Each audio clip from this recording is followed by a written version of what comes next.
साम्रषभो विश्वरूपः छन्दोभ्योऽध्यमृतात् सम्बभूव समेन्द्रो मेधया शृणोतु अमृतस्य देवधारणो भूयासं शरीरं मे विचर्षणं जिह्वा मे मधुमत्तमाः कर्णाभ्यां भूरि विश्रुवं ब्रह्मणः कोशोऽसि मेधया पिहितः श्रुतं मे गोपाय आवहन्ति वितन्वाना कुर्वाणा चीरमात्मनः वासांसि मम गावश्च अन्नपाने च सर्वदा ततोषि श्रियमः लोमशां पशुभिः सह स्वाहा आमायन्तु ब्रह्मचारिणः स्वाहा विमायन्तु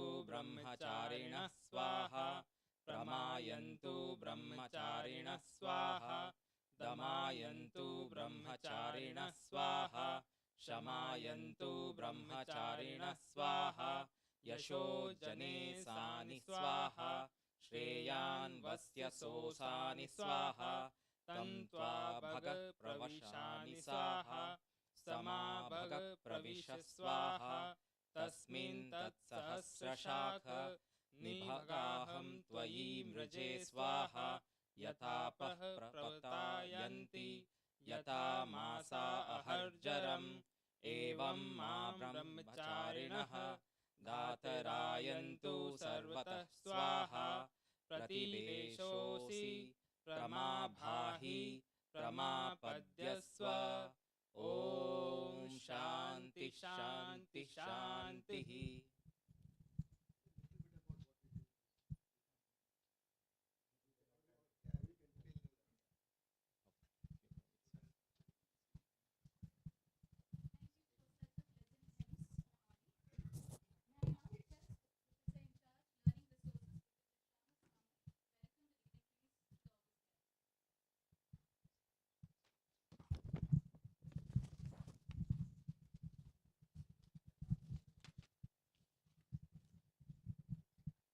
कल्याणाद्भुतगात्राय कामितार्थप्रदायिने श्रीमद्वेङ्कटनाथाय श्रीनिवासाय ते नमः.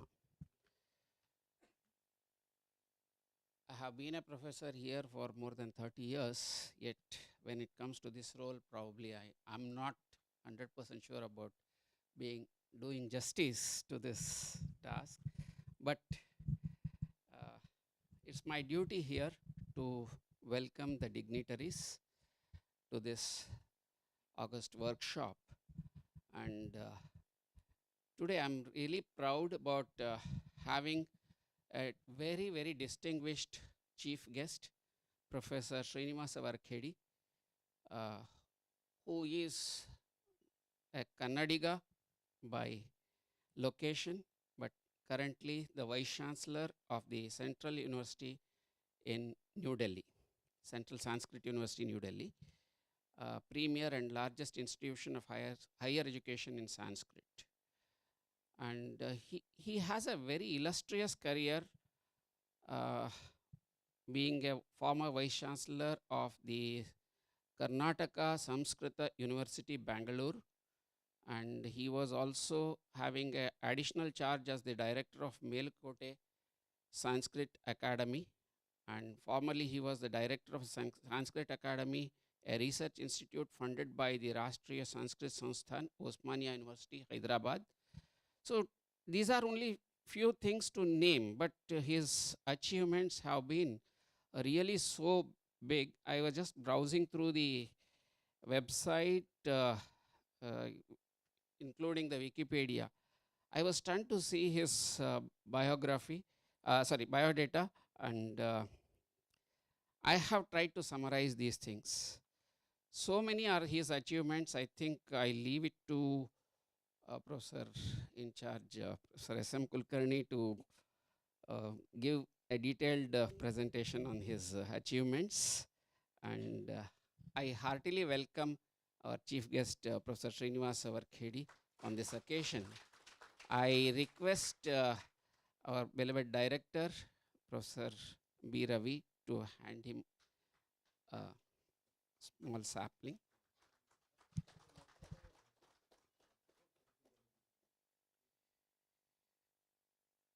Another distinguished person with us is Professor B. Ravi, our beloved director, uh, with who also has a very illustrious career from IIT Bombay. He's a faculty from IIT Bombay, deputed to our institution, and we are fortunate to have him here as our director.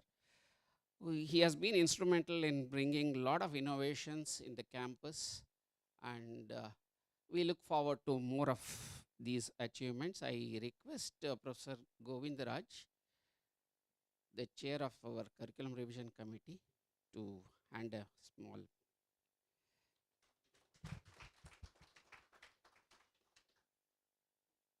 I heartily welcome the other resource persons, Professor Sridharan, Professor Harsha, Professor Subhanabhat, on this occasion. And I welcome all of you for this workshop where we'll have a taste of an approach, rather, I would say, a taste of a completely new approach to the knowledge system, particularly in the context of Indian knowledge systems. So, thank you, one and all. Thank you, sir. Shubham karoti kalyanam, arogyam dhanasampadam, shatrubuddhi vinashaya, deepajyoti namostute. To commence this auspicious occasion on an enlightening note, may I kindly request the dignitaries on the dais, accompanied by esteemed workshop coordinators, to come forward and light the ceremonial lamp.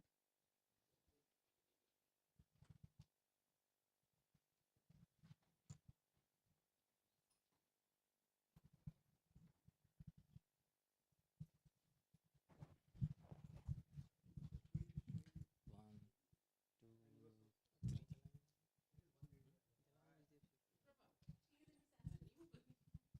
two,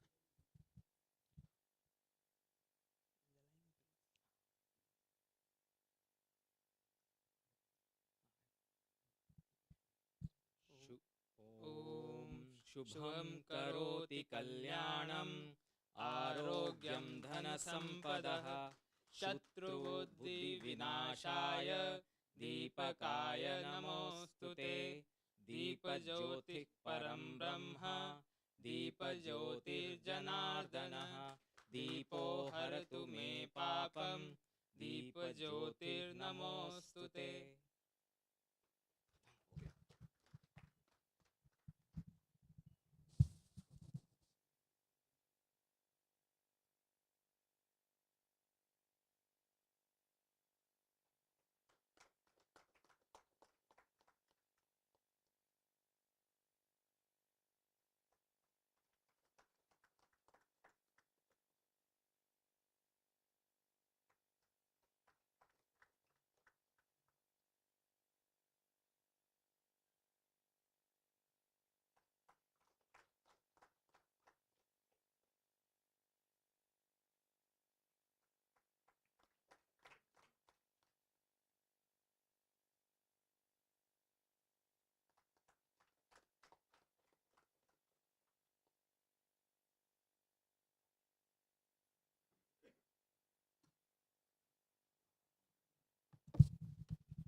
Thank you, sir. May the illumination of lamp mark the beginning of an inspiring and successful event. May I now take the honor of inviting today's chief guest, Professor Srinivas Varkadi, Vice Chancellor of Central Sanskrit University, New Delhi, to kindly launch the V-IKSHA YouTube channel.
analytical thinking, mathematical approaches, even to problems of philosophy, to problems of music, to problems of art, unlike in other cultures. So it would have been felt, that was my feeling. So that is how we started looking into this topic.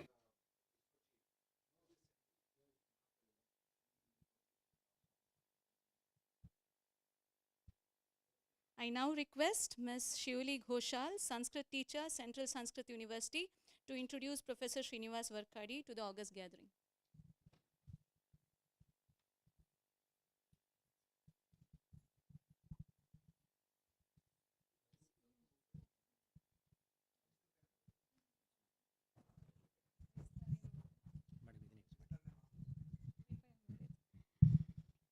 श्रद्धेयाः प्रणम्यन्ते। राष्ट्रीय प्रौद्योगिकी संस्था कर्नाटक इत्यस्मिन् उच्चसंस्थाने केन्द्रीय संस्कृत विश्वविद्यालयस्य संस्कृताध्ययनकेन्द्रं तथा भारतीय ज्ञानपरम्परा विभागः अनयोः संस्कृततत्त्वावधानेन आयोजिते अस्मिन् भारतीय ज्ञानपरम्परा रक्षणकार्यक्रमे उपस्थिताः वर्तन्ते मान्याः अभ्यागताः। अहं सहर्षम् अभ्यागतानां परिचयं करोमि। सारस्वत अतिथिरूपेण मञ्चम् अलङ्कुर्वाणः वर्तन्ते सम्प्रति संस्कृतसमुत्थानरथेषु अनन्यस्य केन्द्रीयसंस्कृतविश्वविद्यालयस्य प्रथितयशाः कुलपतयः सम्मानीयाः आचार्याः प्रोफेसर् श्रीनिवास वर्खेडि महाभागाः। 17 अधिक 20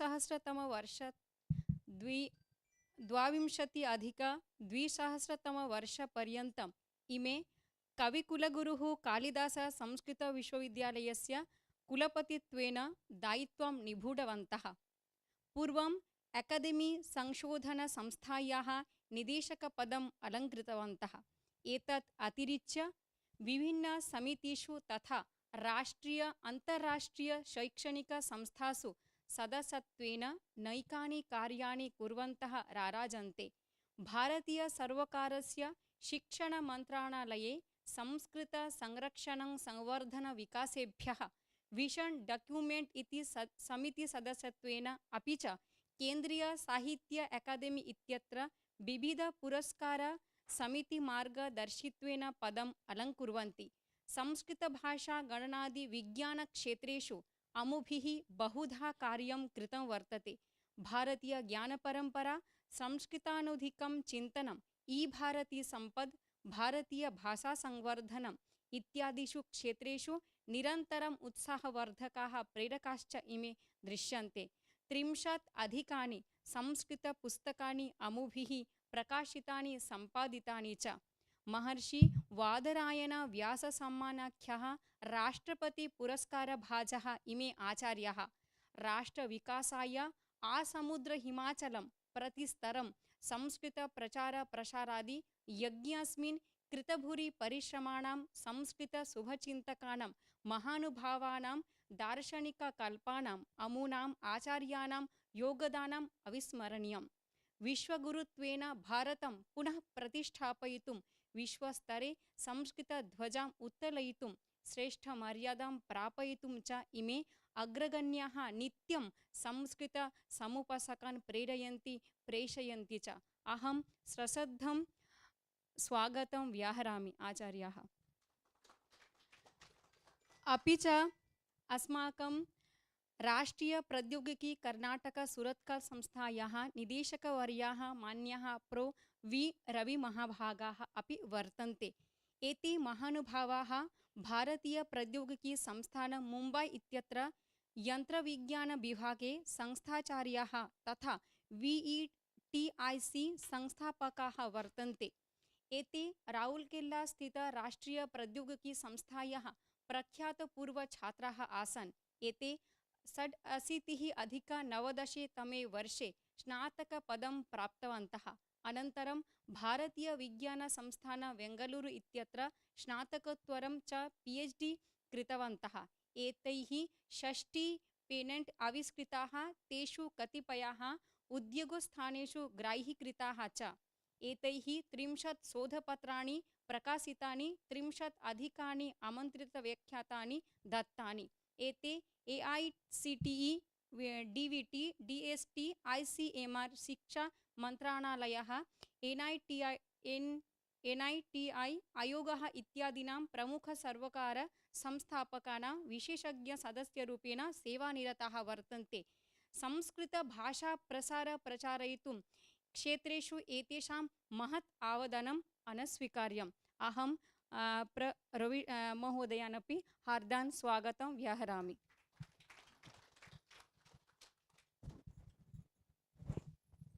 Thank you, Madam. I take this privilege to introduce our esteemed chief guest of today's function in English for the benefit of the audience. Professor Srinivas Varkadi is currently Vice Chancellor of Central University, New Delhi, a premier largest institution of higher education in Sanskrit.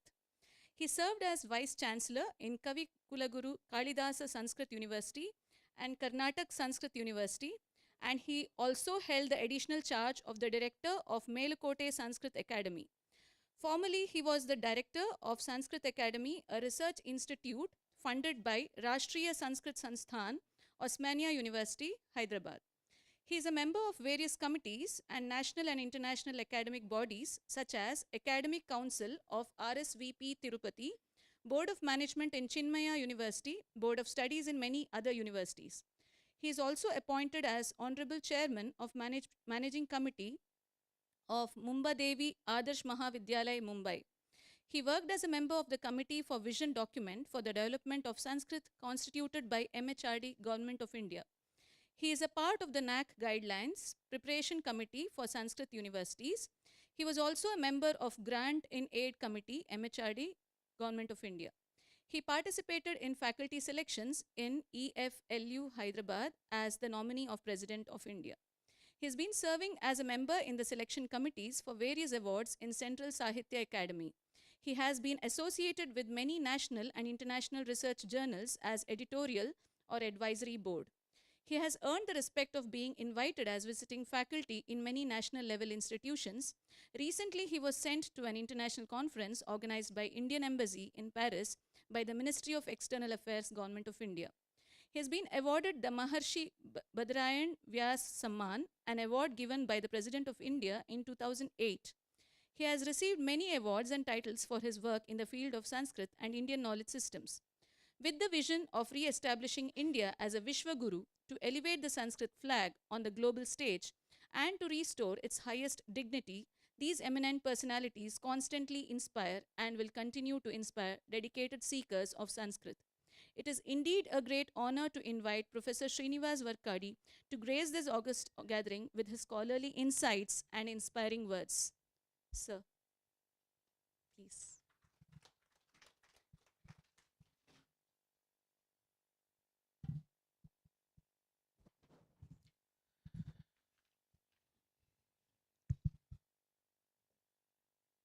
भवति यदनुभावात् एडमो कोऽपि वाग्मी जडमतिरपि जन्तुर्जायते प्राज्ञमौलिः सकलवचनचेतो देवता भारती सा मम वचसि निधत्तां सन्निधिं मानसे च.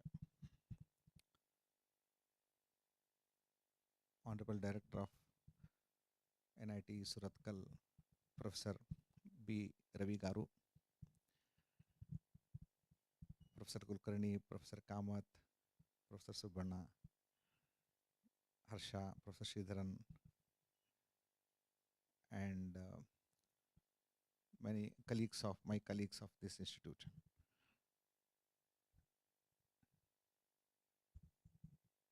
सर्वादौ अहं संस्कृतेन किञ्चित् कथयामि. अत्र प्रौद्योगिकी संस्थायां गीर्वाणभाषायाः संयोजनाय काश्चन योजनाः अस्माभिः कृताः. तन्मुखेन प्रौद्योगिक्याः भारतीयविद्यायाश्च सम्बन्धसेतुरूपेण संस्कृतं कार्यं करोति. अतः बहुः कालात् संस्कृतसेतुबन्धकार्यक्रमः अत्र अस्माभिः समायोजितः। तत्र अध्यापिका अपि अत्र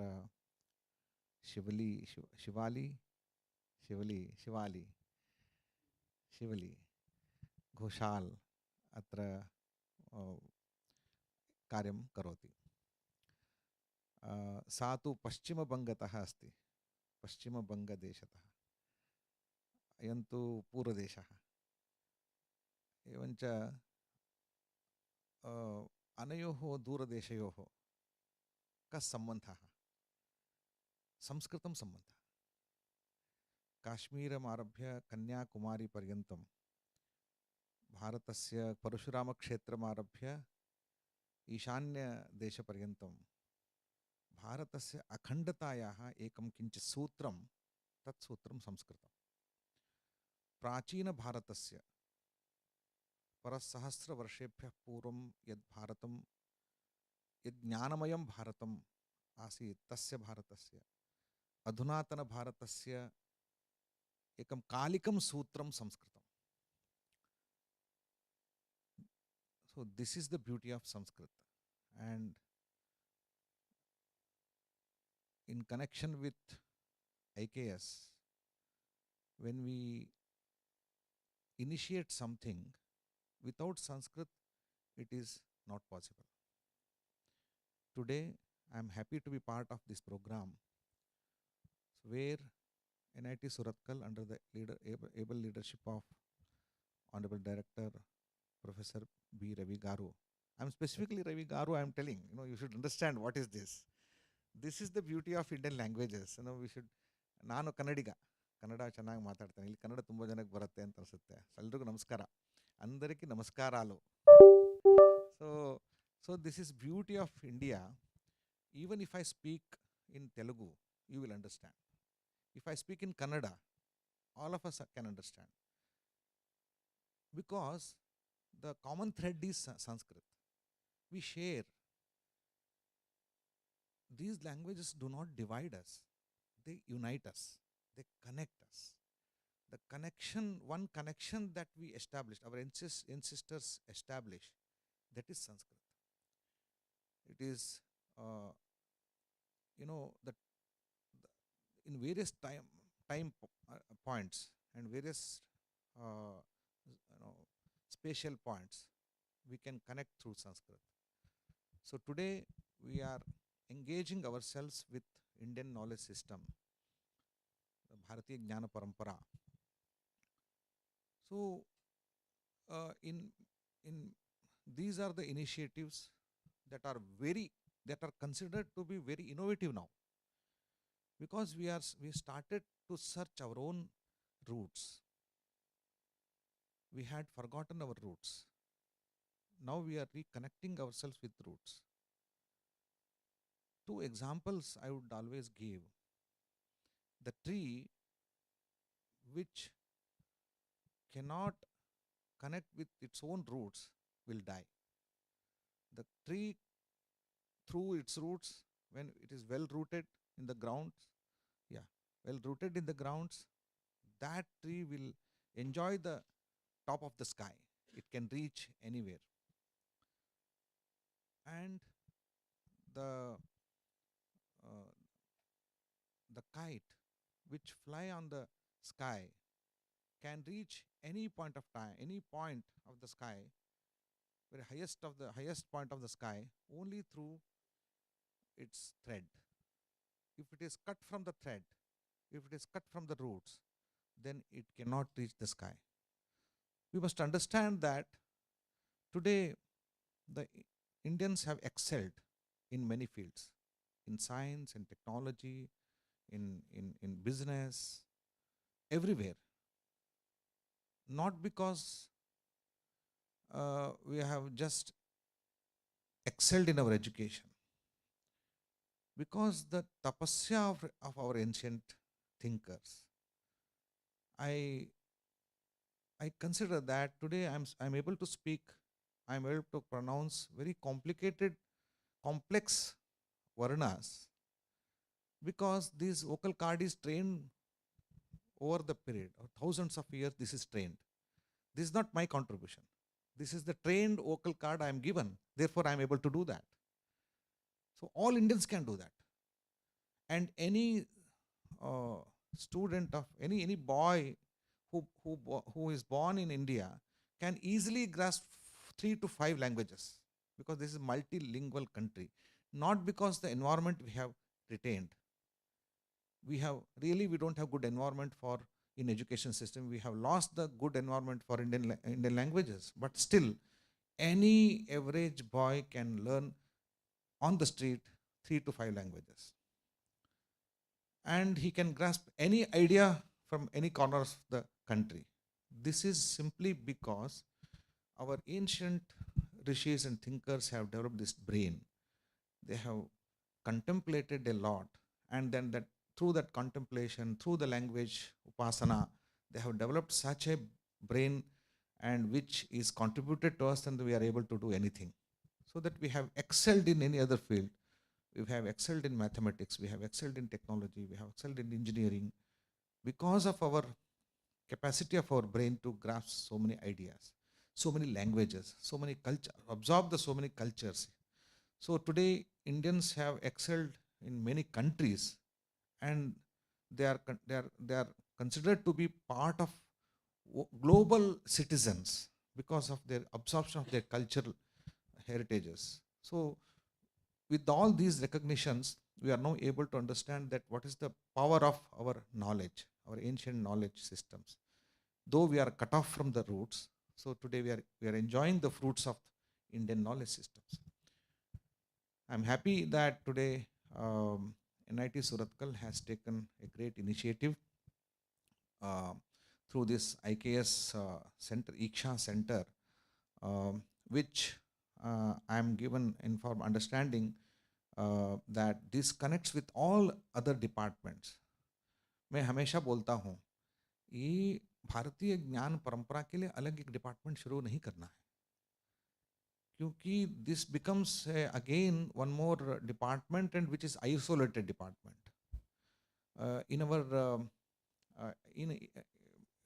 When I went to Central Sanskrit University, the departments are called as Vibhag. Hindi में बोलते हैं ना विभाग, divisions. We have divided because divisions are created from the Western perspective. I'm going to detail you in the next my detailed lecture. Basically, the idea of the segregation of sciences, segregation of the knowledge, is coming from the Western perspective, Western view. You know, it is quite natural. It has become quite natural for us. विभाग, ज्ञान को विभाग करना, खंड के रूप में देखना, it is the entire idea of West. ज्ञान को एक अखंड के रूप में देखना, it is the idea of East. मैं केवल भारत नहीं बोल रहा हूँ, पूर्व दिशा का, पूर्व दिशा में जितने भी उदय हुआ है ज्ञान के बारे में सोच है, वो होलिस्टिक है. This holistic perception about the world has contributed a lot. ये विभाग नहीं है, हमने सोचा ये विद्या शाखा है. So can you understand the difference? The simple word has given a different notion. ये शाखा है. When it becomes shakha, branch, it connects. It is part of the whole, but yet it has its own identity. Like shakha in a tree, a branch in a tree has its own identity, but it cannot consider itself as a separate entity than the tree. If it considers, that will be useless. It is not vibhag, it is not division, it is the branch. So we in our ancient India considered the knowledge systems as branches. These are branches, these are not sections, or these are not divisions. How today I was given a subject, how Sanskrit can bring new idea to the whole exercise. This is how we can start. So Vidya Shakha and Vidya Sthan, because we are now today we are in the age of V-IKSHA Bharat, in the journey of V-IKSHA Bharat. So this development is not simply development of science and technology, it is development of human being. Entire this enterprise is for the human being. No, it is for the being. It is for the being. We should consider that it is this vision is given by our ancient seers. Human being part of the being. Aham amshah. Jivaloke aham amshah.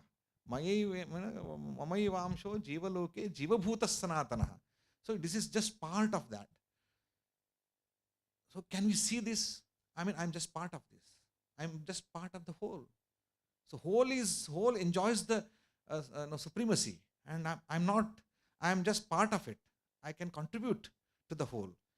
So I can enjoy my share. Though I am creating so many things, but I can enjoy my share as amsha. This amshamshi bhava, idea of amshamshi bhava, this is the Indian knowledge. I mean, knowledge is not segregated. Knowledge cannot be separated. When we start our, today's formal sciences, formal education system has made us to see the world in parts. See the world, because today, if at all knowledge is to be compiled in one place, we are trained because we are engineers. We take the parts and we know how to connect them, and we bring them together. We make a machine. This machine is assembly. This is assembly of something. This is not a whole. This is assembled. So we know how to assemble. But human beings and the whole nature is not assembled one. This is naturally it is created. So we need to understand the difference. The West has seen the world as parts. For example, simple content and form. Form and content are separated. When you separate the form and content, you get the power of form. Today, in formal mathematics is totally formal. This form gives you lot of strength and power. You can manipulate the whole symbols and then bring new ideas. Because mathematics is the base for all our thinking. It requires some formal understanding. But when you separate the forms from the content, is there any what is the problem? I think here, my machine. I think this it's okay. It's okay. I can. So this when Western thinkers have started with the separation of form and content, they created the form, and form is separated from the content. When you separate that, you will get the power of mathematics, and then you can create so many things. And without using any human interference, without human interference, it becomes mechanical. The form is so important. Even Panini has identified the forms. But you cannot separate that content. Content in India, everything is content centered. Forms are very important. If you go to the temple, forms are added the beauty to the temple, but forms are not important. The central deity is important. We can understand. Central deity is important. Content is important. The forms are added to the beauty of the rest. If you go to the West, forms become very important. All the structures, all the big structures, the forms have taken over the content. Even syntax and semantics. In West linguistics, we divide the syntax and semantics. We handle syntax independent of semantics. We approach the semantics without any intervention of syntax. This approach itself is somewhere wrong. So, what is the perception of India for knowledge? Vagartha viva samprukto vagartha pratipattaye jagatah pitaro vande Parvati Parameshwar. This is a very simple Mangalapadya of Kalidasa. He says this idea of vak, syntax and semantics, artha, these are like Dampati. The idea of Dampatya is so beautiful. He says this is Advaita. You cannot separate them.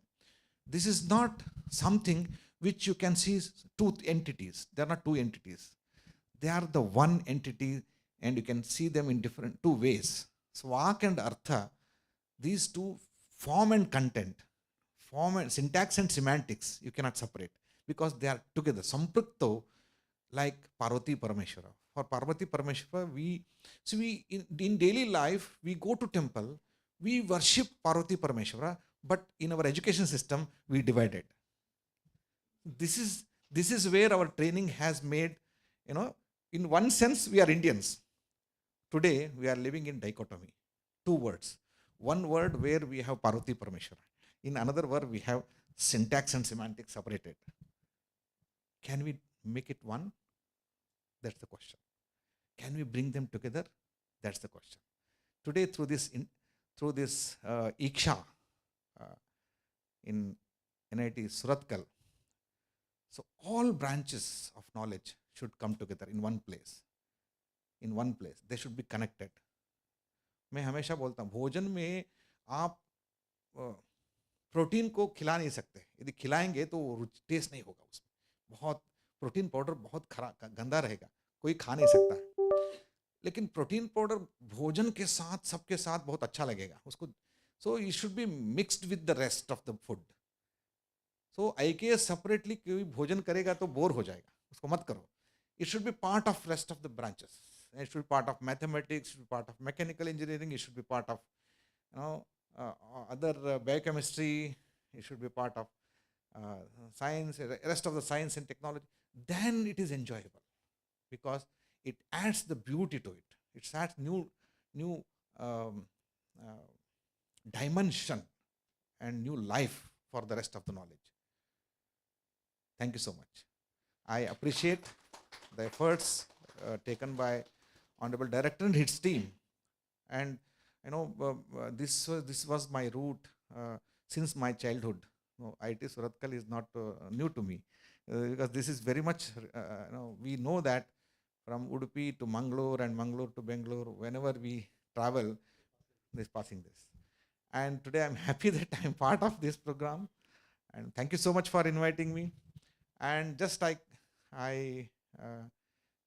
this is where Indian knowledge always pass through, but it never visits. It passes through, it never visits. Today, Indian knowledge is not just passing through, and this is visiting IITs and NITs also. And thank you so much for inviting Indian knowledge. And Indian knowledge is, happy to be part of the entire growth of the nation. I will continue to be part of your initiatives, and thank you so much.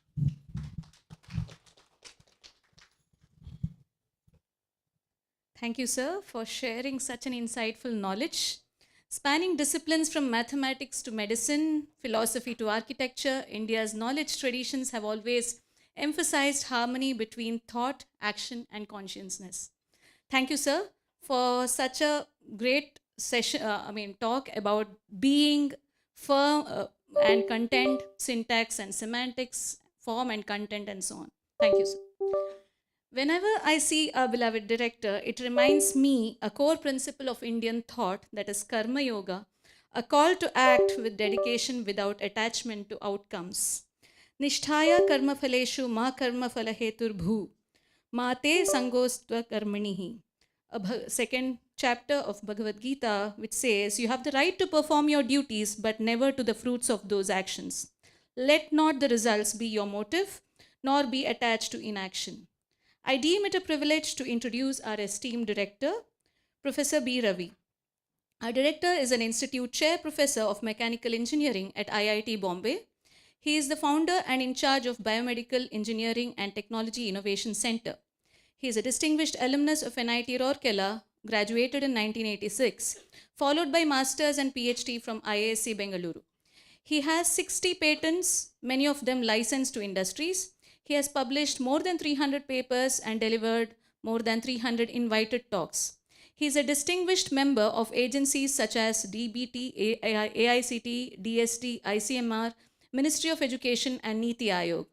Now, may I kindly request our director, Professor Ravi, to deliver the presidential remarks and share the thoughts with us.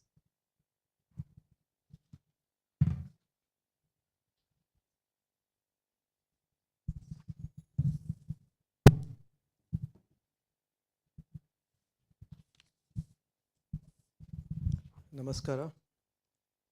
It's really a very auspicious day for all of us. With Professor Srinivas Varkhadi and also Professor Subanna, I think Professor Dr. Harsha, yeah, you are here. And our own champions of Sanskrit, teachers, colleagues, functionaries. Yes, sir, okay. Professor Sridharan, right? I'm sorry. Yeah, right. And some students also, right? You are one student. Any more students in the room? Okay. Oh, great. Okay. And of course, staff also, I'm happy to see them. So I think today is Chaitra Shukla Paksha Chaturdashi looks like, and tomorrow is Hanuman Jayanti looks like. So very, very auspicious beginning to what we have been dreaming for the last few, I would say, months. And with the presence of all these dignitaries, I think we have I can't tell you, I'm actually feeling very emotional today right now. And we also inaugurated our IKS section in the library. We inaugurated the V-IKSHA channel just now. And this workshop is, of course, being inaugurated. And he's already said the words which I think I'm already kind of thinking how to make use of. Even that in a few minutes which he has said, I'm thinking how to improve my lectures in various ways, form and content and other things which he mentioned. And Shakha and Vibhaga, sir, I'm going to use that and quote you on that in many, many different places. Just look at just 10 minutes of his. So we have been saying, and my colleagues here, Professor Shyam Kamath and Librarian Angadi and Professor Kulkarni, all of us, we have been, really this is a day we have been waiting for now for several months. And our plan, sir, was that we look at Sanskrit as a gateway to IKS, but IKS as a gateway to both the past and the present in some sense. Because I feel that the kind of scientific language that Sanskrit is, even look at our ka, kha, ga, gha, ga, and so on, it's very scientific, the way the tongue touches or mouth touches. It is, I mean, if you compare Sanskrit and English, you can make several memes, okay? Thousands of memes on that, right? So, and also I think what he has hinted, I also completely agree. Sanskrit, I think, is a unifying language. Off the record, you're recording me, so I can't tell you things, but I have been fighting a separate battle that why are we imposing Hindi on South India? Why not to make Sanskrit as a unifying language for the whole country? I mean, that's just as a side discussion. At least from South India, we can put that. But I sincerely believe Sanskrit is not just unifying for the Indian languages. I think there have been now a lot of nice social media posting where they say they have found Sanskrit words in Czech language or Russian language or Iranian language or wherever, German language and so on. Lots of common words. Almost you say use Sanskrit dhatu, you can see the commonality in that word. So I think it is a unifying language perhaps for the whole world. I would also go beyond that, saying that it is unifying not just for languages, but not just for the knowledge systems or various shakha branches of knowledge, but also I think you would agree with me to think like this, that it's a unifying for also our body, mind and soul or spirit, whatever you want to call. Which other language will take us to unite our body, mind and spirit, right? So with these kind of thoughts, sir, in our minds, we have this workshop. The idea of the workshop and what we want to achieve at the end of the workshop are at least two things. One is what do we teach? We are right now in the middle of a curriculum review. Professor Govindraj Mandela, who is sitting here, he is the chairman of the committee. And the whole idea is that how do we bring our curriculum, as I said, bold and balanced curriculum. I said, let's not follow IIT or this or that. Let's come up with our own unique formula for curriculum, which others will copy from us.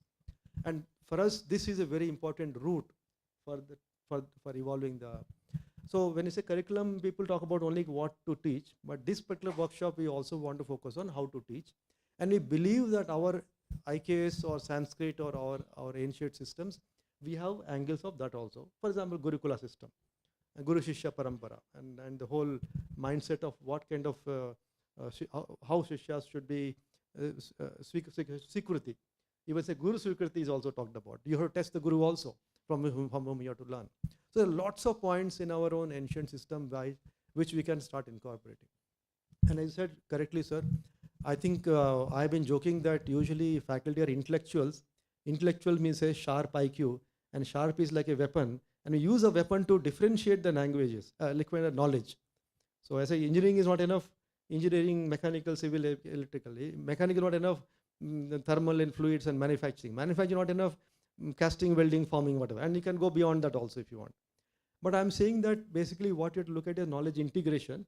And again, I'm looking at Sanskrit and IKS as a mindset change or a tools and techniques to help us to integrate the knowledge.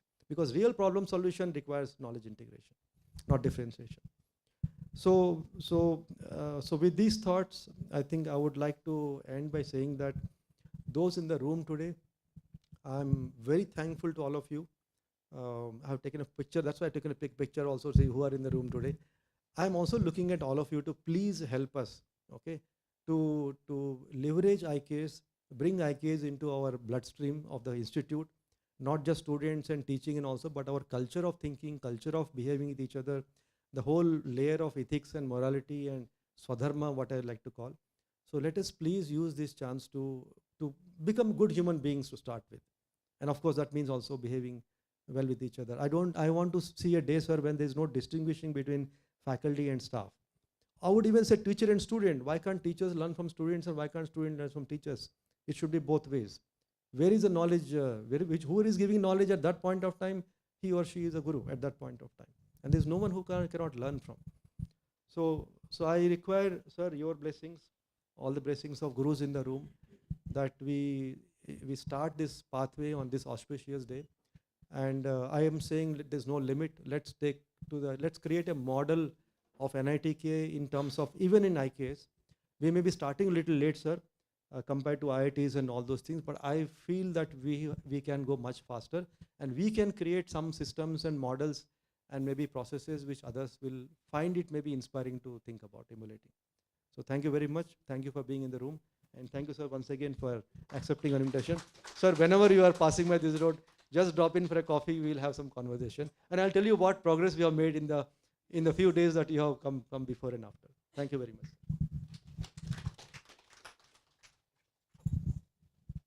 Thank you, sir. May I now request our director to present a memento to Professor Srinivas Varkadi.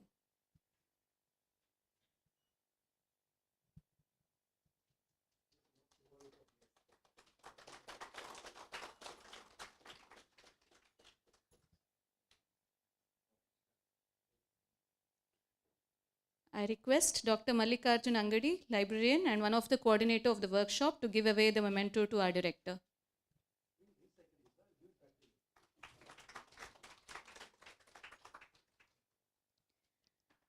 May I now request Professor S.M. Kulkarni, PIC of Indian Knowledge System, to deliver the vote of thanks.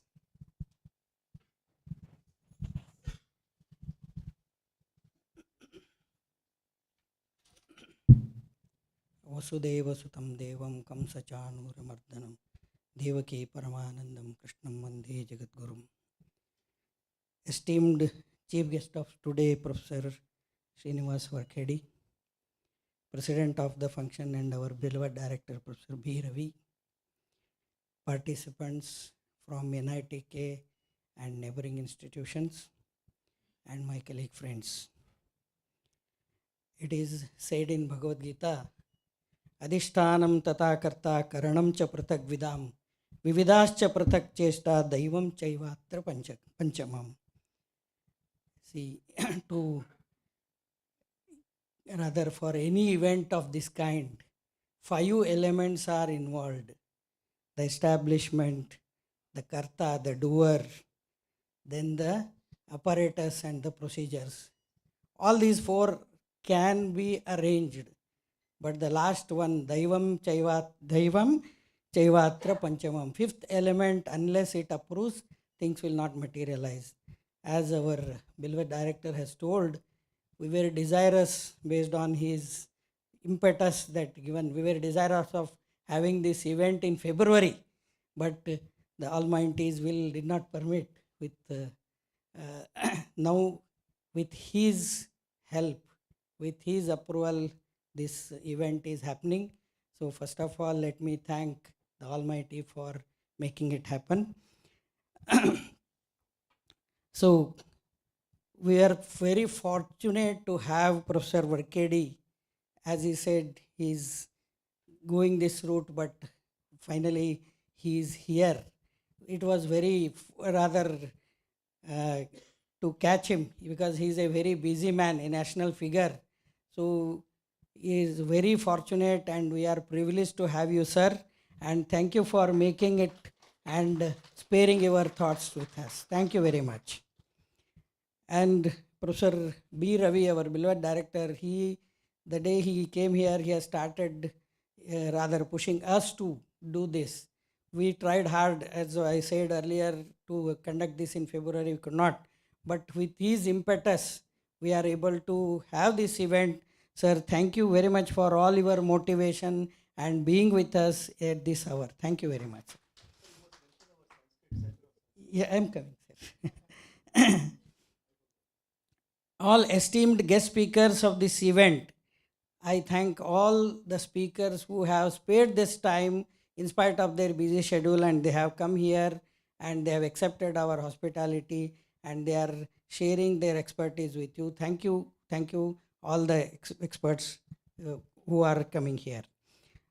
And all the participants coming from different institutions and faculty, staff, and research scholars of our NITK for participating in this function.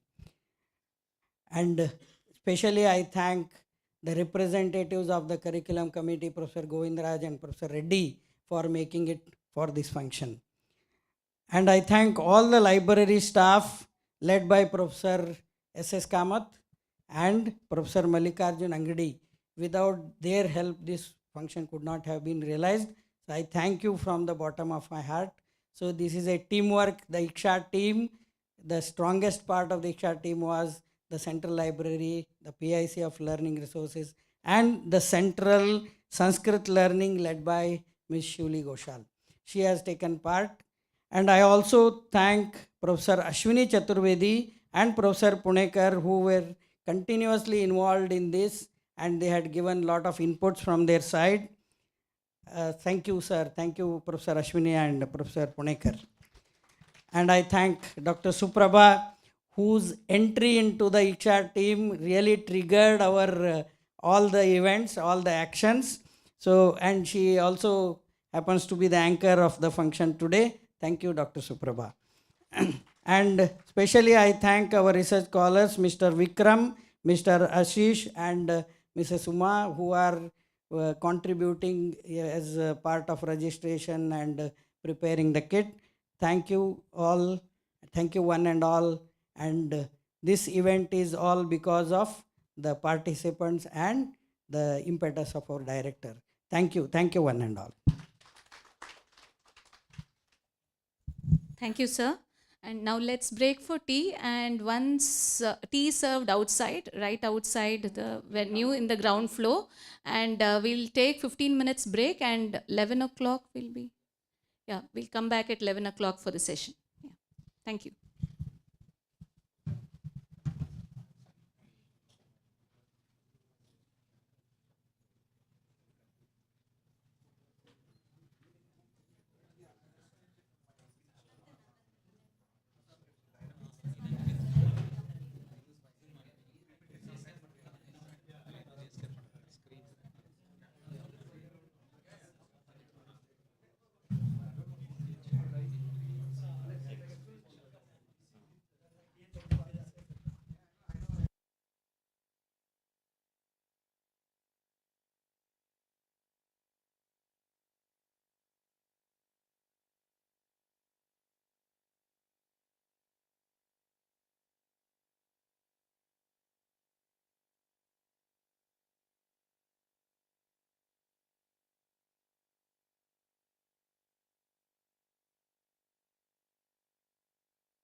Hello, chick.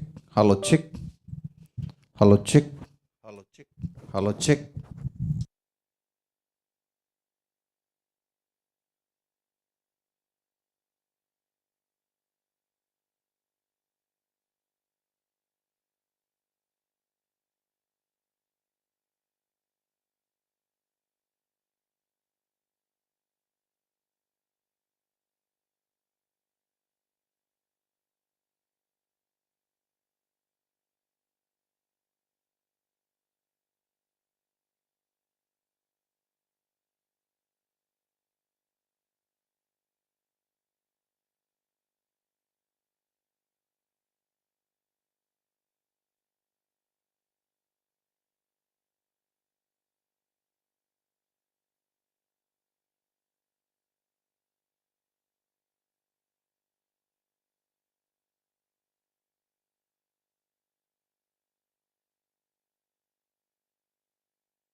Hello, check.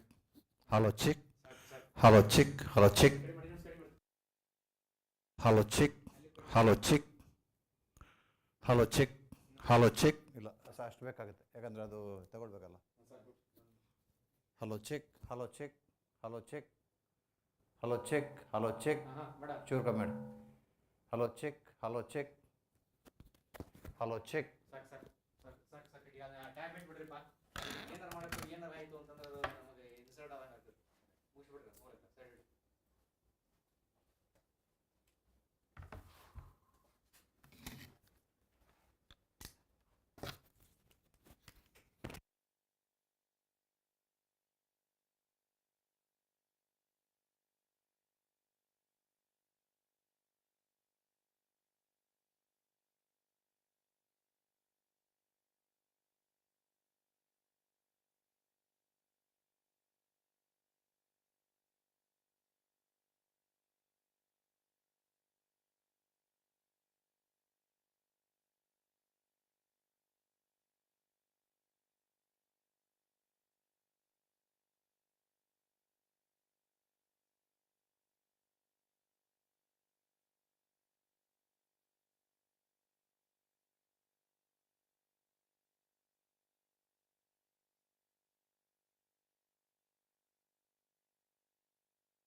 Hello, hello, hello.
ಒಂದ್ಸಲ ಮಾತಾಡಿ ನೋಡ್ರಿ ಬರ್ತದೆ. Hello.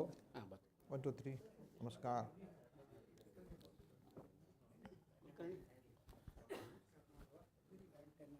So, shall we begin?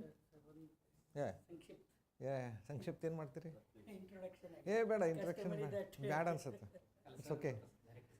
Okay. Yeah, he told me that he will join later. Yeah, welcome back to all the participants. To start our proceedings of the workshop, we have Professor Srinivas Varkedi, Honorable Vice Chancellor of Central Sanskrit University, New Delhi. You have already heard the introduction of him. It is customary that a brief introduction of the speaker need to be given before I hand over the stage to the speaker. So presently he is a Vice Chancellor of Central Sanskrit University. He has a long career in promoting Sanskrit. He has also served in various capacities and acting Vice Chancellor and Registrar as Director of Sanskrit Education of the state in Karnataka, and he has been awarded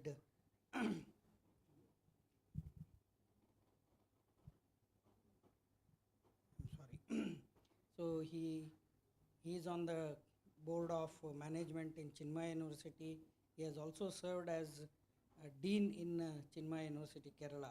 He is the chairman of the managing committee of Mumbadevi Adarsh Mahavidyalaya, Mumbai. He also worked as member of committee for vision document. He is a part of NAC from MHRD, Government of India. He has participated in faculty selection across India. He has been serving as a member of selection committee for various awards in Central Sahitya Academy. He has earned the respect of being invited as visiting faculty for many national and international institutions. He is known for organizing summer schools, workshop, and international national conferences.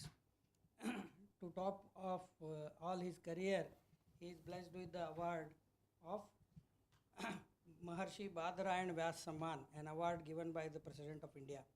Sir, we look forward to a fruitful session with you. So I hand over the stage to our speaker, Professor Varkedi.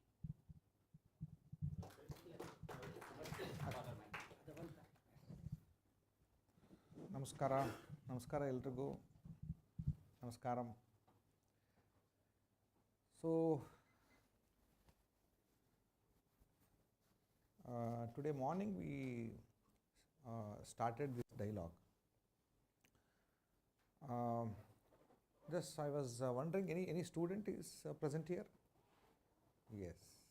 Okay. Research scholars or students? Okay. So all others are faculty members. Okay. How many of you can follow good Sanskrit knowledge? 1 to 5. Acha. 1 to 5 in level 3. Okay, good. 2, 1, 0. Okay. Of course, to be a student of Indian knowledge systems, my own experience, that feeling is that good introduction to Sanskrit is very important. It becomes very good vehicle for you to reach the goal which you want. I'm not saying that this is very, very compulsory and mandatory for you, but definitely it leads you. Otherwise, you will feel that you are handicapped. Always, for that matter, any knowledge, if you want to access the knowledge in root, in origin, then you should have a good understanding of that language. For example, if you want to really enjoy the novels of Bhairappa, you should understand Kannada. And of course, translations are there. If that translation is done in Indian language, that's fair enough, fair good. But if it is in English, definitely not, I don't recommend. And for communication purpose, we use the English. but the knowledge is always embedded with the language. It is so important that if we are missing so many nuances of the idea because we don't access, we don't have confidence in the knowledge. Welcome to. We didn't start, and just it's the beginning.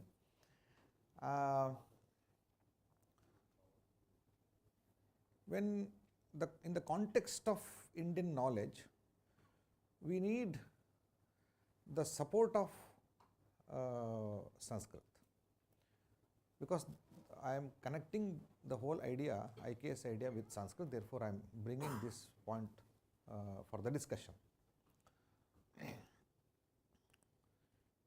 For example, see how the structure of the language influences our thought process and thinking process. It's not just a word. Many times we think that's word level. Of course, Sanskrit words are heavily loaded. I mean, they are artha garbha. Can you understand? Artha garbha. So, like a garbhini stri, Sanskrit language is like garbhini stri with artha garbha. So, it is full of lot of intent, lot of meaning, lot of senses, lot of different shades and ideas. So that we don't find, even in Sanskrit, we don't have paryaya shabda. Paryaya shabda means not synonyms. Exactly, you cannot find one word cannot be replaced with another word in Sanskrit itself. Then if you want to replace with another language, it is very difficult, because the words are heavily loaded, even in poems, even in in Shastras, even in Shastras.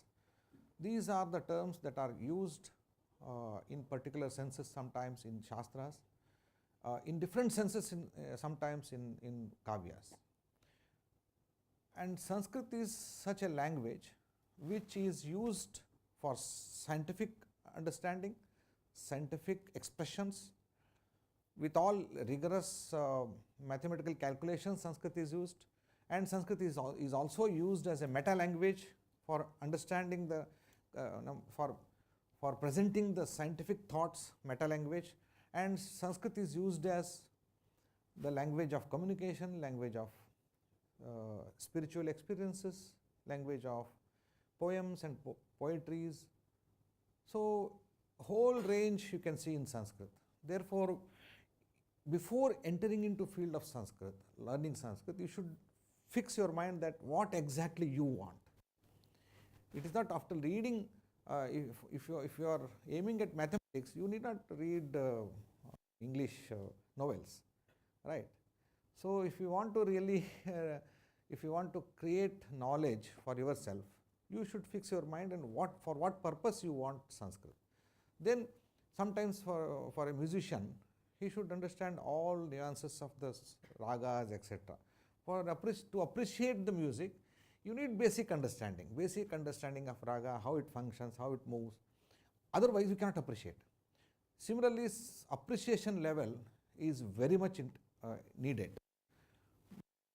Analytical level, sometimes it is needed. If you are reading the text, if you are analyzing the text, if you are bringing the ideas to the different levels, the translations won't help you. I can give enough one good book for general reading purpose. I can recommend. Sanskrit is non-translatable terms of Sanskrit. Rajiv Malhotra has written in a big way. It's very general reading. You can use that. People quote normally, cite the word dharma and etc. We did not go into the details, but even the terms that are used in various Shastric texts, they bring a lot of, if you translate them immediately, they lose the context, they lose their. देखिए, हमारे India में मामा को आप translate नहीं कर सकते. मामा is मामा होता है. मामा को ट्रांसलेट कर दिया तो खराब हो जाएगा वो मामा. तो कभी कभी ना वो लोग बोलते हैं तो ये मेरे घर के बगल वो भी मामा है, ये भी मामा है, कितने मामा है पता नहीं, हमको ही पता नहीं. उत्तर भारत में जाएंगे तो चाचा को पता ही नहीं है, सब चाचा बन जाते हैं. So इसलिए these relations are not specific relations, they are very broad sense. Sometimes we cannot capture them with some translations. So maternal uncle पंकल नहीं होगा, काम नहीं होगा उससे. Even Western ideas cannot be captured by sometimes with Indian terms. It is quite because cultures differ, the perceptions differ. Therefore, Indian knowledge comes from with some certain perception. And the language, if you use that language, then you will bring that perception also. I always tell people, eating is an action. Everybody eats, even animals eat. And when we eat, we also taste something, right? Feel something. That feeling of taste is, of course, it has got some some samskara. It needs some samskara. Ruchi. Ruchi we can know. Ruchi. Ruchi needs some samskara. Ruchi is sanskara. It is not just taste. It is ruchi is sanskara. Rasa is a Sanskriti. No, everyone cannot enjoy that. Rasa is a Sanskriti. For example, seeing, it's an action. Everybody can see because it's eye contact and I perceive something. This is just a kriya, action. But when you add drishti to it, everybody cannot perceive that. Drishti is different. It is individual sanskar develops. If sanskar is developed, then you can visualize something. Otherwise, you cannot visualize. Doctor can visualize something. Engineers can visualize something. Everybody cannot visualize. This is drishti. This requires some kind of samskara. Then darshana is a culture. I mean, it requires some more, if you develop that, reach that level of samskara, then you will develop darshana. So if you lose these words, you will lose entire, you can only see, you can only perceive, you never have darshana. Darshana is not seeing. If you go to Kashi, you will have darshana. It is not seeing. You cannot see Vishwanatha. You can only have darshana of Vishwanatha. So having darshan, identify this word darshana. Doing is action. Karma is not action. Karma requires some kind of samskara. And yajna is a culture. These are all actions actually. Yajna is an action. Karma is an action. But it is not acting. It is not action. It is more than action. So karma is loaded and yajna is more, it is much more loaded. These are all actions. But actions, this load of sense, loaded with senses, the meaning, heavily load, this can be understood only with the yajana. So what is yaj? What is yajna? So these terms can be defined. These terms can be explained, but they cannot be translated. So in Indian language, these are very common, very natural, because we are bringing certain ideas through Sanskrit. Therefore, for example, giving gift is not dana. Gift is not dana. Dana is dana. Dana requires yogyata of some person. He may be yogya, but it requires some time. Kala also is important. Kala, sthana also is very important. Desha, kala, paristhiti. Everything together, dana becomes very important. So, idea of dana is not gifting. It's not gift. It is dana. And service and seva, this together is totally different. So these ideas come from Sanskrit. So understand, I think this is cultural ideas. When you go to science, it is more so. Therefore, when we bring this idea of Indian perception, Sanatana Dharma, and our scientific inquiry, then we need a language bridge. That Sanskrit will serve that language bridge. This is what we propose. Okay. Now let me discuss something which is very important for engaging with IKS.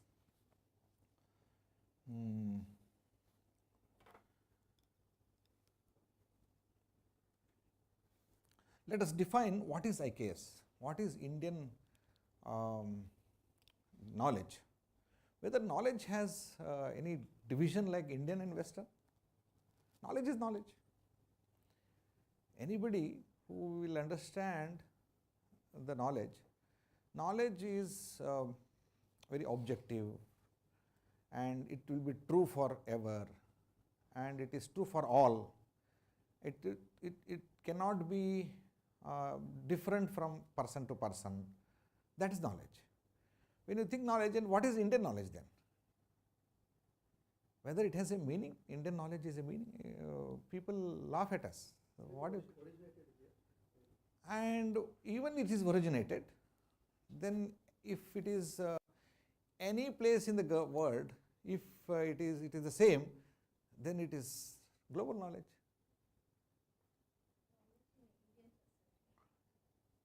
Yes, one more thing is knowledge from Indian source and knowledge from Indian texts and Indian perspective.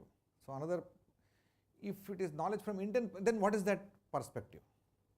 What is that view that makes this is unique? I mean, this is not the same.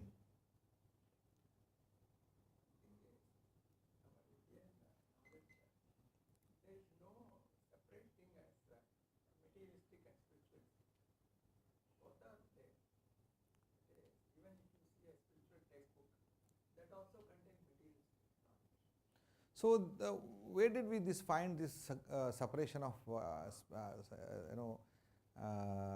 idea of secularism, idea of separating life and social life and democratic life, individual life and the social life.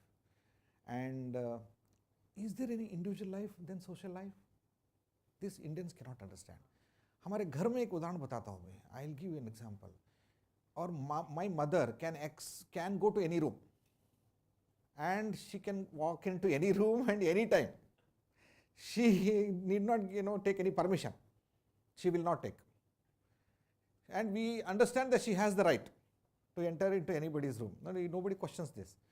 In West you cannot do that. Individual rights are very tight. I mean, individual rights, human rights are tight, and you cannot enter.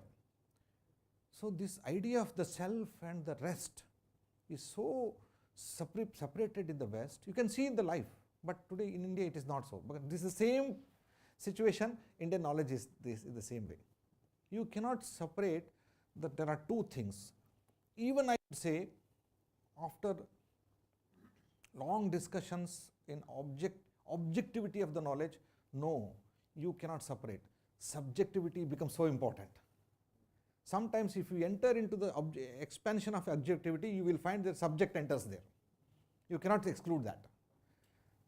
So Indian perspective is so much different, so different, because West has created, it is great influence West has. I mean, of course, it has got its own importance. I mean, it is needed.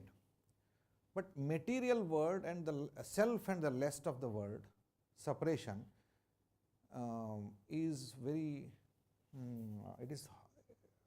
it harms the perception. आपको दो आंखें हैं, 2 eyes, you can see only one. If you see 2, then there is a problem. The same way, I mean, we are seeing 2 things. That's the training. Otherwise, we can see only one thing. 2 eyes, only one thing. But today, our training has made us to see 2 things. This is the Western training. When I studied in a Gurukula system. 12 years I didn't have any access to modern education. I had good access to English and then some mathematics. That's it. Otherwise, we didn't have any sociology, social ideas, nothing. Then in our Gurukula system, what was taught? The idea of discipline was not very deeply rooted. We don't have discipline studies. We have objective studies. That means Vishaya is given to you and study from different angles. That is the difference. That is the, you got the one. This is the subject matter of your study. And study it from Vyakarana, study it from other Sahitya, and study it from other Bhota Shastra, and whatever way you can study, those disciplines are just angle angles of your study. Yes.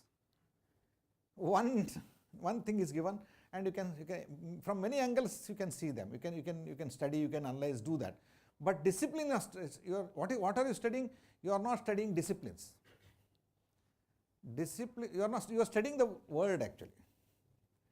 And today we are studying mechanical engineering. We are studying different disciplines. Disciplines are required for certain training, because it develops some skill, some perception. That's very much required. But we are not studying that. We are studying the objects. Basically, one object is before us. For example, in our discussion, I used to tell people, what is this? Very pragmatic. We are pen because we are looking at its function of this object. I mean, one aspect, function of this object. In classroom, in old days, now not now, it is used as a attention. Teacher used to throw the pen. Hey, dekho ya. So then that becomes, it's not pen now. It is attention seeker. It becomes object. I mean, we are using it from different aspects, but how to develop that? That is the part of our education system, in our Indian education system. I can give so many examples for that. I will not go to that. First one, the object is one and disciplines are different, but disciplines are angles of perception, but they are not the objective, they are not the study areas. The second point I am making is, as you said, in Indian perception, knowledge, the Indian views, perception is Purushartha perception. Without bringing Purushartha, you cannot now enter into any. Purushartha is very important. Purushartha is not Swartha. Swartha, to elevate yourself from Swartha to Purushartha. Today, ask any student who gets admission into first year, just go and randomly ask, why are you here? He said, either good package, right? We have given him certain different, some certain training. I mean, you are here to gain something which you want to achieve your own goals, personal goals. They are very important. Personal goals are not negated. But Swartha to Purushartha, it is making them to see a little higher level is very important. Otherwise, disciplines won't work. We all connect with our knowledge with Purusharthas. The Indian knowledge systems are connected with Purusharthas. Purushartha is not Swartha. It's not individualistic. It is common good. So how to develop this common Purusha in our mind? So I am a self and I am a Purusha. These two are different. So this level, understanding level, always our knowledge systems are connected with Purushartha, Dharma, Artha, and very importantly, Dharma, Artha, Kama, with segregation we don't know. Dharma, Artha, Kama and Moksha. Moksha is not liberation that after leaving this body. No. Even every moment of our life we can enjoy that moksha. So liberation from my own misunderstanding, liberation from my own some sort of ego, my own limitations, everything. Even after one moment I am liberated from the previous moment. That itself is moksha. I got moksha. Unless you feel it, it is not moksha for you. Every moment is a bandhana, and if you use that, I tell you, if that moment is fully enjoyed and fully felt, fully experienced, then that gives you liberation. If it is not, that becomes your bandhana. That moment itself becomes your, that captivates your, because you are, therefore people many a times live in the past, because they never completed that moment. Why our ancestors wanted us to fully enjoy that moment, every moment, otherwise it becomes your karma and it captivates you, it holds you. Then you are always in the past, you are not moving. If you have moved from that past, then that itself is liberation. Knowledge gives you that freedom, that liberation. Therefore, dharma, artha, kama and moksha all are important, but this boundary, one is dharma and moksha. This boundary itself is very important. Unless and until you don't have this boundary, artha, kama are going to make your life, you will never enjoy that life. Today, all our lives are governed by artha and kama. This is the problem. This is the change of the perspective. So, another point is, as I said, Vastu Kendrita Adhyayana. Can we do that? Can we recreate it? Vastu Kendrita Adhyayana. Not this discipline centered study. And the second point is Adhikari Kendrita study material. I mean,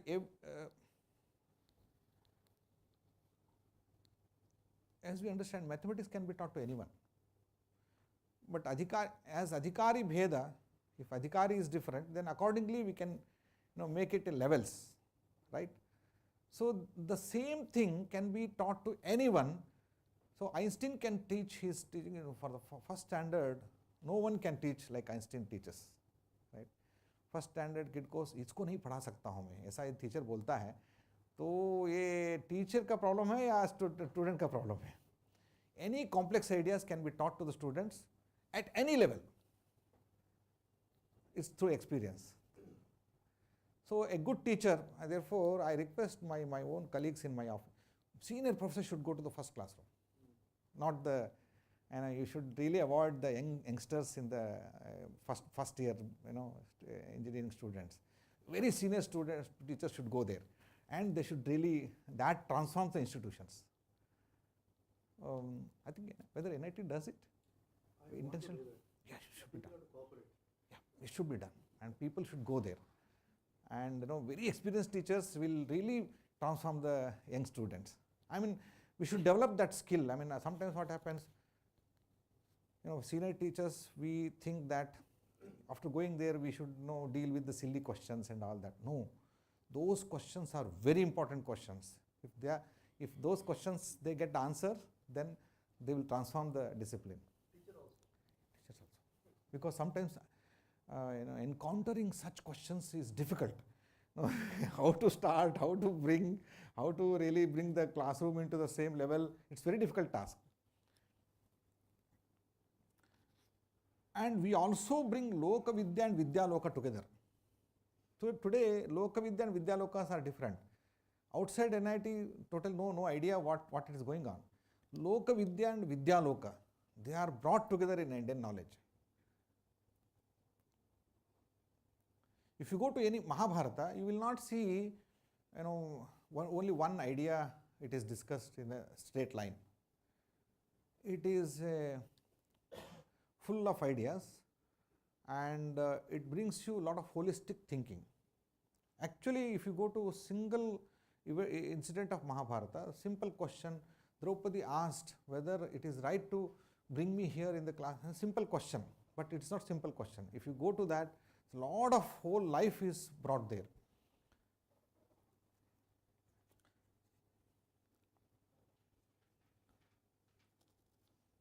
So today, what we call is, it is Bharata Pratyaya. We have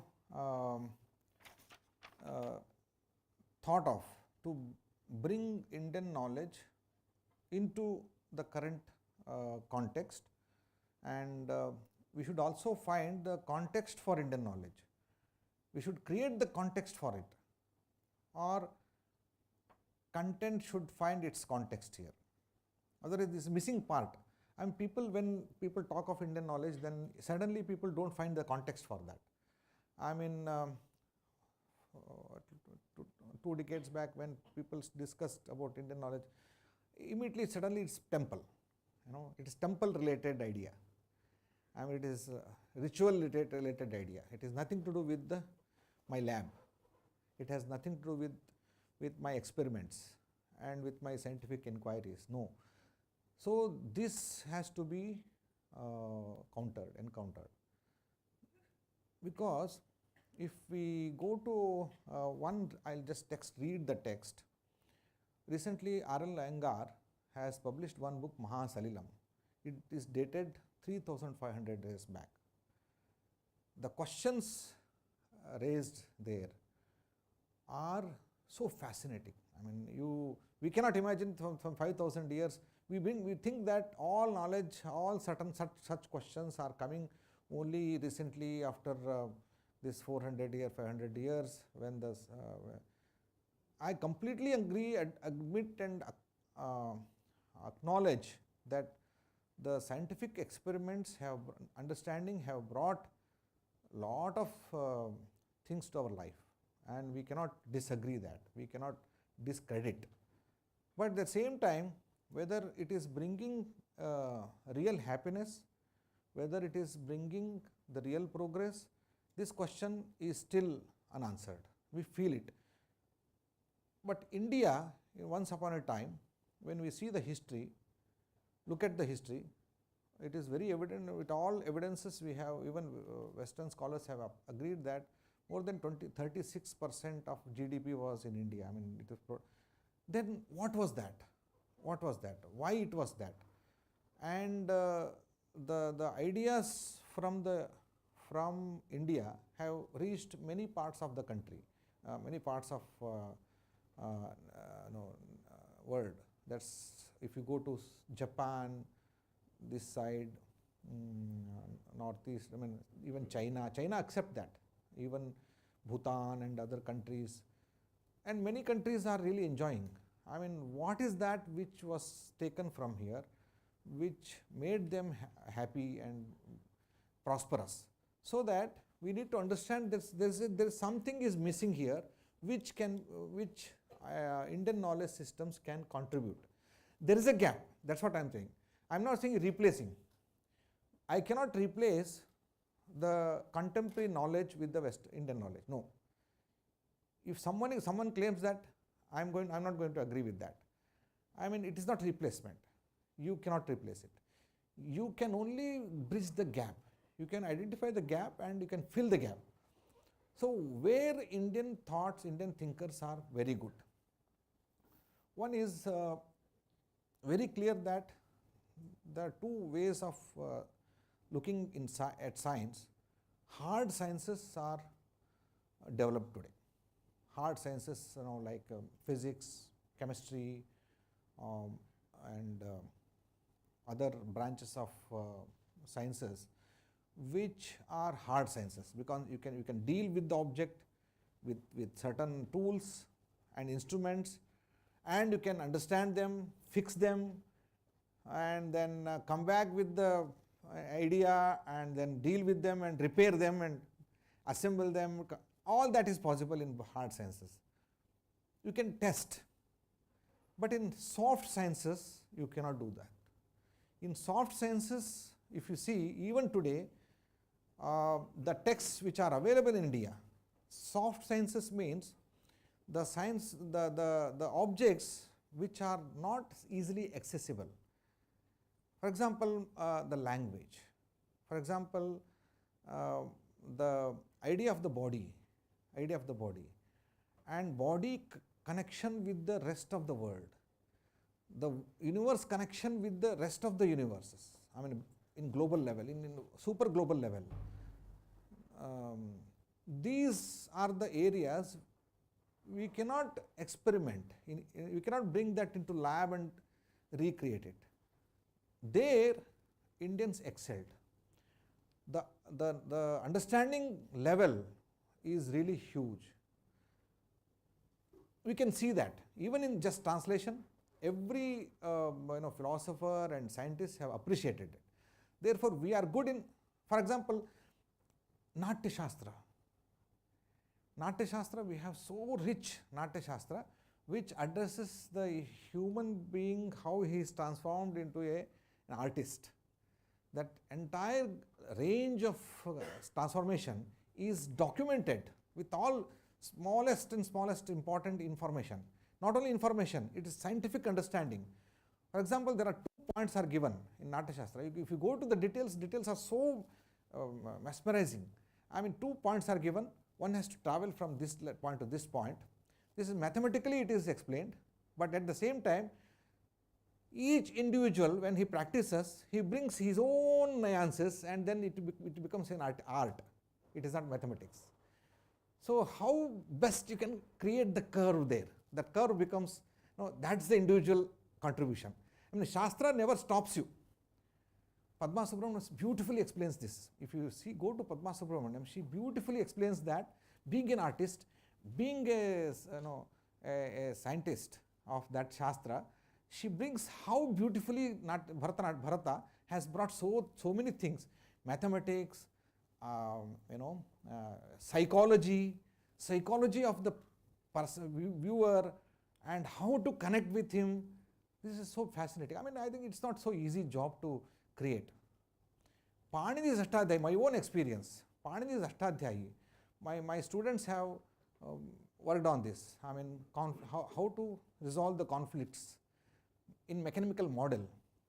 Panini has seen, even if you go and see, in computer science we have, what is that? BNF, Backus-Naur form, right? Backus-Naur form. BNF is very old days, and people used to give that Backus-Naur form. That BNF is, because that's the basics of very fundamental idea of computer science. That is later called as PBNF, Panini Backus-Naur form, because before Backus-Naur, this was invented by Panini, and it's not invented Panini. Panini explained this. People invented that, Panini invented that. So Panini is real father of idea of computation. If you go to Panini's today, when people have explored that and people experience that, 3000 years back, having the big data, today big data, large language models we see, but without machine, he has understood the basics of the fundamentals of this big data and got the idea, and he could see, he could abstract, he could get the abstraction of the language and create that model and logical structure for that, and that is available for us as Ashtadhyayi. So beautifully, and even in the programming, he has developed a programming for that. I mean, if you just apply those rules, it's just another program, computer program. The idea of computation is not new for us. But the thing is, how long we can go on telling this? It is no use. Unless and until I can create something new, people won't believe me. The point I am making is, our students, by accessing this, can get idea. It is not just to be proud of it. If it is used as a tool to be proud of it, it's waste. Don't do that. If it is possible to recreate it, I mean, how to perceive the world from Paninian way, Paninian perspective, how to see the world Paninian perspective. If it is created, then new things can be possible. So what I am bringing is soft science ideas in India are the best part. We can bring them into curricula, and then students can use this as a tool, as an instrument to see the world from that perspective, and suddenly they can see the difference. Suddenly they can see some different things. Ravi Garu, when I was in IIT Hyderabad, we went from some 3, 4, 5 of us. We went to IIT. It was the beginning of IIT in 1997, 98, 2000. And we were, Professor Rajiv Sangal was there, I mean, first director. And people from different background, mathematics, computer science, physics, and then I'm from Nyaya background and somebody from Vyakarana background. So we used to sit together every week, and one problem was brought. It was written on the board, and everybody used to discuss. Next day we used to understand the problem. Next day we used to bring the solution from our own perspective. Each time we felt, our small group, we felt that somewhere we are bringing some different idea, that's it, from Shastra. Whatever we used to tell, people used to tell, these people are thinking in different way. What I am telling is, there is a different way of looking at the things, problems. So that is Indian knowledge.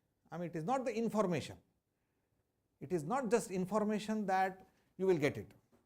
I think today we may be richer than this information. That information may not be very useful for today. But it is not the information, it is the structure of the structure of thinking. That is very important. Therefore, my plea to you is, we should bring the students from questioning to jignasa.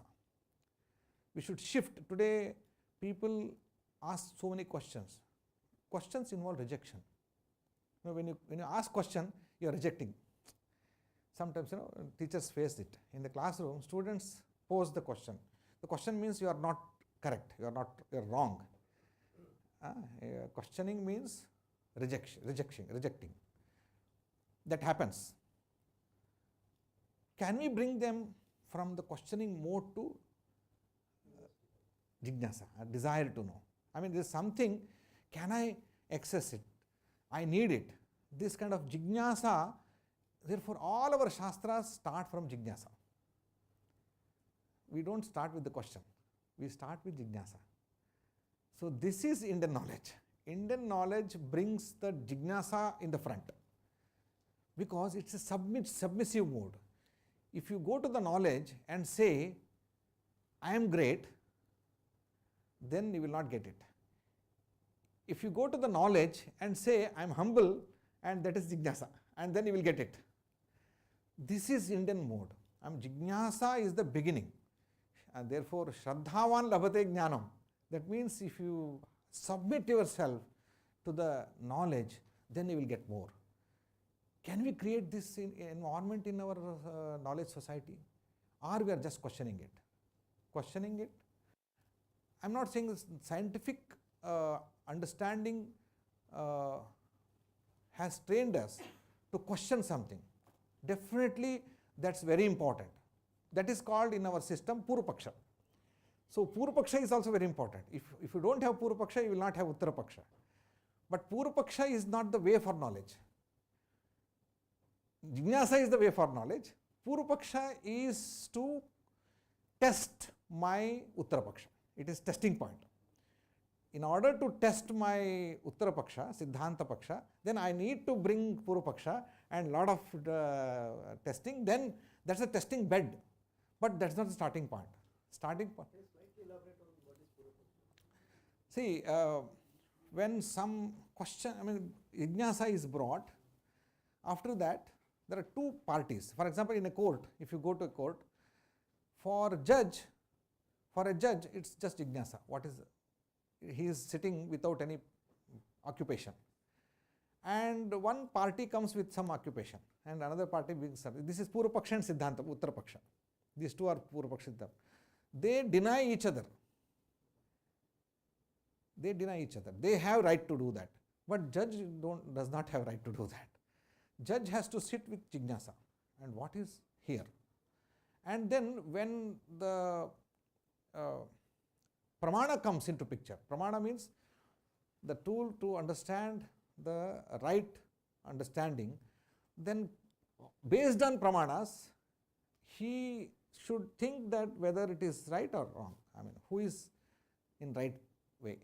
This opponent, proponent, the questioning and the answering, and again questioning and answering, these are the test beds, but they are not the real things. Jignasa is the real thing. Only jignasa brings you tattva jnana, not the Purvapaksha. So we are in Purvapaksha mode today. We are into Purvapaksha mode. We never get it. So today we need to bring jignasa instead of Purvapaksha. This is another Indian mode of understanding. So what is Indian knowledge? These are all different aspects of the Indian knowledge.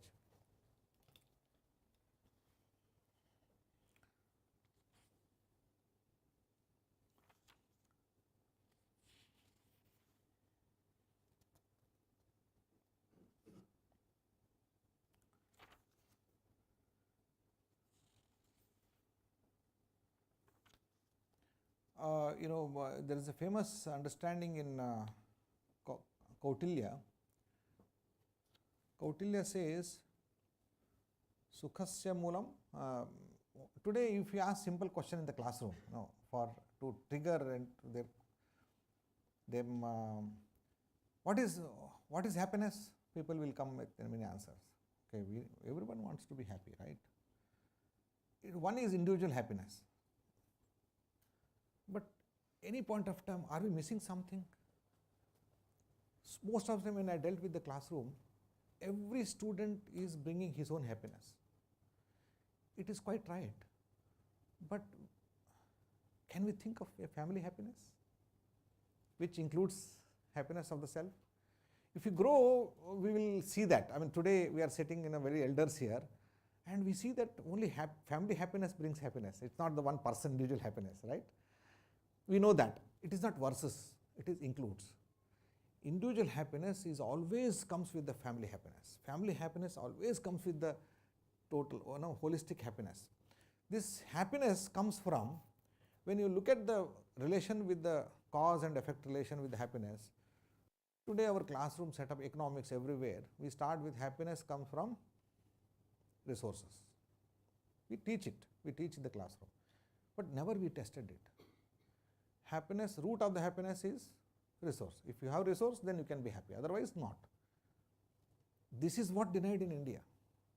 Resources have nothing to do with the happiness. This is cut. He brings that Kautilya, if you understand, Kautilya is a very brilliant scientist of economist, or more than that, he is not economist, he is a politician, he is all. Then he says, Sukhasya Mulam Dharmaha.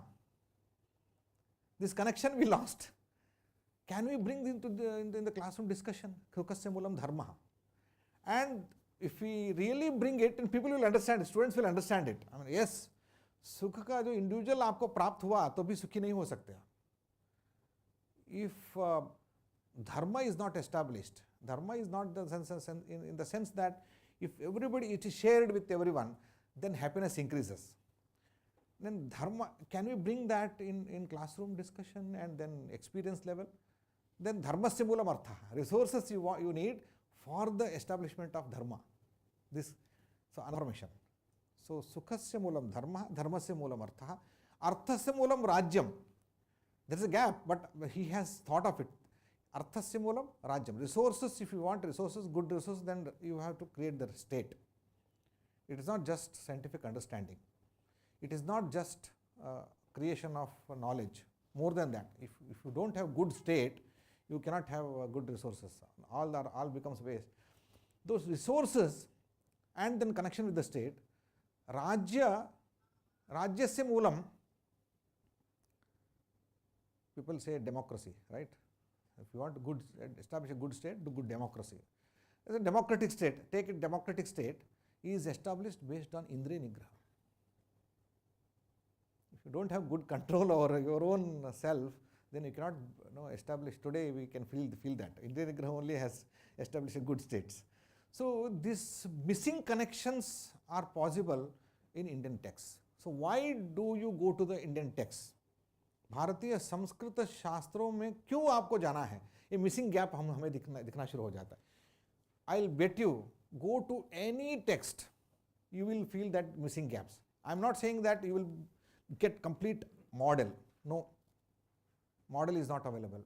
Only missing part in my shastras is, today we have good model for psychology, theory, and we have good models also. But today in India we have theories, we don't have models. My request to modern educated, discipline trained researchers should focus on the creating Indian thought models. So from the theory to model, if you can do that, then that is the contribution. This is a gap. What our modern training should do can help the bringing the theory to the contemporary education system.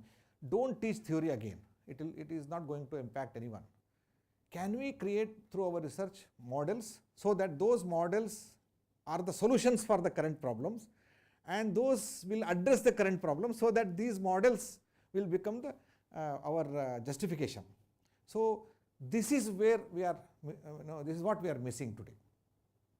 So theories are there, missing gaps are there. After going there, if we can create models for that, then we are successful. So that's where I am placing before you what we can do. It is not just theory, this is not just complete, ideas are complete. But one more thing, when we bring those ideas, if we today for all understanding purpose we use English, लेकिन मैं आपको बताता हूँ जो हमारे प्राचीन भारत में चाहे गणित हो, चाहे रसायन विज्ञान हो, चाहे लोह विज्ञान हो, all these disciplines have developed our own categories. Today those categories are missing. So when categories are missing, then suddenly we cannot see them. So those terms will bring those categories. Those categories can be seen. For example, this body, today why Ayurveda has failed? Why Ayurveda has failed? It is simply because the students of Ayurveda, they are not seeing at the dhatu and doshas,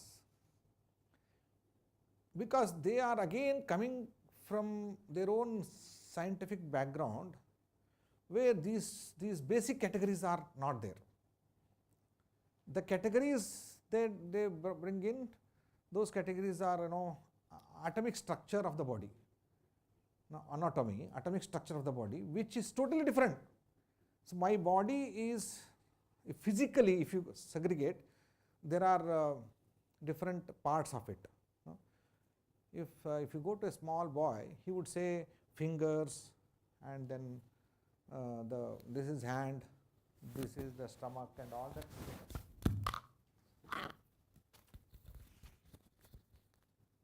This is just physical. And if you go to a person who dissect them, he says that there is a skin, under that something is there, under that something is there, under that something is there, there is a bone. This is what he can say. But these are physical aspects, right? But something is there which is abstract, which is not physically present.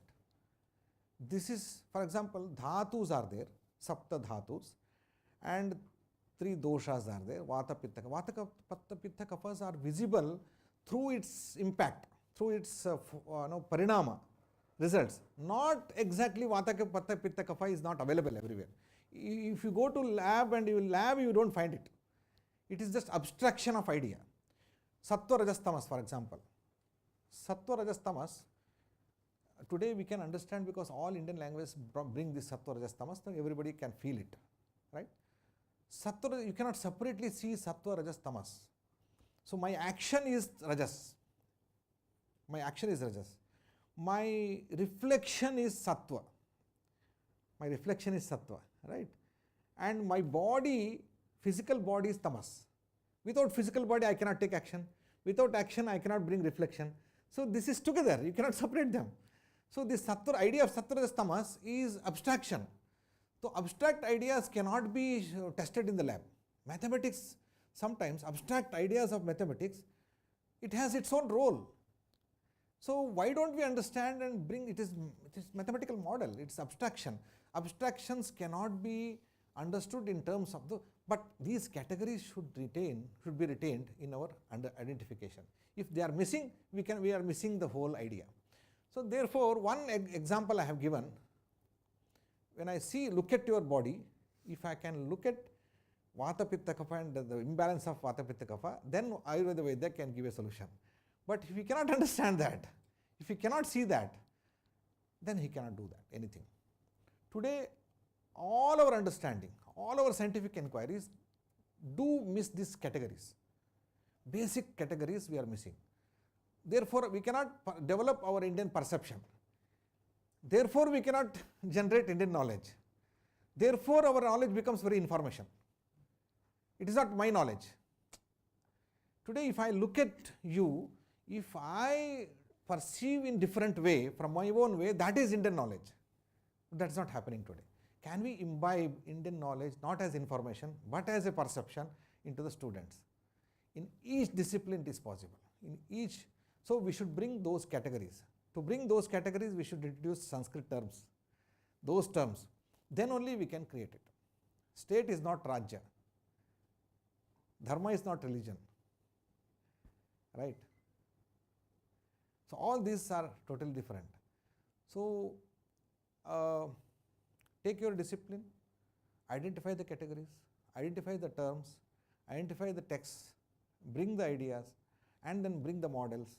This is where we can be successful Indian knowledge promoters. Thank you so much.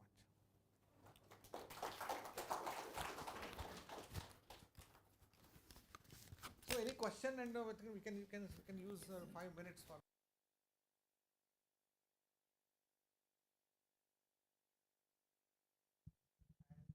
Very general one, very specific.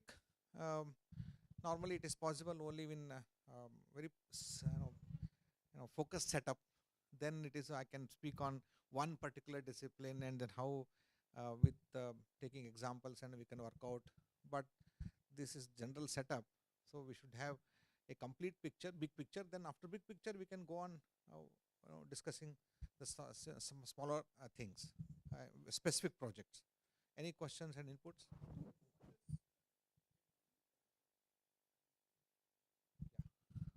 Time, right? Yeah, great question. In India, we don't have history. People, when I was small, when I was very young, people used to ask me, a historical sense. Indians don't have. Yes, I said earlier. I used to feel that Indians don't have historical sense. This is bad. Later, I found that we should be proud of it. We don't have historical sense. Yes, because history is not ours. We don't have any idea of history. Why I am bringing in the context of time? Time for me is not time. It is kala. Kala is not linear. For me, kala is a cyclic. It is a cyclic form. I mean, it's a huge cycle for me. It is rotating like this. No, kala is rotating like this. When kala is, I can perceive kala only in the form of a cycle chakra. When I see chakra, there is no end, there is no starting point, and there is no linear time. So therefore, even when I cannot see this in the line, in the form of line, I cannot see the chronology. So when the chronology fails, there is no chronology. I don't believe in chronology at all. So because everything comes and goes, then where is the history for me? But when I split it, even in the circle, there is a small line. That line is visible for me. That much I understand. But time is not linear. This is the big difference. The second point I'm making is, if we look at the idea of time, kala and desha, people have discussed whether they are two or only one. So the idea of only one is sufficient to understand both, but they have minimalist approach is only one is there. But they have two dimensions for this. If you look at from one dimension, it becomes kala, and another dimension it becomes space. So two dimensions, because as a perceiver, I can have these dimensions. As the real element, that becomes one. This is discussed in our philosophy. But later people also came up with an idea that kala, desha, three dimensions. Kala, I shall tell you, kala, one is kala and dik and akasha. Three. Kala, dik and akasha. Dik is directional. You need points that. But for space, you don't require, akasha. It is not sky. It is a space. Space doesn't require any pointer, but direction requires the pointer. Kala requires pointer. So if you cross that, space is more, base one, and direction becomes dik, and time becomes another line. So this element brings any object is to be studied with these ideas. So this is again a philosophical idea, but a lot of things are to be discussed. You can read, there are good books on this. Very good books are on the time, space and direction. Nayayikas have, Vaisheshikas have dealt with this, and later Vedantins have dealt with this. So you can read those books. Srishti is very fascinating subject in Indian philosophy. Srishti Prakriya, not only Prakriya but whole idea of Srishti. It is part of Itihasa, it is part of our Puranas, it is part of our scientific inquiry, it is part of our Dharma Shastra also, Srishti. So, I know different ideas are there, but they are brought to in one place. We cannot segregate them. That's the point actually. That's where we fail, because our discipline engagement makes our understanding that this is everything is mixed here. How to understand? We fail to understand. As I said in Mahasalilam, the questions that are asked. I read a couple of questions for you. 1 minute. The beginning of the text, it is 3000 years back. This text is written. This text, this is published by us, published notes and modern mathematical terminology, published by Professor Arananga, Professor of V-IKSHA Science. Not today, yeah,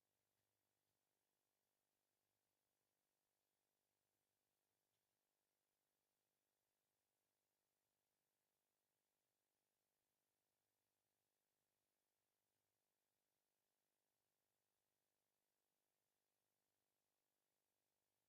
The question of time is there. Because time has been moving quite slowly. Suddenly things are moving so fast. Now, in a lifetime of this we are able to see so many things. But previously we had time, enough time, and we could perceive that this time was continuous. Now that suddenly, because time is moving so fast, we feel artificial become, that artificialism is very important. So previously we used to think that okay, this will continue, keep on moving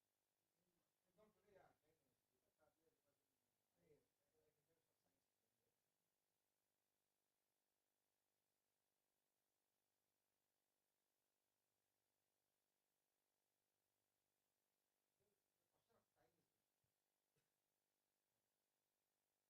next generation,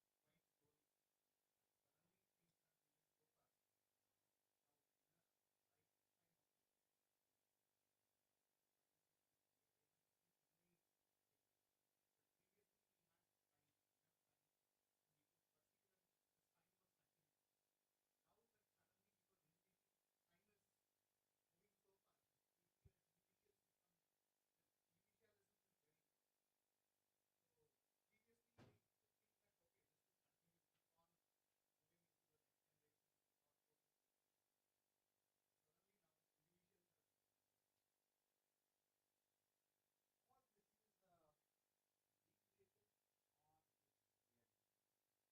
viewer can see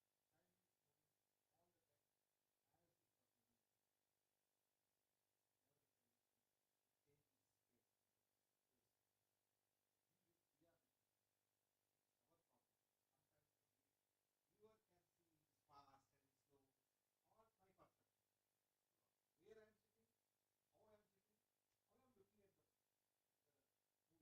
movie. Sometimes it becomes very slow for me. Sometimes it becomes very, very, even our psychological issues. Each one of us looking at me, seeing differently. You cannot claim that each one is looking at me and saying, getting the same thing. No, for somebody it may be very slow movement. I don't know who is doing that. I mean, it's possible. It's quite possible. Therefore, it is problem of our the culture. Today's culture, I think, has created its creation. Therefore, our ancestors, most of Indian engagement was with yoga. Even education was yoga. Even your bhojana was yoga. Even nidra was yoga. And even our all scientific inquiries were yoga. So everything was connected with yoga. Why? Yoga slows down your life. It slows down. When you're slowing down, you're very calm and you can achieve more things. I think that's why today people are bringing yoga for that. And really, if somebody practices yoga, I'm giving you guarantee that his life will become very slow. And you can feel that. You can start feeling that. Day is very controlled. Day is not so fast. You can see that. You can feel that. You can experience that. Once you start doing that, your thoughts will become very slow, very calm, and your achievements, you can see that, you feel that. कथं वा स्थावरजङ्गमानि भूतानि कथं च उत्पन्नानि कथं समुद्राः कति वा कथं तेषां समुद्रत्वं कथं गिरयः. So the question was, how did all these hills come up? How the mountains got their joint structures? How about elevated nature of the hills? How do these previous types of cross winds occur? How do the clouds rain and hold water? How about these weeds and shrubs? These questions are, I'm telling you, the answers are given later in different ways. These questions themselves are very important. I mean, people don't raise these questions in mind. It's very important. And these kinds of jignasas will make us more rich. Shall we close? Yeah, sure. It seems that during Gurukula, the focus used to be, the natural focus used to be on a Vinyasa actually. Got it? When we talk about the current system, let's say NIT, currently IIT. So, because when we look at any many number of unwarranted incidents, the patience level of the student, okay, highly patient, okay. A small problem can trigger them to take extreme steps, okay, and all these things. So when we look in terms of a kind of a curriculum or kind of practices, we can establish some of the good practices of Gurukula into current systems and what we have. Good. From like NIT, what we have been what will suggest? Yes. Suddenly change. Earlier we used to discuss about even our Gurukulas. People used to parts of modernization of Indian education. That was the slogan. Modernize your Gurukulas and Pathshalas. But slowly we started thinking that Gurukulization of modern education. Gurukulization of modern education. Good that you have asked this question. Last 3 years I am participating in the directors meet, vice chancellors meet, in visitors conference and many other occasions. We meet together. We discuss education and other things. Many IITs and IIMs directors problem headache is director's headache. As institution headache is the problem dealing with the students. When students psychology, students they go to the extreme level and it's one of more than 6 to 10%. It's very difficult to deal with the students and all these problems they discuss. But for me, when it's dealing with the mass education, if you go to Mysore University Vice Chancellor, he will not deal with this. He says, I'm comfortable. Because the students are brought from a pressure cooker and they're settled here. It's very difficult to deal with. What sort of changes we need to bring? These questions are very important, pertinent questions. Otherwise, bringing IKS is later. Bringing a normative life is very important. For that, we need to, I think, a family culture we need to develop. I mean, no competition, cooperation. How to sahayog? No more competition. Everybody can achieve whatever he wants to achieve. No need to go for competition. But so in our practices, we need to bring the changes. Day-to-day life, perception. So we can create so many activities so that everybody brings in harmony, so that life becomes easy first then so we are all focusing on curricula, we are all focusing on the end of the semester, the exams and grades and all that. Can we bring certain, so we used to cook together. Cooking करने में मजा आता है। अब होता है अभी हर एक गुरुकुल में गया था, अच्छी अगर आप भी जा सकते हैं, साबरमती पाठशाला, आप साबरमती पाठशाला में जाइए, अहमदाबाद में है, बहुत दूर नहीं, अहमदाबाद में साबरमती पाठशाला है, उसको एक जैन गृहस्थ उसको पालन करता है, आप वेबसाइट में भी देख सकते हैं। वहाँ बड़े बड़े वज्र व्यापारी का बच्चे भी वहाँ पढ़ते हैं, 100-120 बच्चे हैं वहाँ, कोई करिकुलम नहीं है, कोई कुछ नहीं है, सब सुबह में शाम को गया था मैं, वो कोई एक बच्चा छोटा सा बच्चा, कितना है 6-7 साल का बच्चा था, वो घोड़े में बैठा, कितना कॉन्फिडेंस के साथ घोड़े में बैठा था, घोड़े को हैंडल कर रहा था, 7 साल का बच्चा घोड़े को हैंडल कर रहा था, ठीक है। तो घोड़ा सवारी करता है, उसके बाद गाँव वो 100 गाय थे, गायों के बीच में चरते हैं, कुछ करते हैं, वहाँ वो भी क्रीड़ा करते हैं, क्रिकेट वहाँ गायों के बीच में क्रीड़ा करते हैं, किसी को डर नहीं लगता, वहाँ कुत्ते थे उनके साथ बैठता था, तो मल्लखम्ब करता है, पूरा दिन 60 कलाओं के साथ उनका डील रहता है, उसमें मैथमेटिक्स भी, पेंटिंग भी है, संगीत भी है, कोई करिकुलम नहीं है।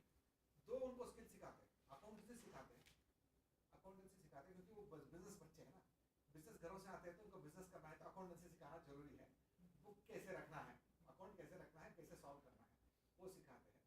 दूसरा उनको उनके जो इंटरेस्ट है उसको सिखाते हैं, उसमें लैंग्वेज भी रहता है, हिस्ट्री भी रहता है, ठीक है। अब जब वो 12th पास करके आता है, ही इज वेरी कॉन्फिडेंट, ठीक है, तो वो कॉम्पिटिटिव इतना बन जाता है, वो बड़ा बड़ा बिजनेस संभाल रहता है, करोड़ों रुपए का बिजनेस संभालने वाला बच्चा वहाँ रहता है, वो संभालता भी, उनके कोई एमबी क्लासरूम से नहीं होता है, क्लास हम इंडियन लाइफ को यहाँ ब्रिंग कर सकते हैं, तब गुरुकुल होगा। गुरुकुल का मॉडल मैं बताता हूँ, एक दो करिकुलम मॉडल बताता हूँ, मुझे जब करता फर्स्ट आपको फर्स्ट आउट ऑफ सिलेबस नहीं, out of syllabus he exam है, तो एक मुझे पता था सब, तो यही ये मॉडल है। दूसरा गुरु पढ़ाते रहते, गुरु देखते थे, तो पढ़ाने वाला दूसरा जो पढ़ता है, पढ़ के पढ़ाता था, तो गुरु तो देखता था, जहाँ ठीक करना ठीक करता था, नहीं तो उसके बाद में वो थोड़ा सा फाइनल ओवरलुक करके पढ़ता, और प्रॉब्लम लेके आते थे, प्रॉब्लम का सोल्यूशन शास्त्र हमारे दृष्टि से क्या होना चाहिए उसके बारे में डिस्कस होता। दूसरा कंठ पाठ करते थे, बाकी क्लासरूम से बाहर जितना भी होता था वो सारा लाइफ है, मतलब क्रीड़ा और संगीत हो, या हमें पकाना हो, सर्विस, हमारा कोई नहीं था, हमारा डील करने के लिए हमारा आश्रम में कोई नहीं था, सब हम ही करते थे, एंजॉय करते थे, सब किसी का डाउट नहीं था। तो कैन वी ब्रिंग पूरा क्लीनिंग को हमारा छात्र कर सकते, देख लीजिए क्या होगा, कंप्लीट करेंगे बच्चे, मतलब अपने पेरेंट्स मना कर देंगे, लेकिन कोई एनआईटी का ध्येय रहेगा, उसको क्लीनिंग हम ही करेंगे, जिस दिन हम कर सकते हैं उस दिन सारा ठीक हो जाएगा। ये चैलेंजिंग है, लेकिन आप करते हैं तो देख लीजिए।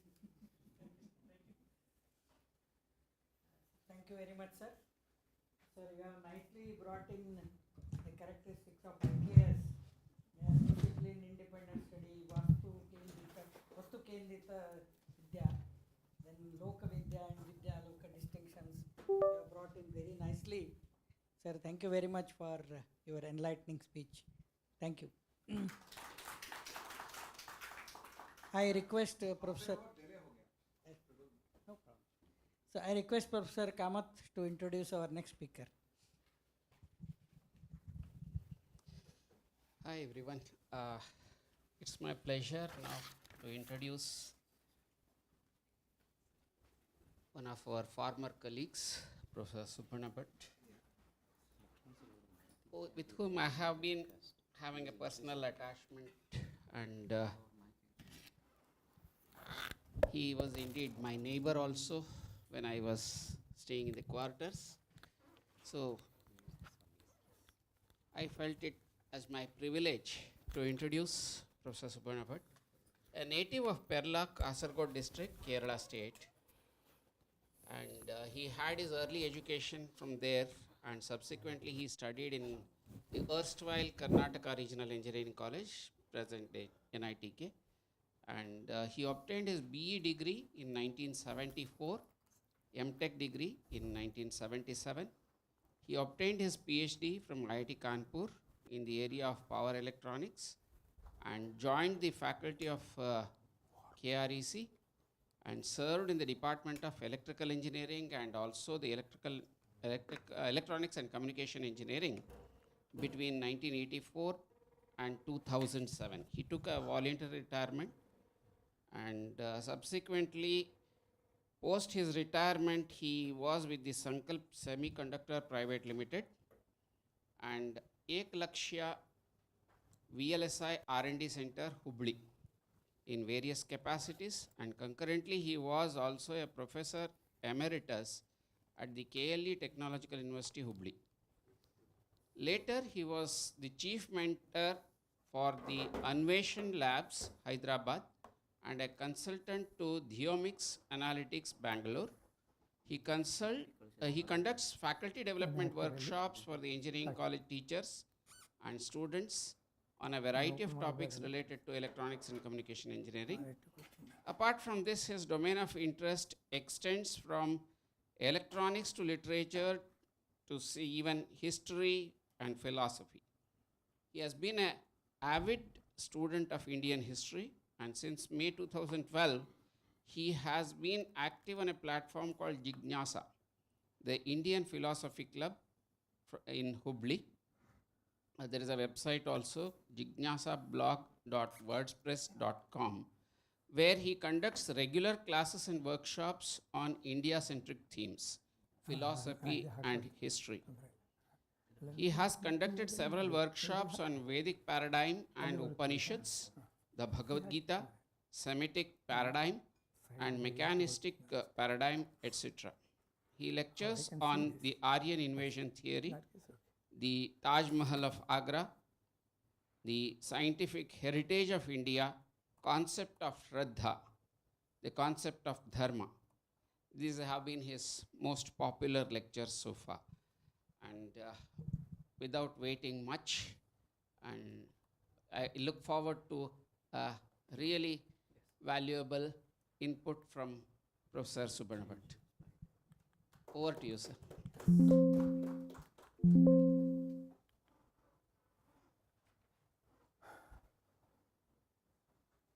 Thank you that you have called me here. I am coming back to my alma mater. I had entered this campus in 1969 for my BE. 5 years later, I completed and then I started teaching for 1 year, did my MTech, and then I went for my PhD and came back to this campus and remained here for 23 years. 2007, I took retirement and went away to industry and some other college, etc. For the last 12, 13 years, we have been doing activities under Jignasa. So I am going to share some thoughts which we have understood from our ancient knowledge base, our heritage, our culture, etc.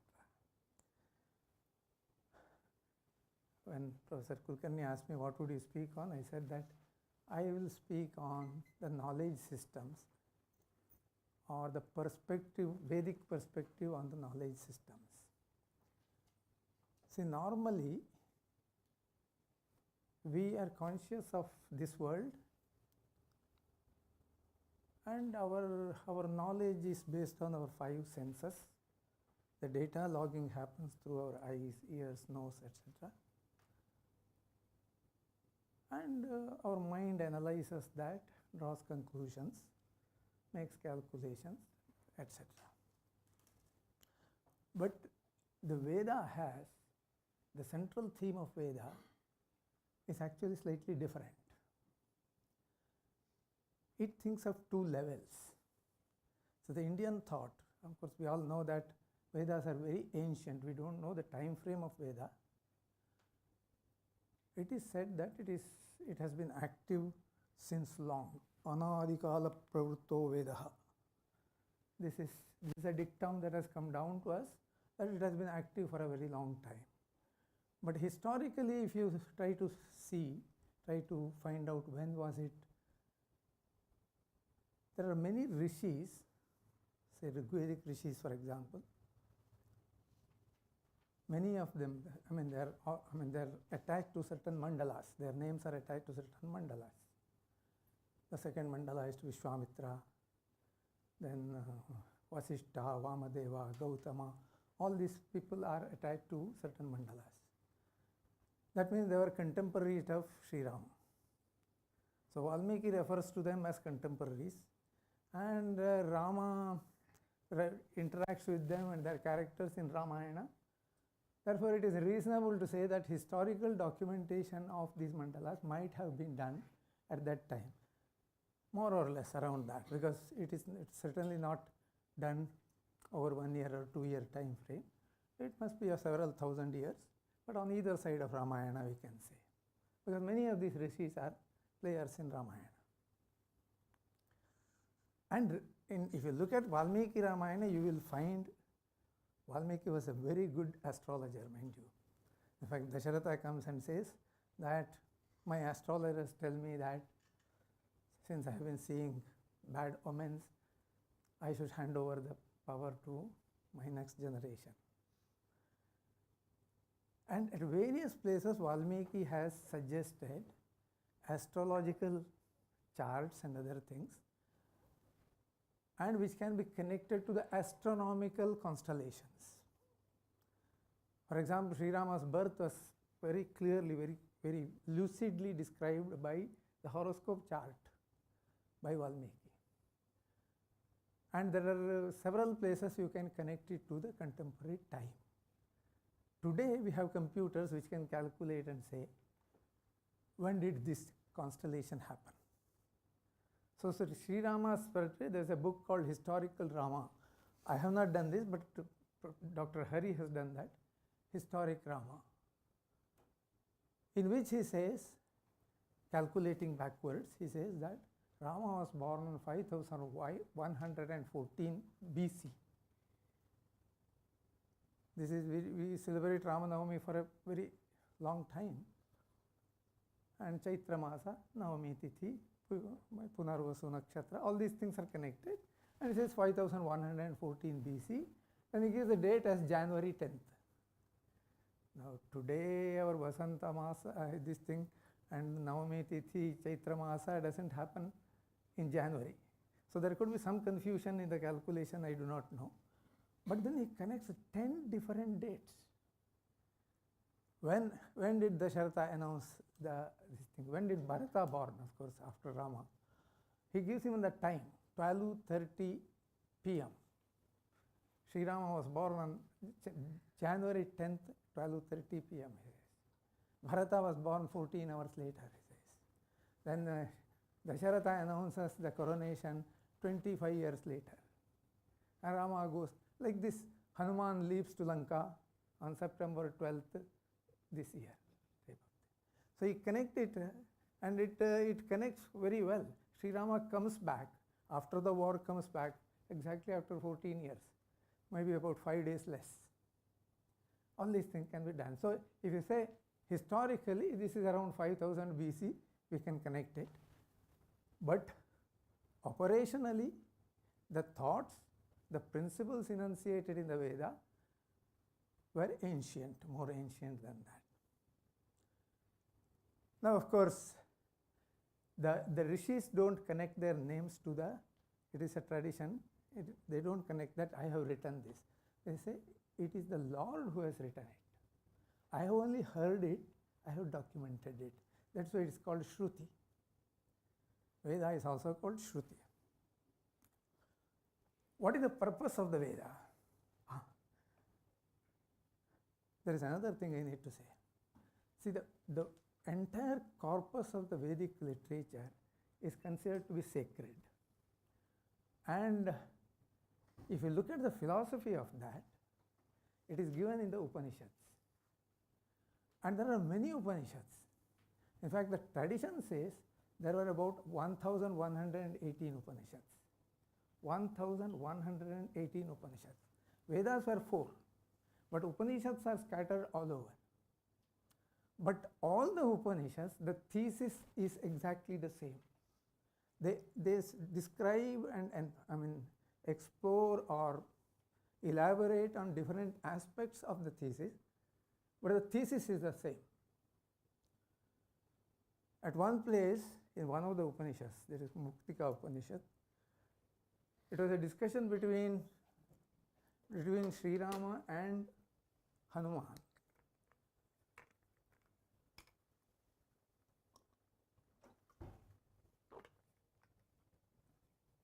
Hanuman asks Sri Rama, how can I get moksha? And Sri Rama says, if you study Mandukya Upanishad, it's adequate. However, if it is not sufficient, then you can study this. He gives a list of 108 Upanishads.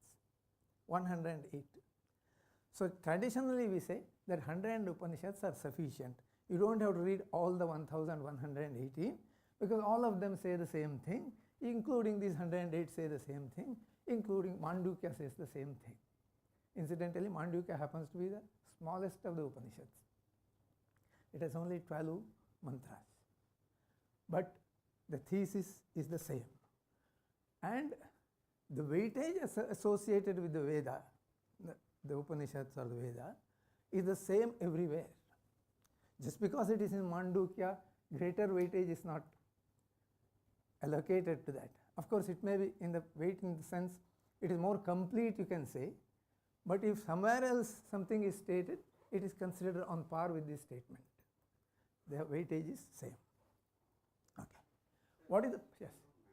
Is it slightly out of context probably? What do you actually mean by moksha? We'll discuss a little bit of that.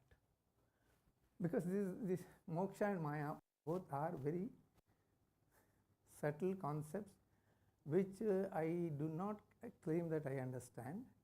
Okay, so but I will try to give what this says. Okay. What is the purpose of the Veda? Vidanti chatura purusharthan and tat prapti upayan. The 4 purusharthas are enunciated in the Veda, and how to achieve them, the path to achieve them, this is elaborated in the Veda. So the focus of Veda is purushartha. Okay. Purushartha are 4. I mean, what is purushartha are 4? We say dharma, artha, kama and moksha. Now many times it is translated, of course translation is not really correct. It is translated as goals of life. It is not goals of life. 2 of them, artha and kama, are aspirations. We tend to acquire wealth. We tend to enjoy wealth. So artha and kama are that. They are aspirations, and almost all of us in this room are engaged in that. It is very normal because it is well within the creation, and very normal that we engage in that. Dharma is about conduct.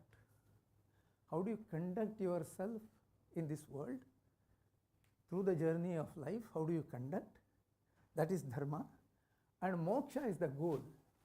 I have circled it to show that it is a goal. There is only one goal. See, this entire culture of Sanatana thing always remembers this goal. It is centered around that goal. It doesn't insist, it doesn't hustle you to go there, but it says this is the path to go there, and you will reach there one day, and you must reach there one day, and it's inherent in the creation that you will eventually reach there. It doesn't hustle you. If you do not want to move fast, it says it's okay. But if you want to move fast, there are yogas and other things where you can go in a highway. But it doesn't hustle. But eventually you will reach there, and this is the goal of life. To reach there is the goal of life. If you don't understand it today, you will understand it tomorrow. Pariksha lokan karma chitan. After trials and tribulations of life has ripened you, then you will start seeking it to go there. That's the goal. So these are the 4 purusharthas Two of them are aspirations. One is conduct and another is goal.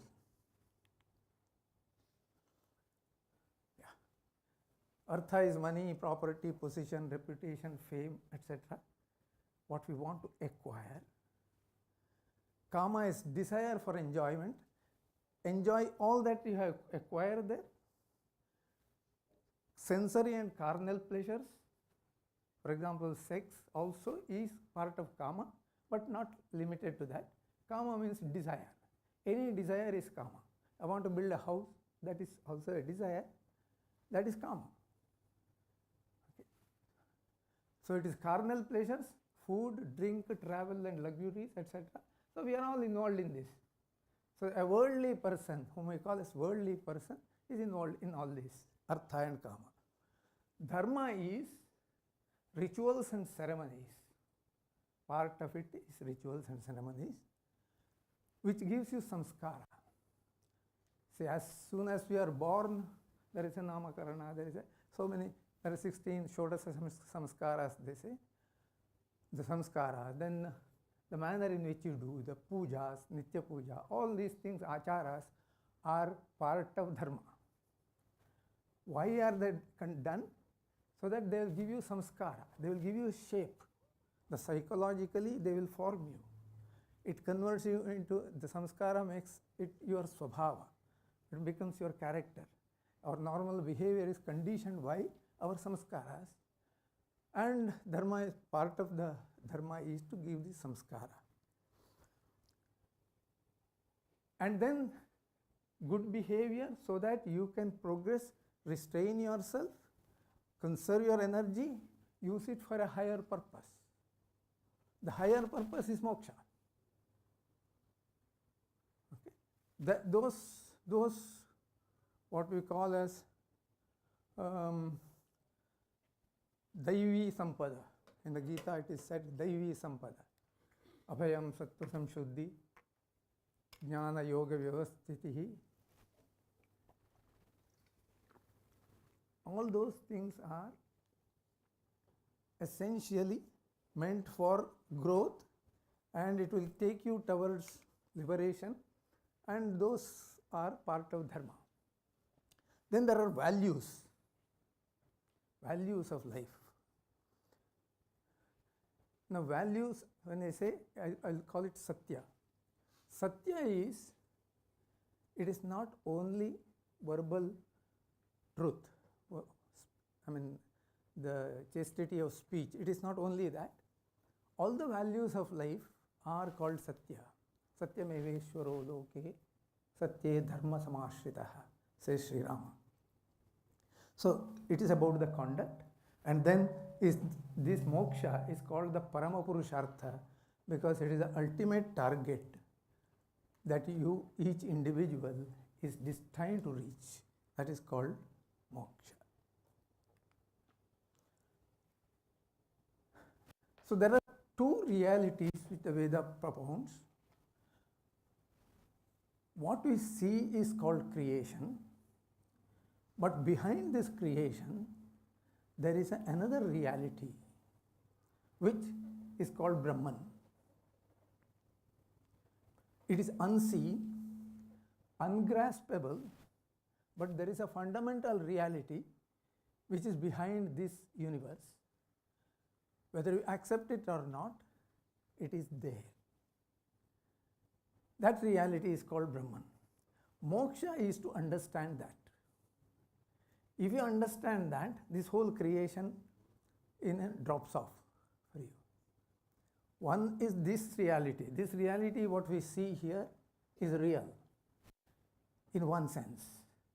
In the sense that if I knock this, my hand gets hurt. It is real.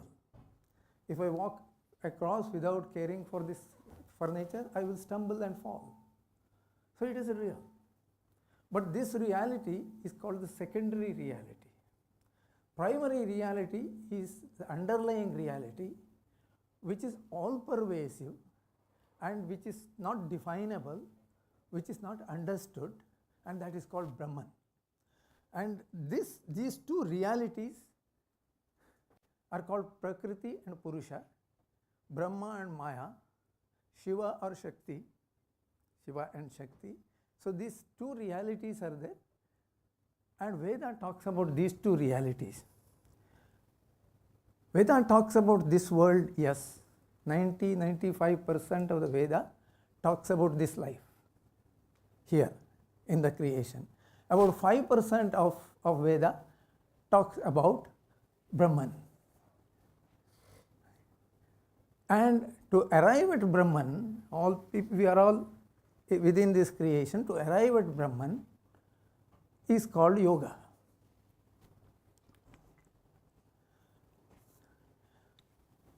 Brahman is the fundamental, absolute, and independent and eternal reality, which is the base of creation. Brahman is existence, consciousness, and bliss. It is called, its nature is called Sat Chit Ananda. Satchidananda, they say. It is also said Satyam Jnanam Anantam Brahma, which means the same thing. It is mentioned, these things are mentioned as intrinsic characteristics of Brahman. It is not an acquired qualification. For example, Chit is Jnanam. Chit is consciousness. Jnanam is, we normally say that he is a knowledgeable person when we say. Knowledge is an acquired thing. When he was born, he did not have. He went to the school, he studied under gurus and acquired that knowledge. But here it is not that. It is not an acquired qualification. It is an intrinsic qualification, intrinsic characteristic. He is knowledge. See, why it becomes difficult to study Vedanta is, see, the paradigm is different. He is talking about, it is not, Satya means existence. Existence means he exists. Existence itself. It is not a qualification outside. We normally understand in creation, we normally understand it differently, isn't it? But existence itself, see, this exists for some time, that's what we understand. But he says existence itself has a qualification, that is Brahman. Existence, and he is knowledge. It is not that he has knowledge, he is knowledge. And the third one is called Ananda, which is called bliss in English. But Ananda is not really bliss. Ananda is a sense of expansion. Infinite expansion is called Ananda. Satyam Jnanam Anantam Brahma. Satyam Sat Chit Ananda. That Ananda and Ananta are one and the same thing. So infinitely expand. Suppose when you are joyful, what happens inside? We feel a sense of enlargement, right? An expansion. Expand this to include the whole universe and beyond. That is called Ananta. That is called Ananda. Spiritual, this thing. What is Chit? Chit is spiritual awareness. We call it consciousness in English. Spiritual awareness. Suppose I ask you, close your eyes and tell me, are you alive? If I ask the question, please find out whether the other person sitting next to you is alive. Then you will turn to him, eyes blinking. If he has closed his eyes, you will see his chest heaving and say, yes, he is alive or not. But if you close your eyes and sitting still, and if I ask the question, are you alive? You will say yes. Why do you say yes? What is the proof for that? He says, I don't need a proof. I am alive. I am aware. So when Descartes was a scientist, mathematician, scientist, philosopher, French philosopher, some 300 years ago, he was asked this question. How do you know that you exist? His response was, I think therefore I exist. I think, therefore I exist. Whereas Vedantin, if you ask him, he'll say, I don't have to think. In a yogic samadhi, thoughts are depleted, but he is aware that he is alive. We too are. We don't have to think to say, or don't have to watch our thoughts to say that we are alive. We don't need a proof. It is an axiomatic truth. Swayam Siddha Satya.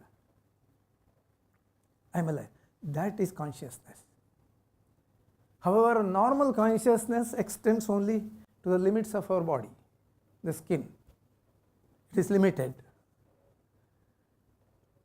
Okay? And it is also doesn't exist when we say that we are sleeping. When you are sleeping, your consciousness doesn't extend to your feet. Okay? But when you are awake, you will see this consciousness. And that consciousness is called Chidabhasa. It is a perceived consciousness. Chitta has perceived it, therefore it is Chidabhasa. Abhasa means perception. But if this awareness, it is a limited awareness. Each of us have it, each of us have a limited awareness. And each of us awareness is different in its capacity also. It is individualistic. It is limited. It can expand. It can grow. And as it grows, it is spiritual growth. If it becomes infinitude, it expands and covers the whole of the universe, and that is called moksha. Realizing Brahman means that you feel that you are Brahman. Mayeva sakalam jatam, mai sarvam pratisthidam. The whole world is coming out of me, and it resides and it devolves into me, and that consciousness level is called Brahman. We have small, reduced, which is said to be the Chidabhasa Chaitanya. It is called, this is a point of contention and confusion. It is also called Pratibimba Chaitanya. The simile comes from the fact that the sun is in the sky. Sun is in the sky. But if you take a vessel, take some, there is a reflection of the sun there. Reflection is not, reflection is Chidabhasa Chaitanya or the Pratibimba Chaitanya. Okay? It is not the same as that. This is what Pratibimba Chaitanya says. But Chidabhasa Chaitanya may be a better word, because ultimately our philosophy, the Vedic philosophy, says that it is not reflection, but it is an actor. An actor in the stage. He has shrouded himself with clothes, covers, and he is not identified as that. But he is here, shrouded himself with something else, and therefore he is not really identified with the original thing. But it is he himself. This is what our philosophy says. Okay. Satyam Jnanam Anantam Brahma. Satvichit Anandam Brahma. This Satyam is called existence, which never changes. Existence continues to exist. It never changes, and that is what is called Sat. Sat is a technical word. It has specific meaning. The meaning is this, Satyam. Okay. Therefore, Brahman is given so many adjectives. He is called Akala. There is no sense of time in Brahman. Kala is a concept in creation. It is not in Brahman. He is called Akala, Amrita. Akshara, Akshara means doesn't change. Avinashi, same meaning. All these mean the same thing. Avyaya, Akshara, Amrita. He is also called Purusha. Purusha means all pervading. He pervades the entire universe. all pervading, sarvavyapi. That's what Purusha is. He is a sakshi. In individuals, he is a witness. He doesn't get involved in the karma. He quoted a verse earlier where Daivam Pancha. The next verse says that Atman doesn't get involved in the karma of the individual being. Okay, whereas Chidabhasa has to accept the responsibility. Atman doesn't. The original thing doesn't. He is a witness.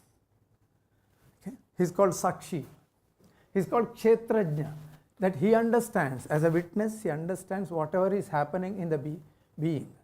Idam shariram kaunteya kshetramitya vidiyate.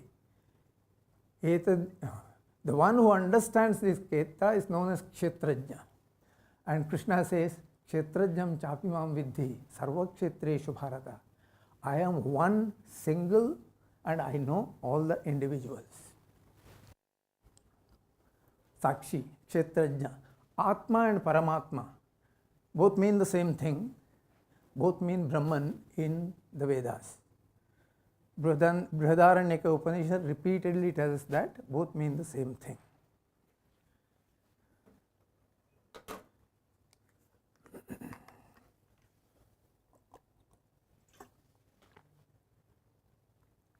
Okay.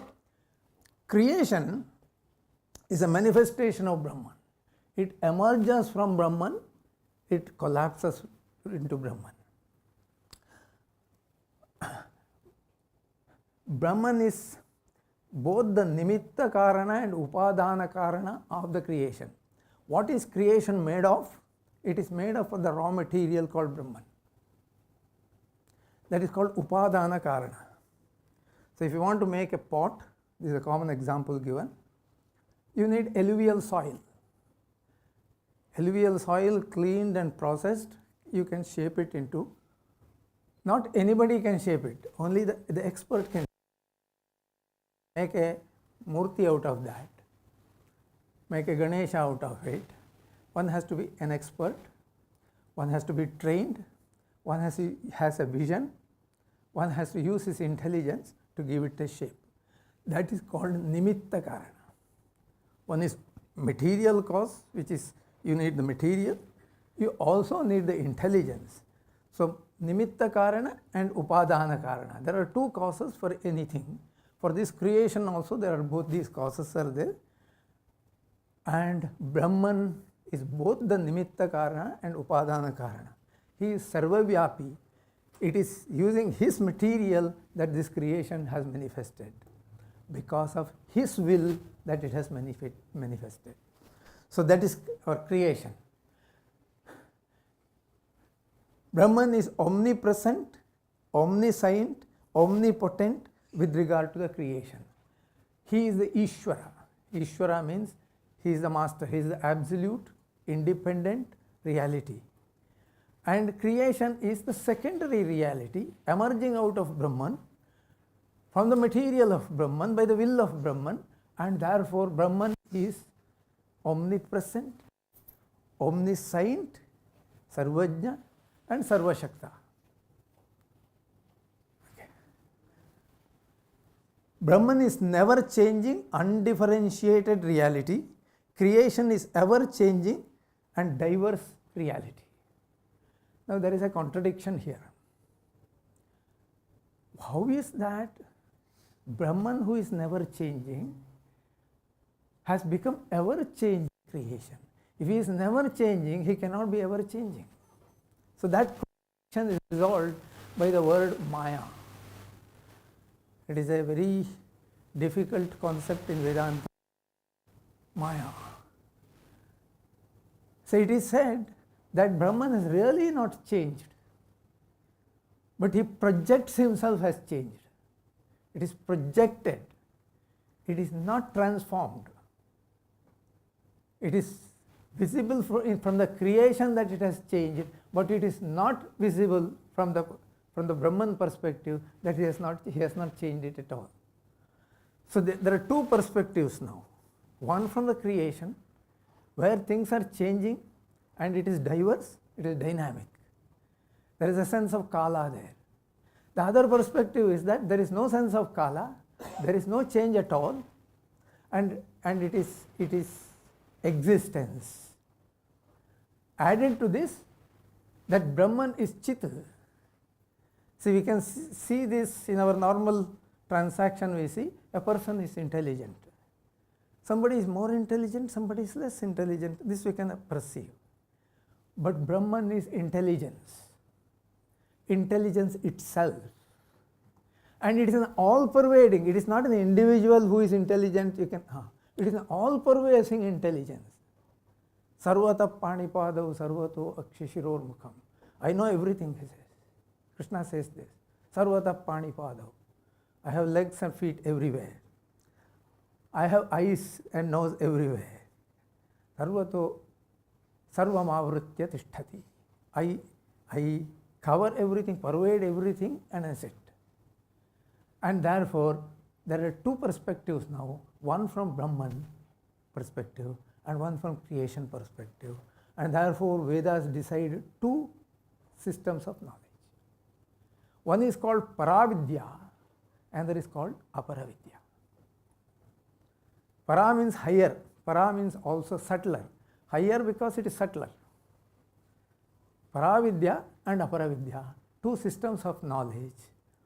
And normally in our education system, secular education system, we just do not understand what is Paravidya. We don't introduce it, we don't discuss it. And therefore, the full impact of the Vedic knowledge cannot come to us. We deal with Aparavidya. But Veda presents something called Paravidya, and the Upanishads are the repository of this Paravidya, which is only about 5%. The rest of the Veda is, see, there is science in that, and there are other things in that.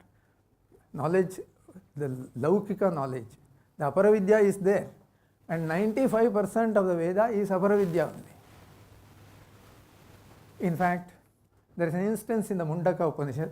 Excuse me, I am not very well, that's why I keep drinking water. No, I prefer standing only.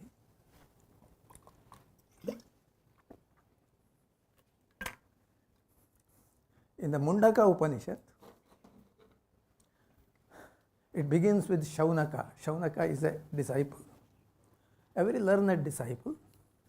He approaches Angirasa, Guru Angirasa, and asks him, Kasmin bhagavo vijñāte, sarvamidam vijñātam bhavati. By knowing what knowledge, what vidya? Can you know everything about this world? Idam vijñāte. Kasmin bhagavo vijñāte, by knowing which knowledge, sarvamidam vijñātam bhavati. Then Angirasa, like a true, mature sage, he says, Dve vidye veditavye. It is said there are two knowledges, two systems of knowledge. Dve vidye veditavye. Iti hasma brahma vido vadanti. See the beauty of this presentation. He says, I don't say, he doesn't say I say this. He says, Brahma vido vadanti. The point is, unless you know Brahman, you can't talk about two vidyas. Most of us are unaware of Brahman. So we are not authorized to talk about Brahma Vidya, nor do we know it. Authorized means we don't know it, how can I talk about it? So he said, Dve vidye veditavye iti hasma Brahma vido vadanti. Tat Brahma vido vadanti, they say. Then he says, what is Aparavidya? First he discounts, because Aparavidya is close to us, we know it. Rigvedo, Yajurveda, Samavedo, Atharvaveda. See, he's listing all the four Vedas, because the bulk of Veda is Aparavidya only. Rigvedo, Yajurveda, Samavedo, Atharvaveda. Shiksha, Kalpo, Vyakaranam, Niruktam, Jyotishyam, Chando, Jyotishyam iti. 6 Vedangas he recounts. What it means is that there is Vedanga, Upaveda, all these things. Whatever you can list after that, they are all Aparavidya. Then he says, Ata tatra para. What is paravidya? He says, yaya yad aksharam adhigamyate, using which you will go to Brahman. Yaya yat aksharam adhigamyate. Somebody who can go to the Brahman, and that is called paravidya. The indication is that only the Upanishads are paravidya. So to study Upanishad Vedanta, then there is no restriction. There is only the issue is jnanam. Upanishads talk only about jnanam. All discussions are on that. All jijnasa on that. In fact, Upanishads are the greatest examples of jijnasa. I told you that we have picked up the name Upanishads, and we have been, picked up a jijnasa platform we did, discussing all these things. And jijnasa is from the Upanishads. Later Socrates has shown this jijnasa as an example in Greece. But Upanishad rishis are like that. The students will come and sit around them, and they ask certain questions which they did not understand. Adhihi bhagavo brahmeti. Then he will say how to learn this method.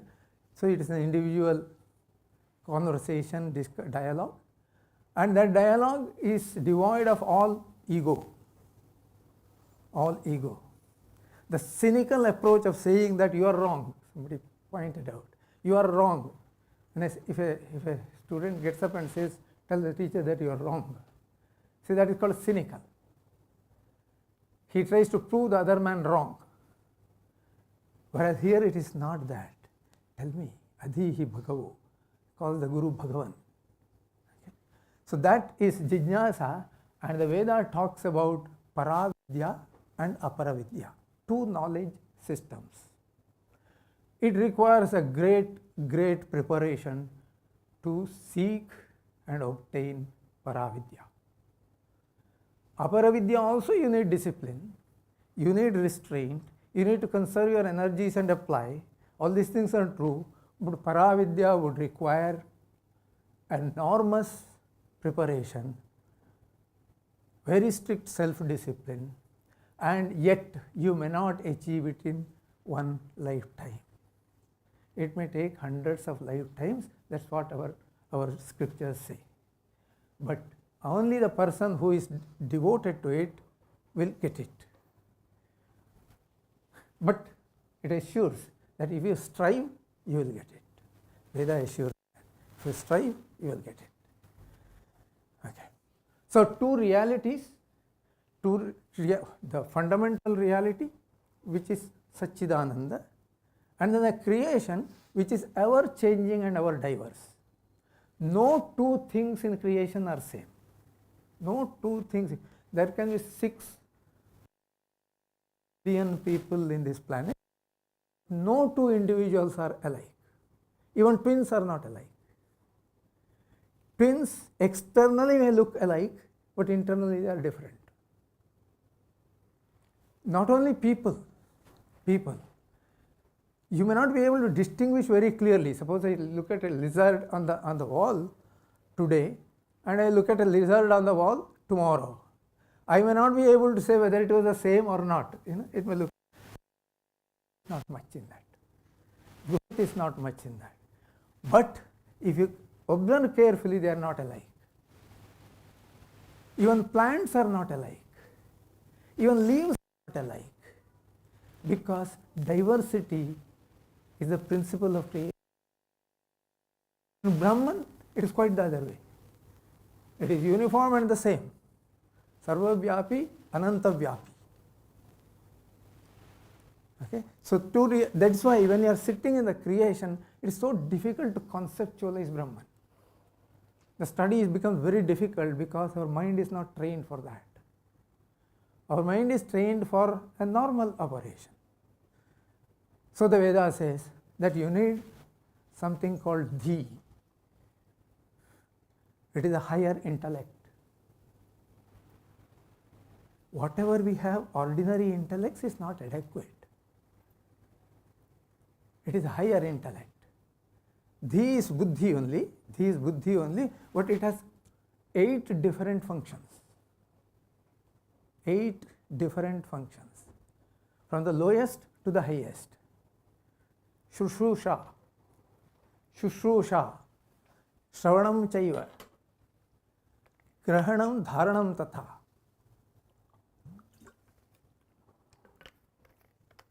Shushrusha means to listen.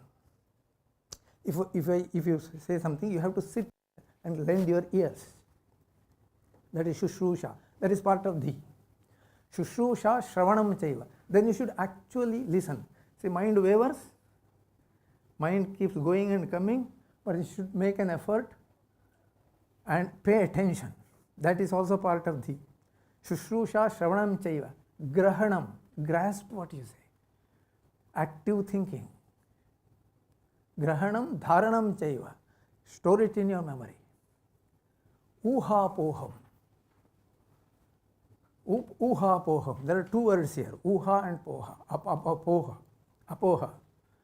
Uha means, see, the teacher teaches you something. We take a textbook which is this thick.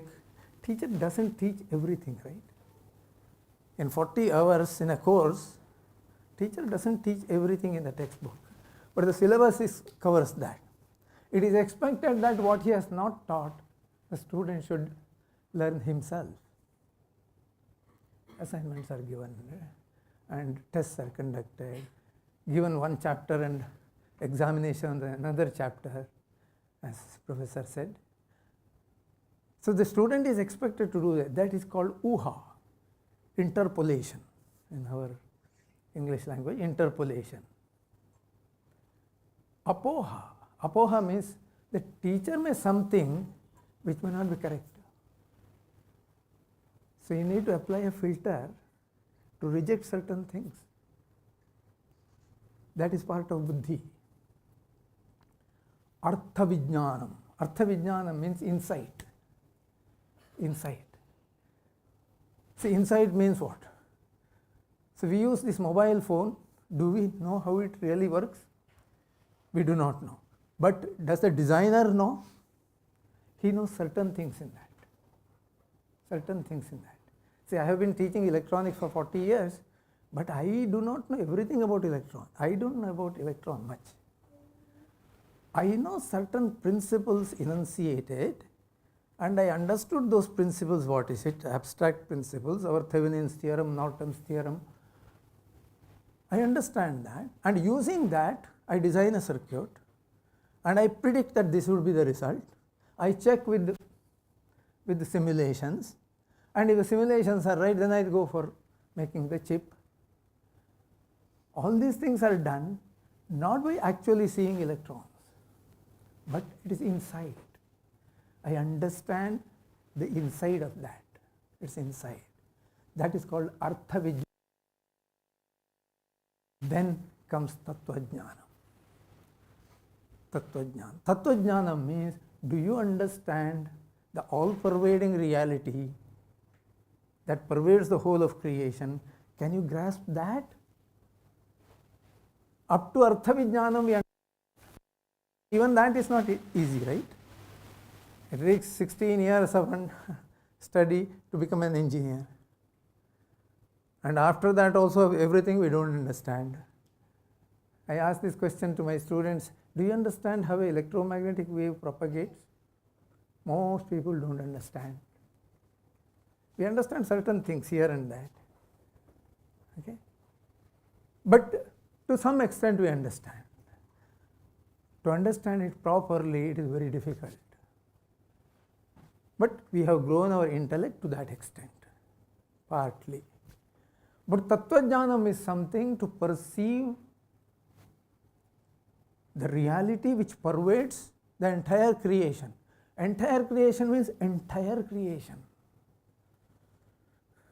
Purushamevedam Vishwam Karma Tapo Brahma Paramritam. He says even karma is Brahman. Purusha Evedam Vishwam Karma Tapo Brahma Paramritam. That pervading reality to understand that, you need what is called dhi, which is a higher intellect. Higher intellect. Sukhamatyantikam yat tat buddhigrahyam atindriyam is what Krishna says. To understand Brahman, sukhamatyantikam, the ultimate joy, ultimate bliss. Sukhamatyantikam yat buddhigrahyam atindriyam. That buddhi is dhi. And the Veda says, develop that dhi. It is not easy. It is not easy. Develop that dhi. It comes from your effort, because you are trying to develop something which is there inherently with you inside, but then it is not manifested. It can manifest only through will. Only through will. So it is a upward struggle, going, climbing the Himalayan type of a thing. But dhi has to. So the central mantra of Veda is said to be Gayatri. Gayatri Chandasamaham, says Krishna. Dhiyo yona prachodayat. What does it say? It is very simple statement. May my intellect grow, expand. Like the sun casts its rays, may my intellect expand. I worship the Bharga, the Prakasha of the sun god.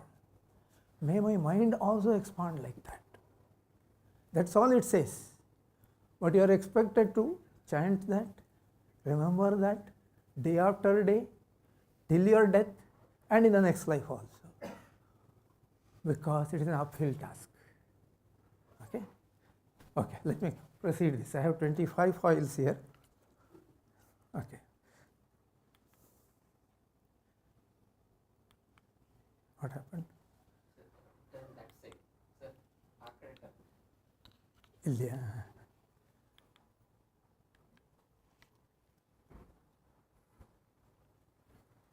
I found a solution. Yeah.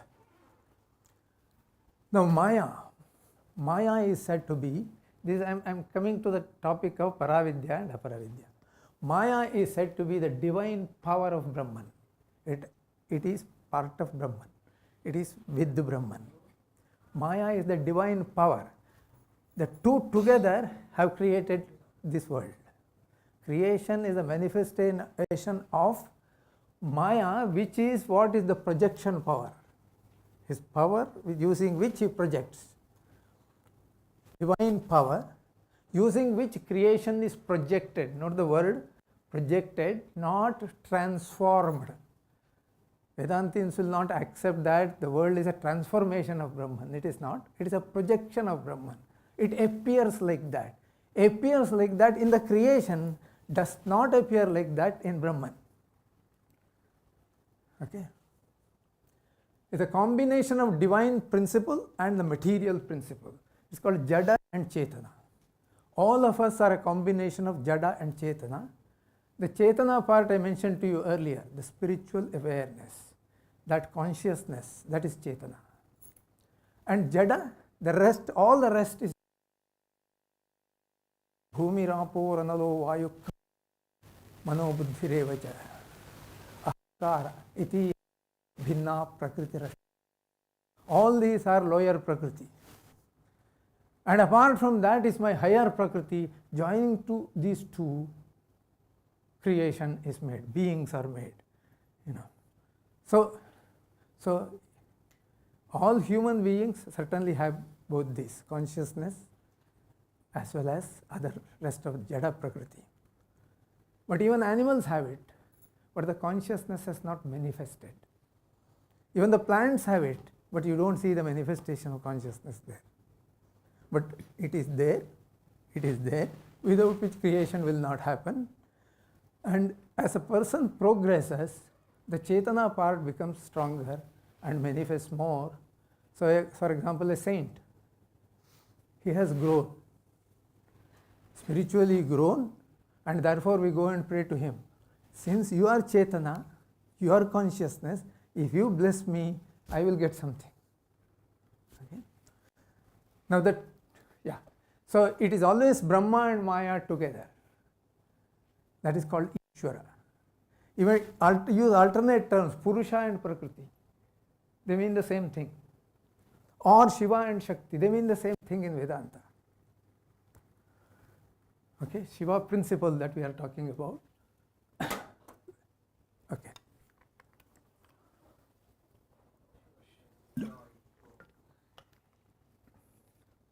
Now creation is governed by the laws of nature. I should say, together they are called Ishvara.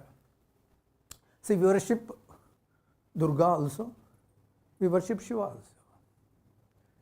So it is always together, Lakshmi, Narayana, Brahma, Saraswati, it is always. So the concept of marriage is a reflection of this philosophy. Okay. Creation is governed by the laws of nature. Laws of nature, there can be several laws in several levels. There can be laws of physics. For example, if you throw up a ball, it will come down.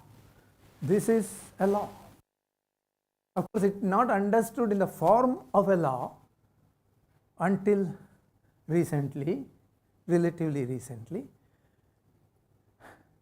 It was it is called the gravitational law, and Newton presented it in a form, in a formula. But earlier Bhaskara talked about the force of attraction, but it is a law. So if you throw up, it comes down. After Newton gave me the formula, I can calculate how far it will go, how high can I throw it, based depending upon how much energy I put in, and when will it come down, what time it will come back and hit. All these things can be precisely calculated. That's what they did. The planar system was verified by gravitational law. But there are other laws at different levels. All are the laws of nature only. All are together called Rita. Rita. And the most important law for us is karma. The cosmic law of karma. It is subtle. It is not easy to understand that. Of course, just because we don't understand it, the law will still operate. Karma is subtle. We don't know when it will manifest. We know that something will remain, the residue will remain. It is called bondage.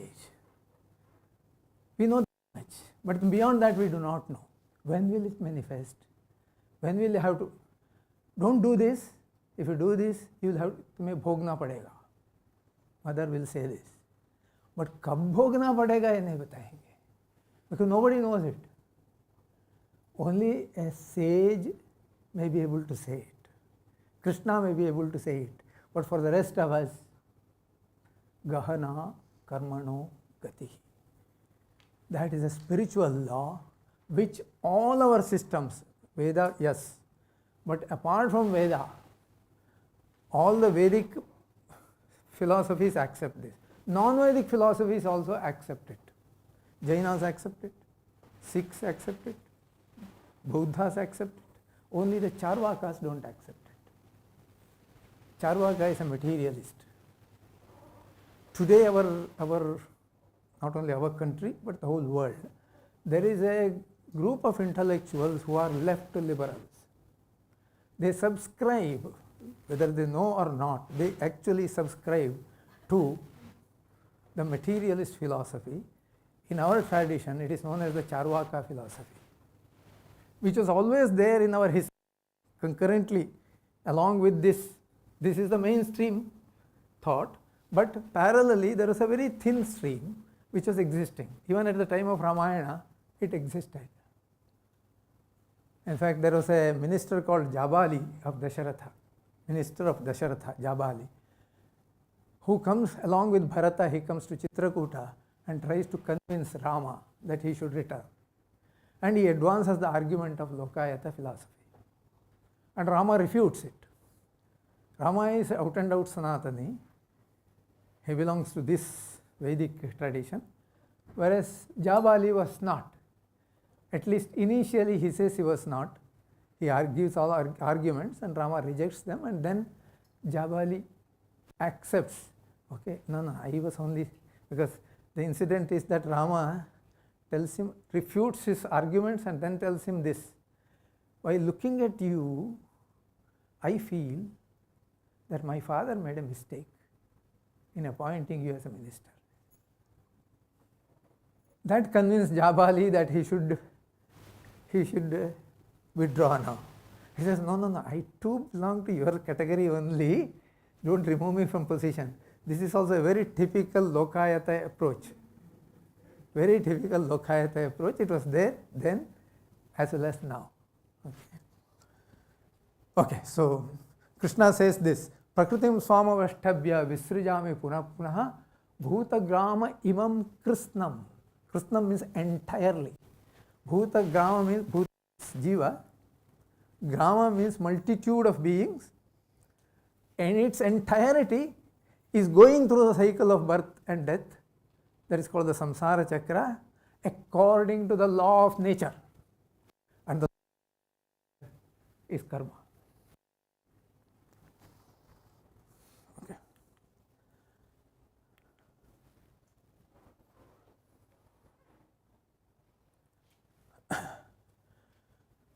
Now creation emerges and collapses from, this is Upanishad only.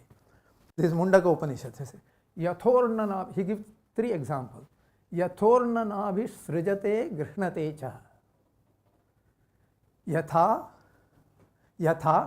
prithvivyam oshadhayas sambhavanti. Yatha satapurushat kesha lomani. Tatha aksharat sambhavati havishvam. He says how creation emerges from Brahman and then collapses. He gives 3 examples. Urnanabhi means spider. Spider weaves a web, but when it weaves a web, it uses a gum which emerges from the navel. That is why it's called Urnanabhi. Okay, it weaves and makes a web, and its job, capturing flies and other things, but then it can also withdraw that web.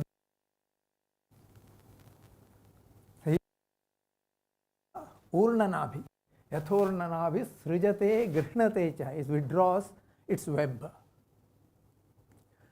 Yatha sambhava, yatha prithivyam oshad sambhavanti. The plants emerge from the earth, grow, and then one day it will stop growing, stop yielding fruits, and then one day it will collapse and will be withdrawn. Likewise, creation. Likewise. Now the third one, he says, like the hair in the head and the hair in the body. Yatha Satap Purushat Kesha Lomani. Loma means the hair in the body. Kesha means hair in the head. There are 2 different words used. We normally call it hair. Emerge, and you work to this. Nothing happens to me. I am not hurt by that. I am not hurt.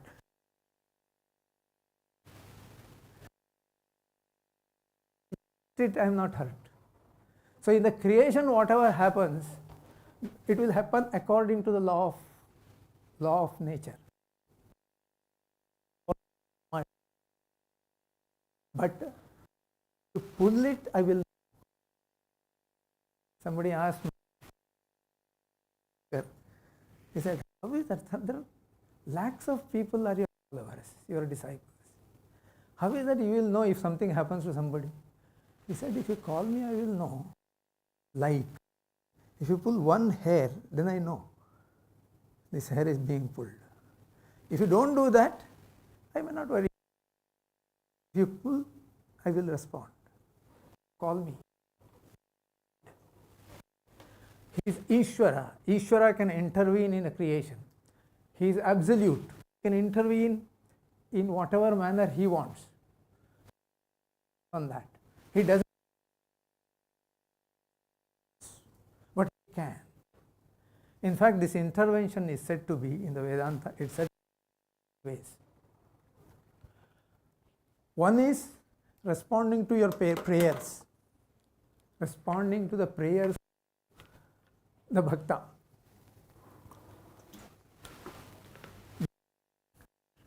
He may give you what you ask for.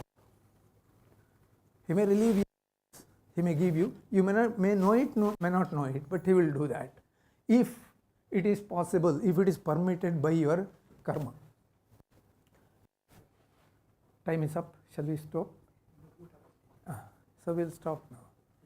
I'll go with these thoughts. Okay. Okay. Yeah. So he intervenes in three different ways. One is through the net karma in response to prayers. Through the net of karma, where it permits, then he will push. Another is called grace, which is his own calculations. His own calculations, like Sri Krishna. He gives knowledge. Arjuna did not know what to ask for, but Krishna knew what to give. That is grace. And the third one is intervention, which can happen anytime, anywhere. Whatever may be the obstruction, he can remove it. Like Narasimha manifested. He doesn't have to have a means. Because Rama became the son of Dasharatha, Kausalya, through a proper, normally defined path. Krishna became like that. But Narasimha was not.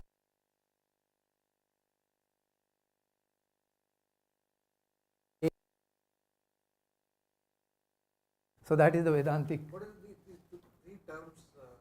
In Sanskrit, you have three terms for this. You said grace and intervention. Yeah, one is prayer, another is. I am just not recollecting that. Sorry. Okay, I'll come back to you on that. Okay, so this is.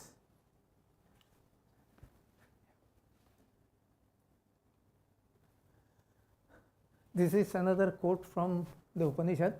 Brahmaivedam amritam purastat. Purastat, paschat. Purastat means in front and paschat. Brahmaivedam idam purastat. Brahma paschat. Brahma dakshinasha. Uttarena. Adhascha urdhuncha prasritam Brahma pervades the whole.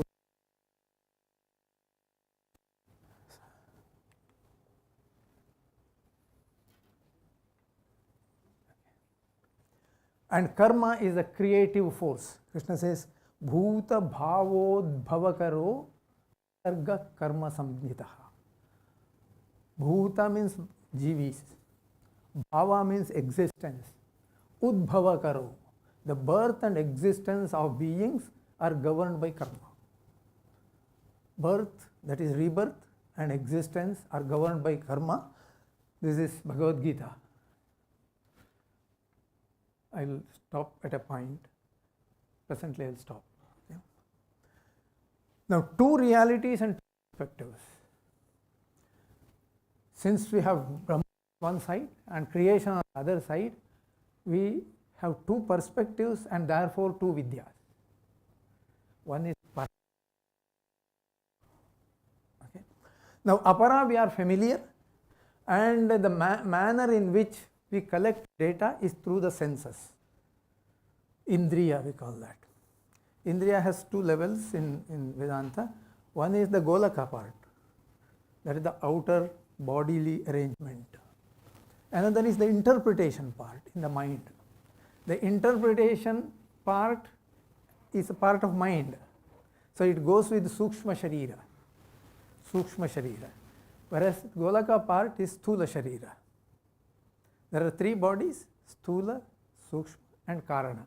Karana is nothing but the karma goes with at the time of sleep, consciousness is this and goes to Anandamaya Kosha, very close to Brahman and rests there.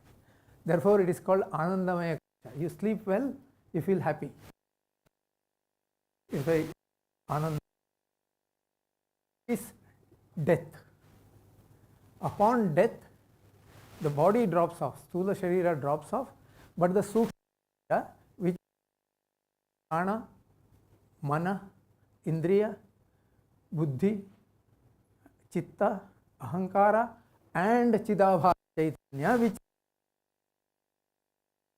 derived from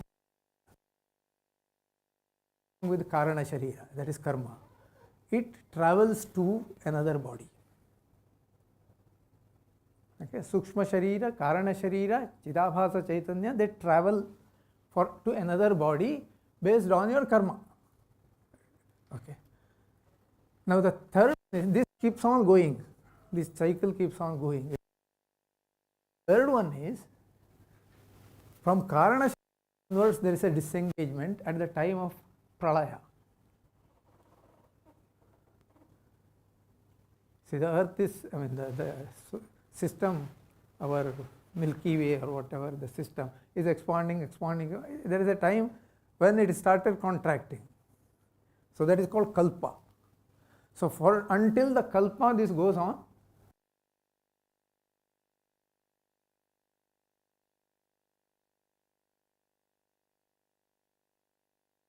And Karana Sharira goes into a sleep. It is a sleep of Brahman, they say, night of Brahman. Until again, after another Kalpa, it will be projected again anew. Tani Kaunteya Prakriti Mamikam. Into the Prakriti, Mula Prakriti. Prakritim Yantimamikam. Kalpakshaye Punasthani Kalpadau Visrujamyaham. Again I am projecting it. So this cycle continues beyond the Kalpa also. The liberation happens. When the liberation happens, that is the end. Only moksha can relieve you from the Karana Sharira. Until then, it continues. Okay. Yeah, so normally in the creation, we use the 5 senses, and there are methods of processing that knowledge. It is called Pratyaksham, Anumanam, Arthapatti, Upamanam and Anupalabdhi. These are the five types of data processing that we do and draw conclusions out of that, but it is based on the Indriyas. Okay. So Indriyas, the 5 senses processed by the mind, that is what we deal in creation, and that is how we are developing our science and other things. All our engineering and physics and other things are related to that. Essentially, data is taken in by the 5 senses. Whereas about Brahman, no way of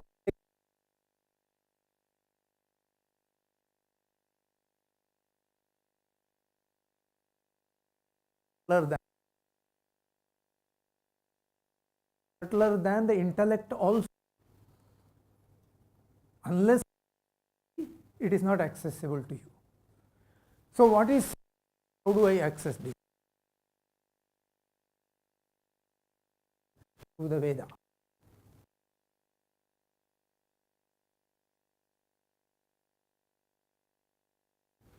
Vedaischa sarver ahameva vedyo. Veda seeking. Sarve, all the Vedas are trying to seek me. Ahameva vedyo. Vedanta krit veda videha chaham. I am the creator. That is Paravidya. Okay, using that, come to me. So it is called Shabda Pramanam. When you want a proof here, you will say, my experiments have given me proof. I have done this, I can demonstrate it, I can show it. Here, it is a subjective knowledge. Subjective knowledge. That you can verify it yourself, but you can't demonstrate it to somebody else. And the tool verification, internal karanas, dhi, and to that you need great discipline, which is acquired over lifetimes. So, therefore, Vedanta is not a science. Science deals with this. Many times in defense of our Vedic thoughts and other people say it is a science. It is not a science. Many created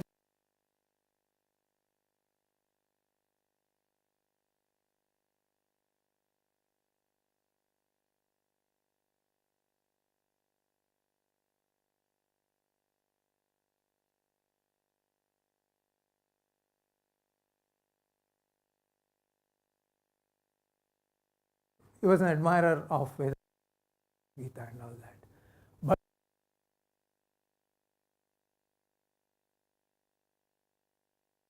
don't call it a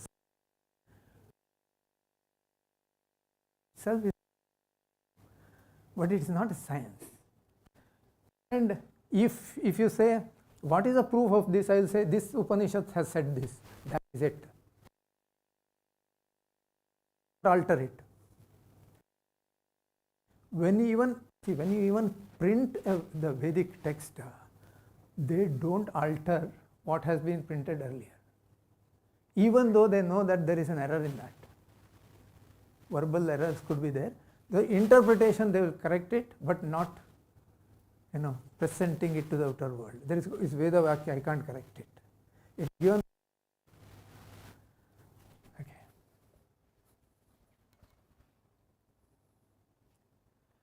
Vedanta is not a science. And Vedanta is a science or a knowledge system which is explored through the mind. Okay. Yeah. Adhyatma is Shabda Pramanam. Veda is taken as the proof, statement of Veda. Antakarana is the tool, that is the buddhi. It requires Chitta Shuddhi, Sattva Shuddhi, Dhi Shakti Vikasa, Atma Jnanam. That is it. Whereas Vijnana is this: you have a hypothesis, you have a phenomena, you propose a hypothesis, you will set up an experiment, make the observations using the, and then your conclusion. It is a scientific methodology which is not applicable to the Vedantic learning. Yes, so we will stop here.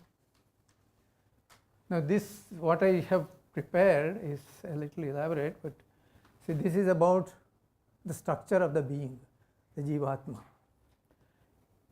And this is about the Chidabhasa Chaitanya. There is a Sakshi, there is a Chidabhasa.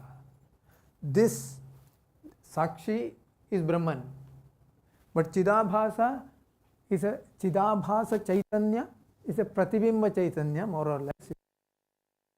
It is the content is the same thing. It is Chetana, but it is a limitations created by himself, dead in Maya, and there is a limitation. Ajopi san avyayatma, bhutanam ishwaropi san, prakritim swam adhishtaya sambhavami atma mayaya. I descend into Maya, even though ajopi, I have no birth, no death, I am anadi, eternal, immortal. Ajopi san, I am the Lord, Ishwaropi san. Even then I descend into Maya. All these are Maya, except this.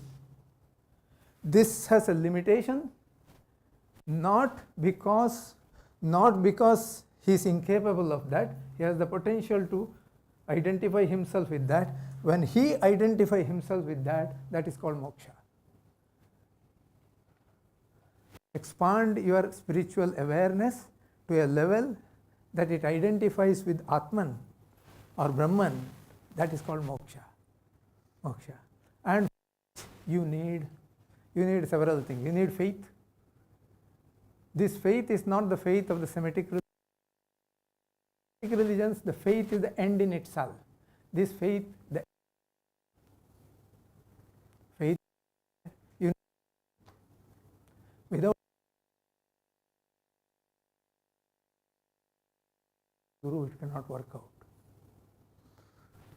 Okay, so I will stop here.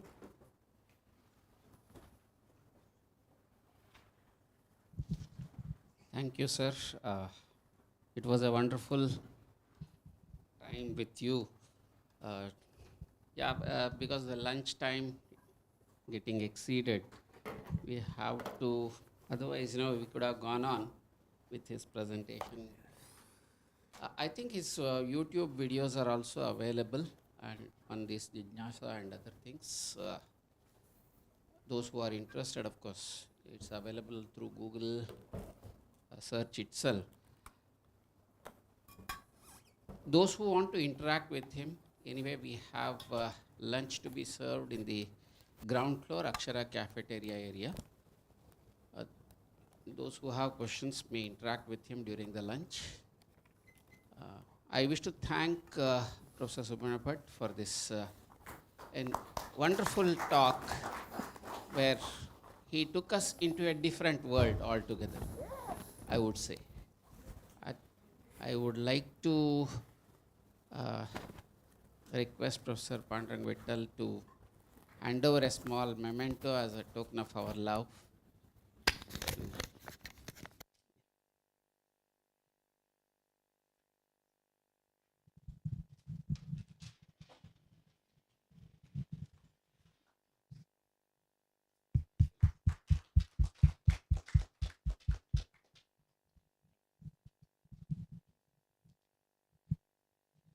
Thank you, one and all. We shall now disperse for lunch, which is arranged in the Akshara cafeteria area in the ground floor. And what time we are reassembling?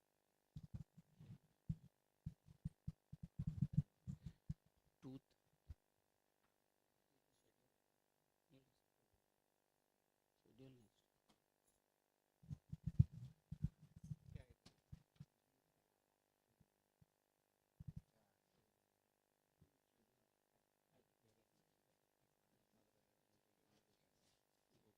We shall reassemble again at 2:30.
Hello.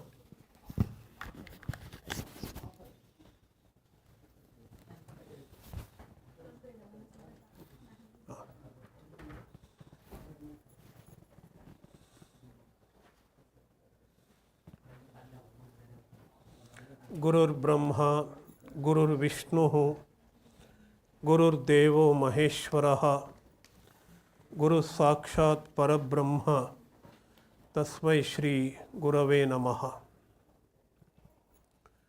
Good afternoon, everyone. I am very happy to participate in this seminar, which is going to be very important because in the higher institutions, we are trying to introduce Indian knowledge system after so many years. We had just forgotten about the Indian knowledge systems at all these years of more than 75, 78 years of independence.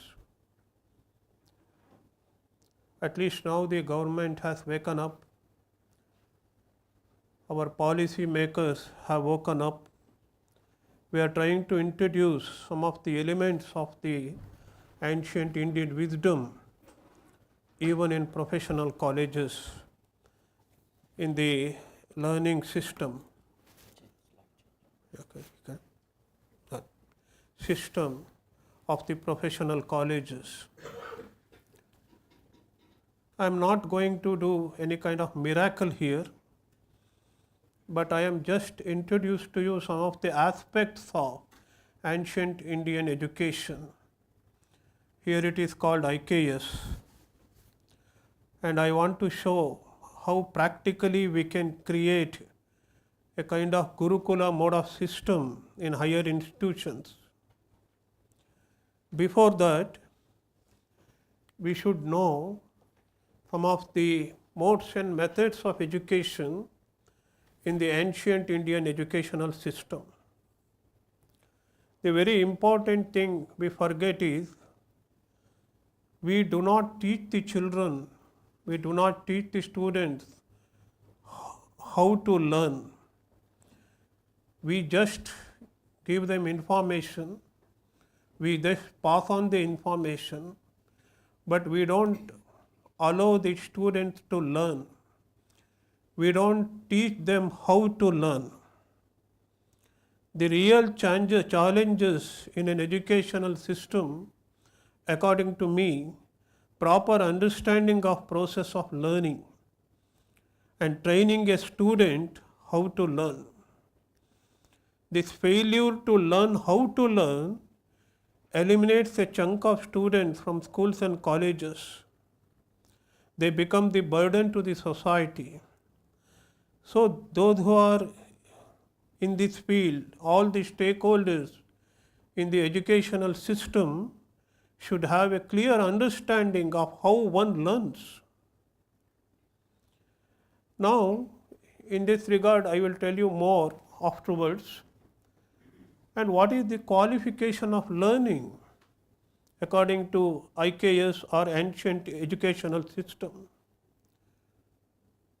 First of all, it is Shraddha, and the second very important cardinal value is Medha. Shraddha, as you know, involves self-confidence. It is the reverence towards the teacher and the subject matter, and also in confidence one has got in himself. It is also a state of positive receptivity. Shraddha is often likened to a fertile field where the sowing of the seeds would result in plentiful harvest. Shraddha involves enthusiasm, zeal, ever increasing attention, and curiosity towards the subject one studies. So Bhagavad Gita says, Shraddhavan labhate jnanam. The knowledge can be gained only through Shraddha. If one student approaches the subject with Shraddha, he will get what is called concentration. So Shraddha would give rise to concentration, mental energy to concentrate. So concentration, it will be activated or increased by psychic and physical energy called brahmacharya. Brahmacharya is often mistaken to be a kind of continence and all that. It is not so. It is a psychic energy, it is a physical energy that needs for concentration. Then in due course, one develops intuitive capacity of learning, that is called medha. Medha is a intuitive capacity to learn. So we have a sukta, Vedic sukta, hymn, Medha Devi. So Medha is worshipped, Medha is adored as a deity, female deity in our Veda. It is the Medha which accounts for the ability of a student to receive, imbibe and assimilate knowledge at any given field. And of course, Medha is the result and the means, the Medha is the goal and the means are brahmacharya. And the stepping stone is the Shraddha. In ancient India, we have two types of education. In fact, the two realms of education, two steps of education. One is para and another is apara.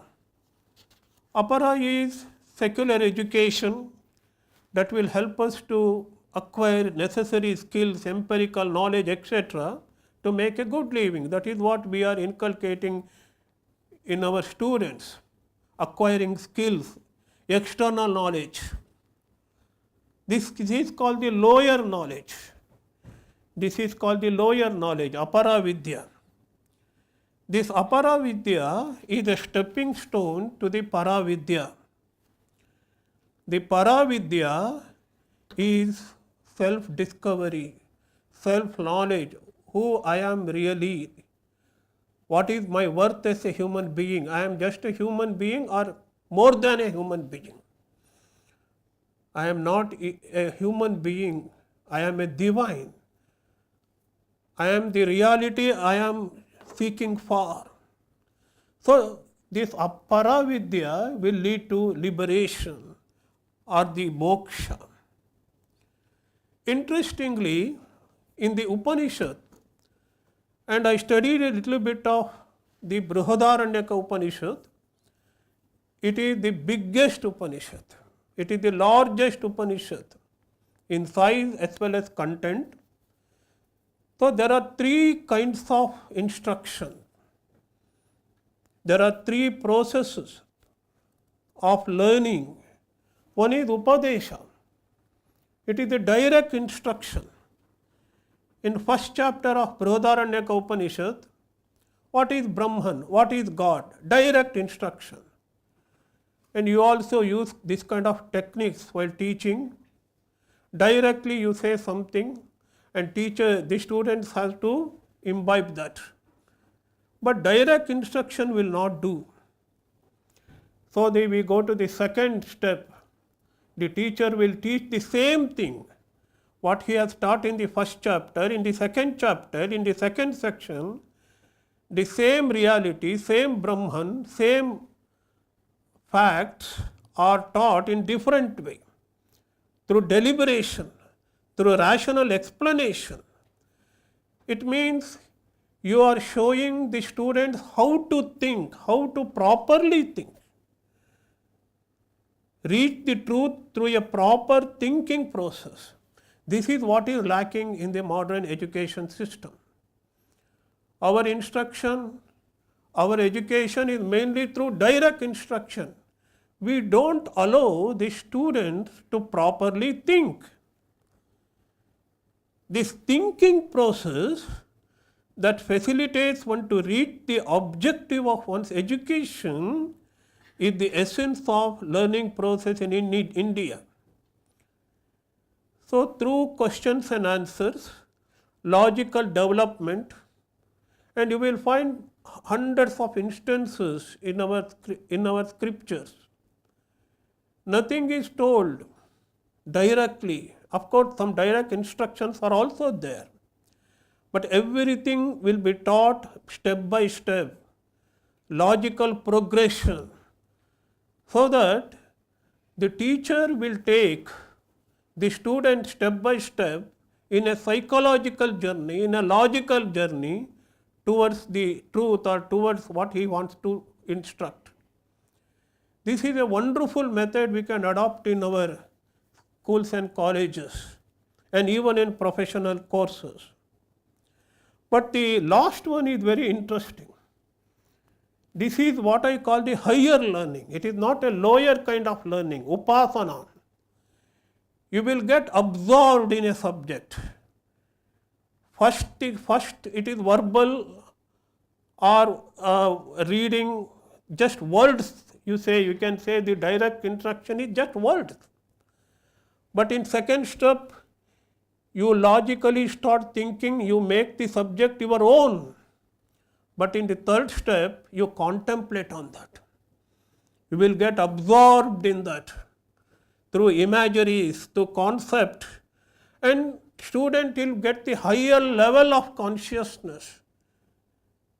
He need not limit his knowledge or education to what you teach in your classroom. He can learn by himself. Because you have taught him how to think, how to approach any subject.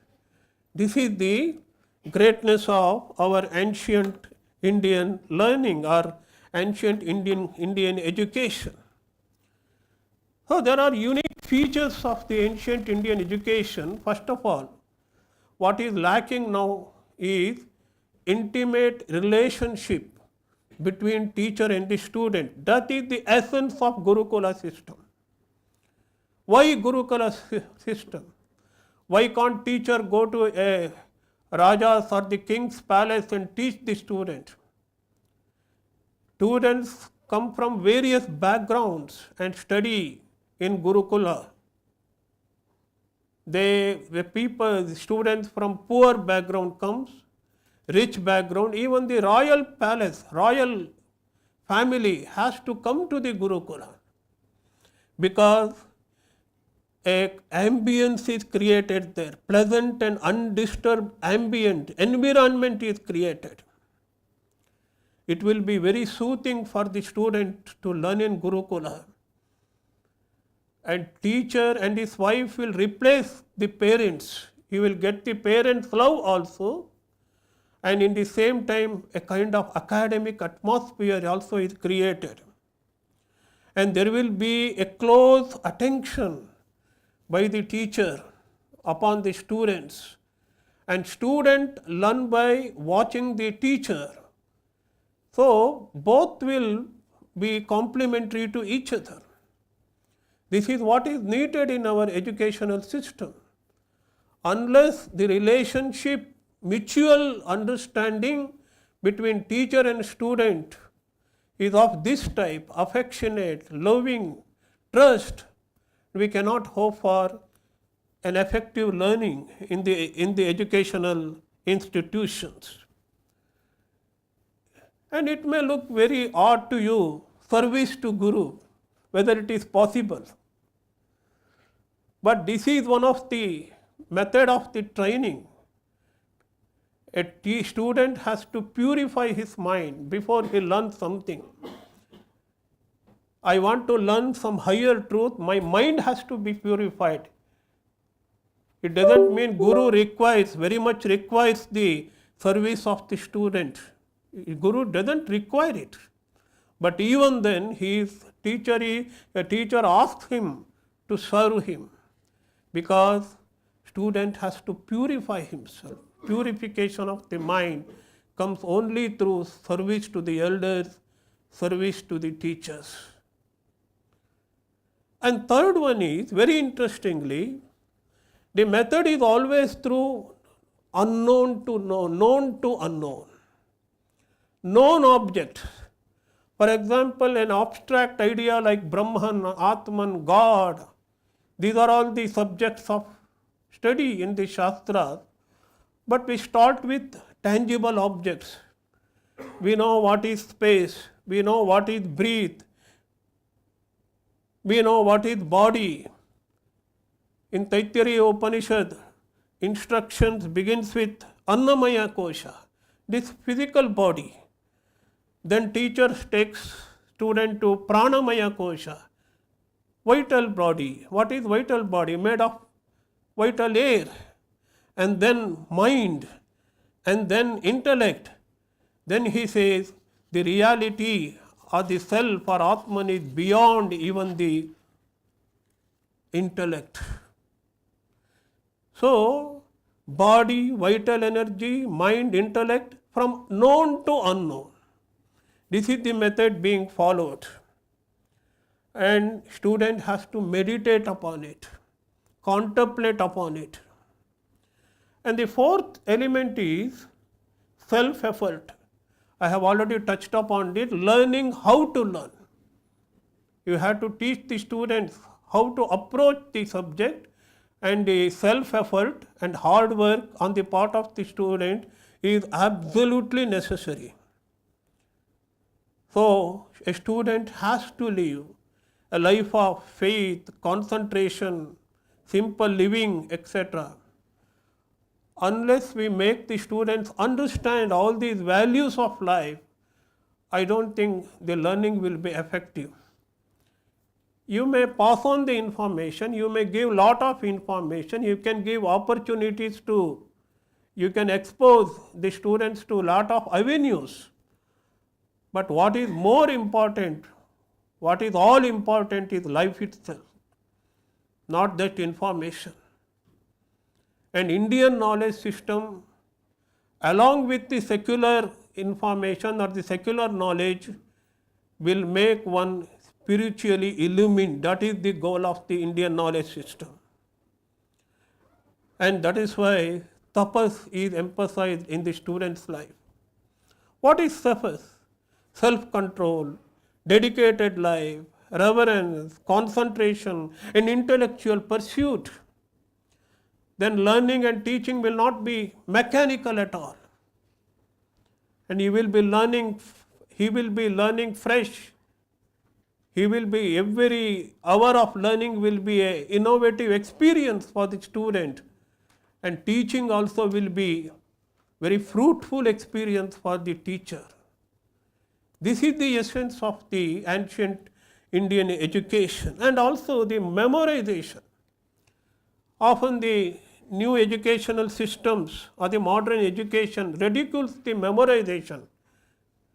But in the young age, when the mind is in the formative stage and highly receptive mind, the teaching can be done through memorization, asking them to memorize by rote learning.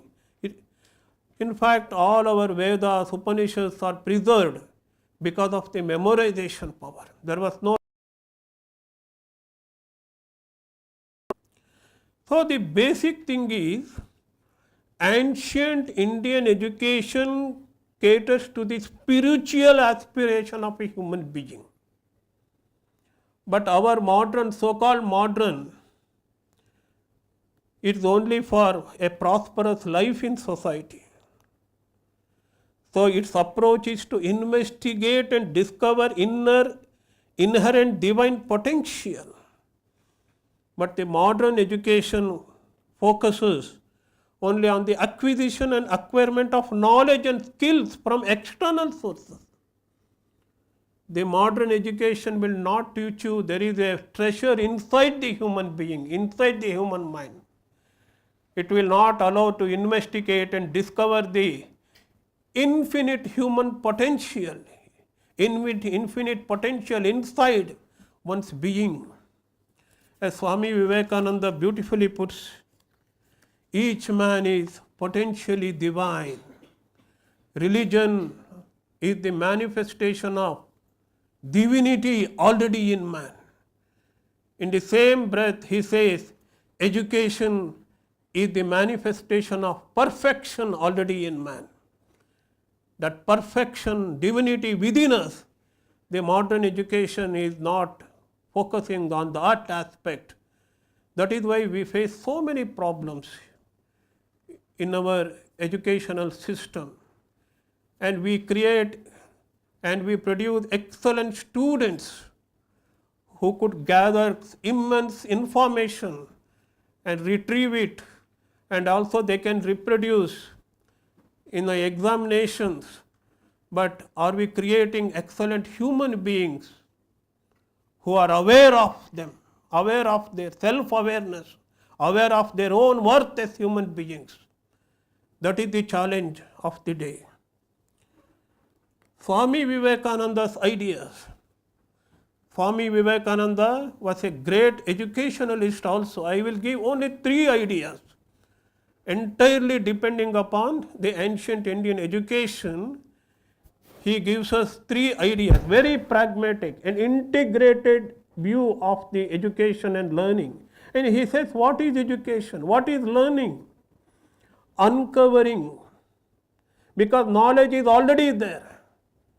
Very interestingly, Swami Vivekananda says, even secular knowledge, maybe your engineering knowledge, it is inside the mind, inside the human being already. He gives the example of Newton, gravitational force. And gravitational force he discovered.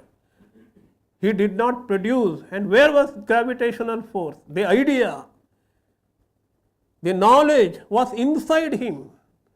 He manifested, he became the medium of manifestation of knowledge, that's all. And secondly, new orientation to learning Swamiji gives. Knowledge is inherent in man. When a man says, I know, what is knowing? In psychological language, it is discovering, unveiling. So, my soul is covered. I am removing that cover. In Vedanta or ancient Indian knowledge, soul itself is knowledge. Our self itself is knowledge. And what is knowledge?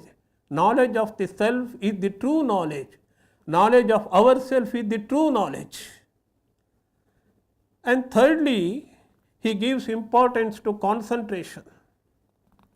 Unfortunately, we don't give importance to this very effective medium of education. I traveled across the state and other places also.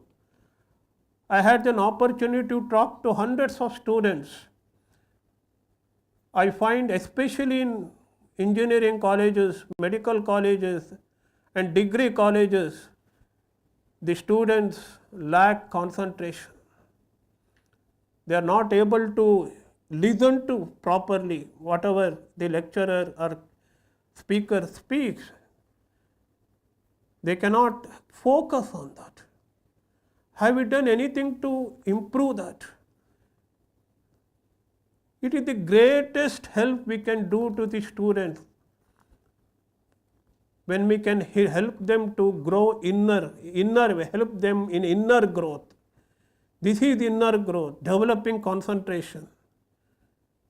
The one method by which to attain knowledge is called concentration. Swamiji says, more I can concentrate on which I am talking to you, more light I can throw upon you. The concentration will unveil knowledge. This is what Swami Vivekananda says. Now coming to NEP, I browsed through the NEP document. I found some nuggets of gold there, wonderful ideas. I will draw your attention to some of them. This policy says, in creating a new system, we have to create a new educational system, and that system should be built on Indian traditions and a value system. This is the goal of NEP. Secondly, he says, Indian culture and philosophy have strong influence in the world, and they have to be nurtured and preserved. That should be the aim of Indian educational system. And the third one is, it is beautiful. The third idea, I find it wonderful. the aim of education is not just the acquisition of knowledge as preparation of life for this world. It is life beyond schooling. It is for the complete realization and liberation of the soul. That's what I was speaking about. It is for the realization, self-realization, self-actualization, knowing my own worth, value as a human being. And next, instilling knowledge and its varied social, cultural, technical needs, artistic, language, knowledge, traditions to young people. This is what was lacking and what is lacking in our educational system. Our young people do not know the value of our art, our literature, the scientific study that happened in the earlier ancient times. They did not know at all. The new educational policy wants to introduce the rich treasure of Indian knowledge to the students. And this national educational policy envisions an education system rooted in Indian ethos. What we are following is some foreign ethos or foreign culture or Western culture and Western methodology. But now it is time to look into ourselves, our own heritage, our own idea, our own roots. That is what NEP aims to do. So this policy, educational policy, is rootedness and pride in India, and rich, diverse and modern culture and knowledge systems and traditions of India. And NEP also proposes what we call experiential learning. So when you go through the NEP from the beginning to end, what they propose is a multi-dimensional approach. They want to introduce many subjects into particular course. Suppose if it is a professional course, technical course, they want to introduce humanities also. In the course related to humanities, they want to introduce some vocation and technical subjects also. So multi-subject, multi approach they want to have in their educational system. So imbibing Indian ethos through integration of Indian art and culture. So art is the best medium to inculcate Indian culture and teaching and learning process. In the teaching and learning process, art can be used. And lastly, last but one, importance of Sanskrit here. Sanskrit is the medium, the great medium that can unite India. And also a special method is followed, STS, Sanskrit through Sanskrit. And what India can give to the whole world,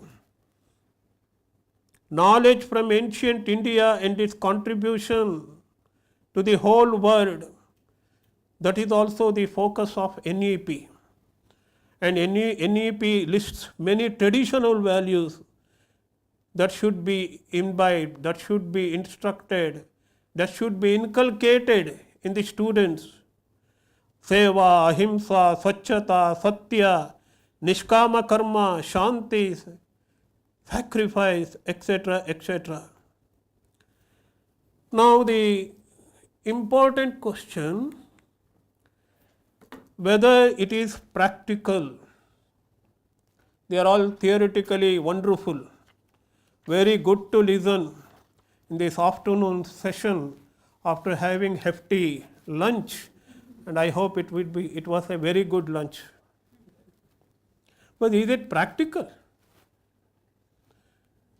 I agree, you cannot recreate Gurukul system in your engineering college. for that matter, any engineering college. It is impossible.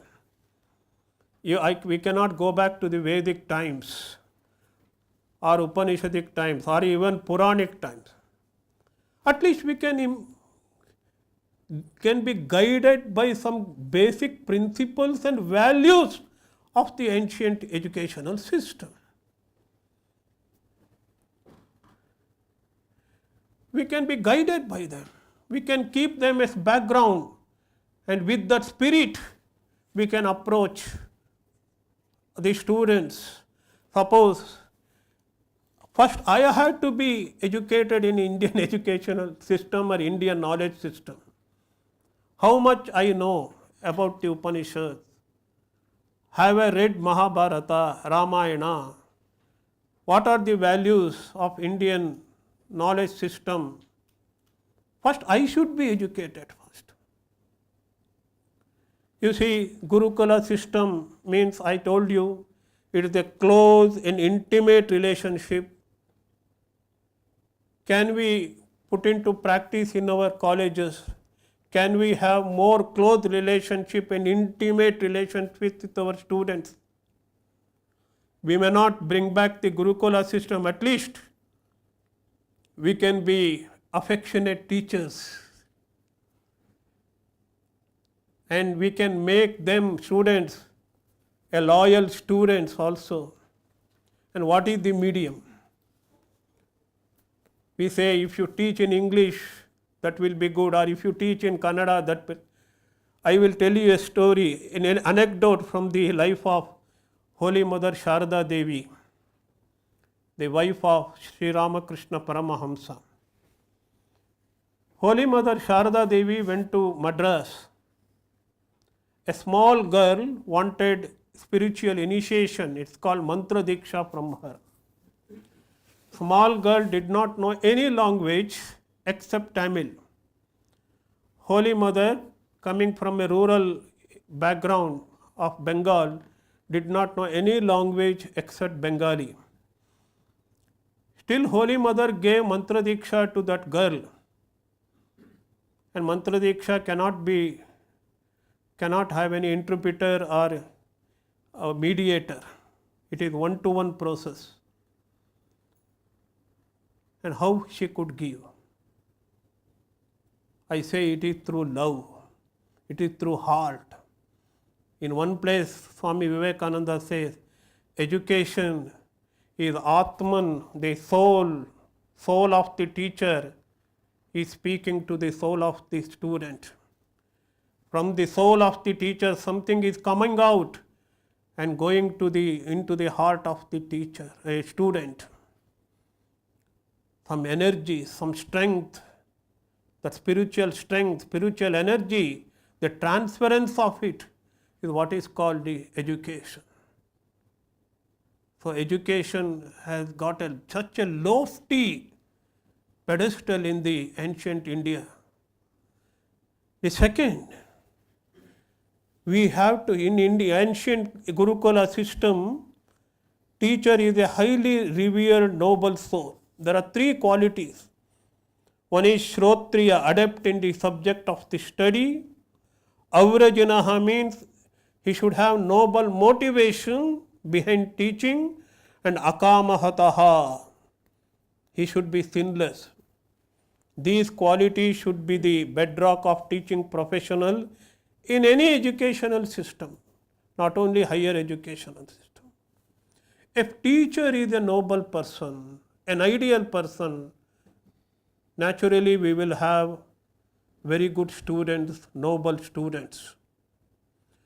Without producing good teachers, the best teachers, the teachers who can inspire, we cannot have good students or the good educational system. Already we have gone through this spirit of service, faith and reverence in students. These are all important values. We are very much worried about finishing curriculum.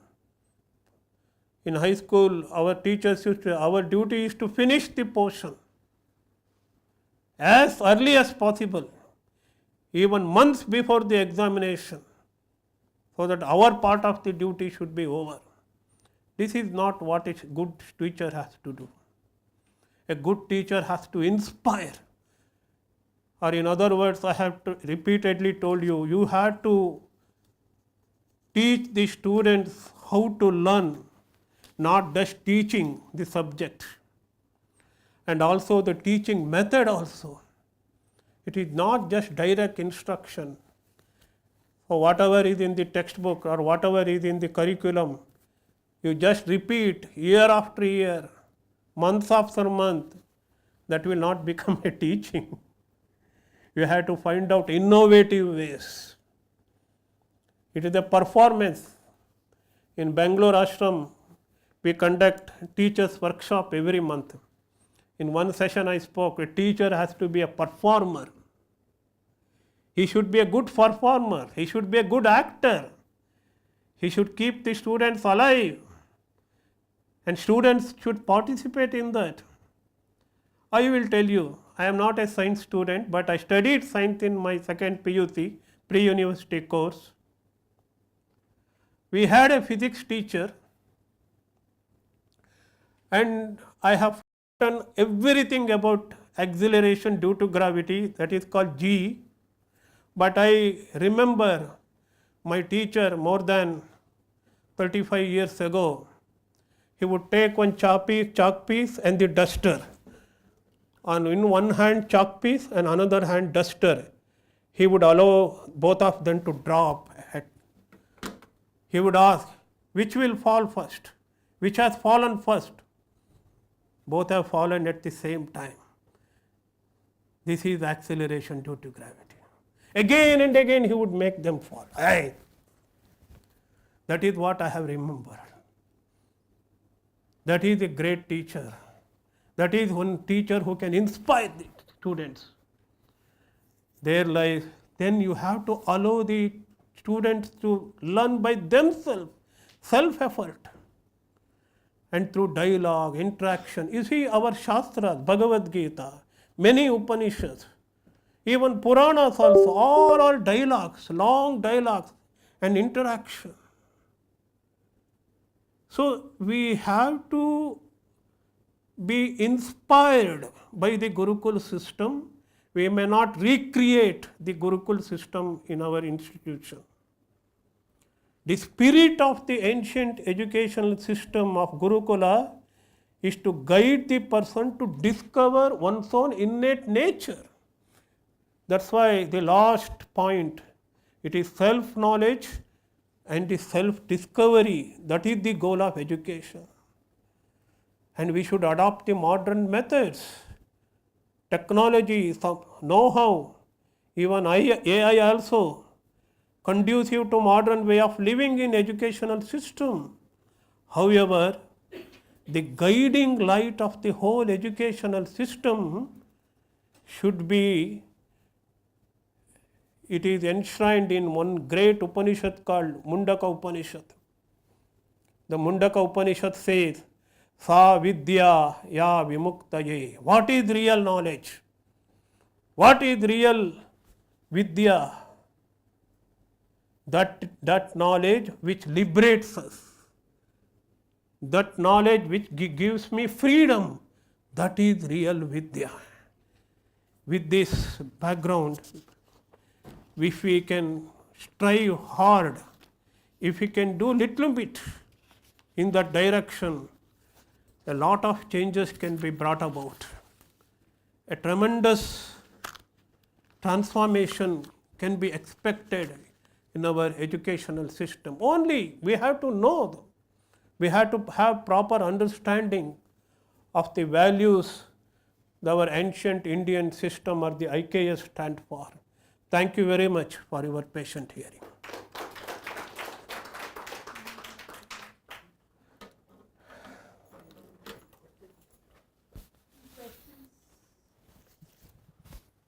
What is the ideal size of the class? How many students in your ashram also? What is a good number of students to teach at any point of time? I know minimum is better. Number of students in a classroom, what is the ideal number?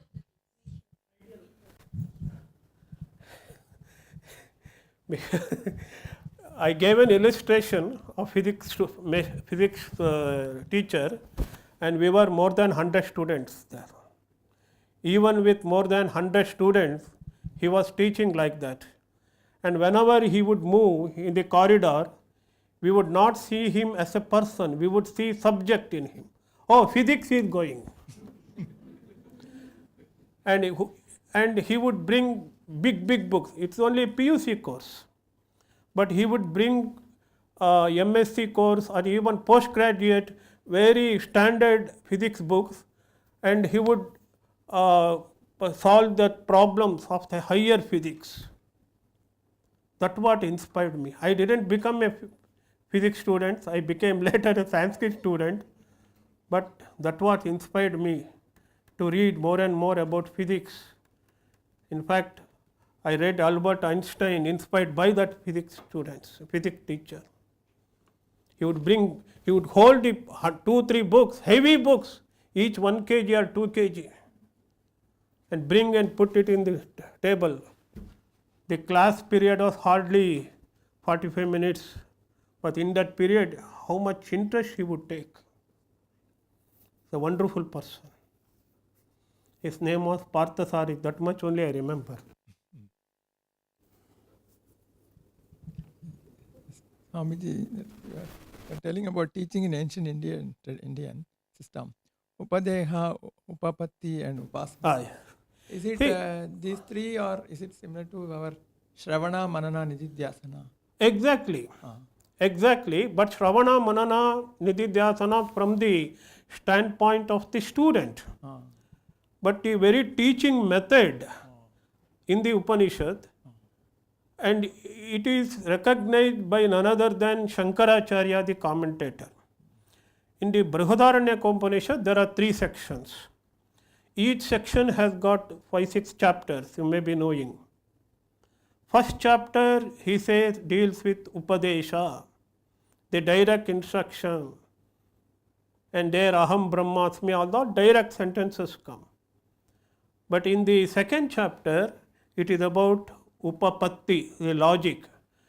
If you can give me 1 minute, I will tell you the teaching method. What is Atman? Atman is something foreign to us, unknown to us. We do not know what is Atman. Upanishad teaches in a very simple way. Atman is light, it says. So you have sun's light now. What will become if sun ceases to exist or sun descends? In the evening, what is the light? What is the light in the night? So now we have electricity, but there was no electricity at that time. Then Upanishad itself answers that fire is the light. In the absence of sun, fire is the light. So in the absence of fire, what is the light? Our senses itself is the light, because you can communicate through words, you can communicate through sounds, even touch. Of course, you cannot see without light. At least you can verbal communication. And Shankaracharya funnily says, if donkey makes sound or dog barks, one can hear from the ear. So that sound, the senses will become light. But now I have gone to sleep, I am in deep sleep now. Then what is the light? There also awareness takes place. Consciousness is there. What is the light when there is an absence of senses, when there is an absence of fire, when there is an absence of sun? What is the light? That is Atma. That is pure consciousness. That is the real light. So the section is called Jyotir Brahmana. First chapter is divided into several Brahmanas, and all the 3 chapters are divided into Brahmanas, and this particular chapter is called Jyotir Brahmana. So thank you very much.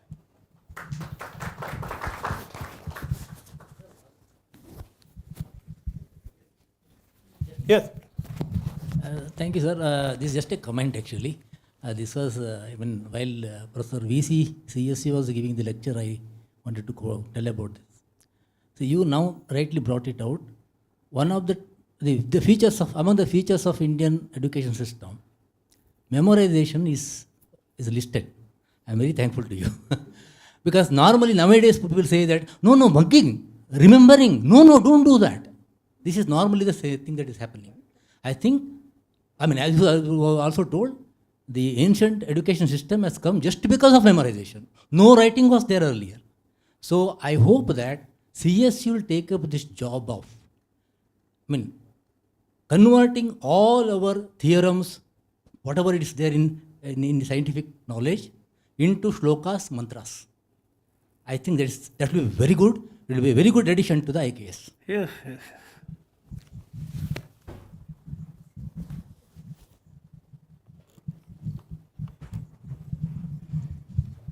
Thank you very much, sir, for all the questions and comments, and thank you very much, Swamiji, for enlightening us about Atma and Paramatma. Thank you very much. So, may I request Professor B. Ravi, sir, to give away the memento to Swamiji?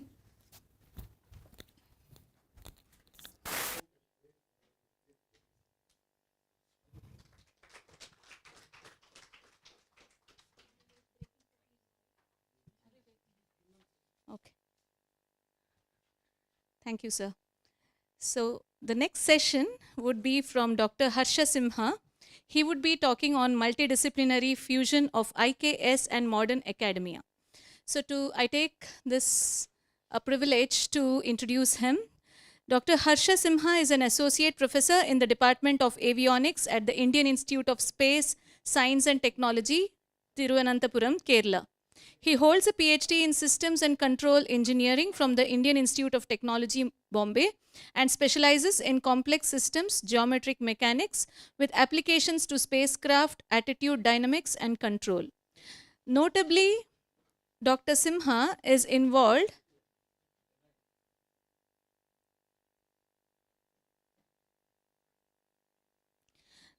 Notably, Sir is involved in IIST small satellite projects, including the successful launch of InspireSat-1. Apart from space engineering, Dr. Simha is also interested in Indian culture and heritage. He offers credit course on Indian knowledge systems for UG students and a course of universal human values for PG students. Dr. Simha has co-authored a book on IKS titled Elements of Indic Knowledge Systems and Heritage 2023 and published by HTSR Institute, Bangalore. He is the principal investigator for Bharatscape, agent-based computational modeling of an IKS-inspired complex society, a project sponsored by IKS Division of Ministry of Education, Government of India, to develop computational models inspired IKS to stimulate and analyze complex social dynamics. His passion for studying and propagating Indian knowledge systems got him to learn temple architecture and iconography under scholars in the field. He has conducted many workshops on Indic knowledge systems, temple architecture, and iconography, including Master's Trainers Program and IKS Discipline specific programs for the faculty members of higher education institutes organized by UGC and IKS Division, Ministry of Education, Government of India. He hopes to continue exploring this ancient knowledge system through multidisciplinary studies spanning across modern and Indic disciplines. May I have the privilege of inviting you, sir? And he would be talking on multidisciplinary fusion of IKS and modern academia. Over to you, sir. Thanks. So you're working on the field which I am very much interested in. Oh, we'll discuss Temple that. architecture. We'll discuss. One second.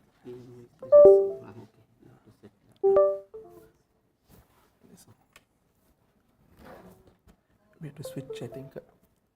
No, it is there, sir, but there may be in settings, or you may change ports. There is a duplicate disk. Okay, duplicate disk. Something loose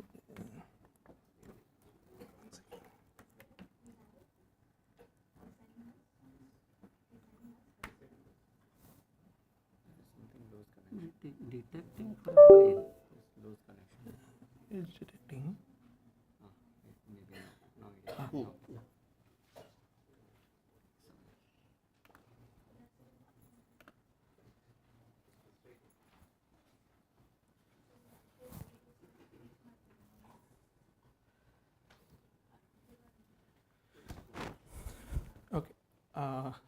Thank you for that introduction, and let me start the presentation.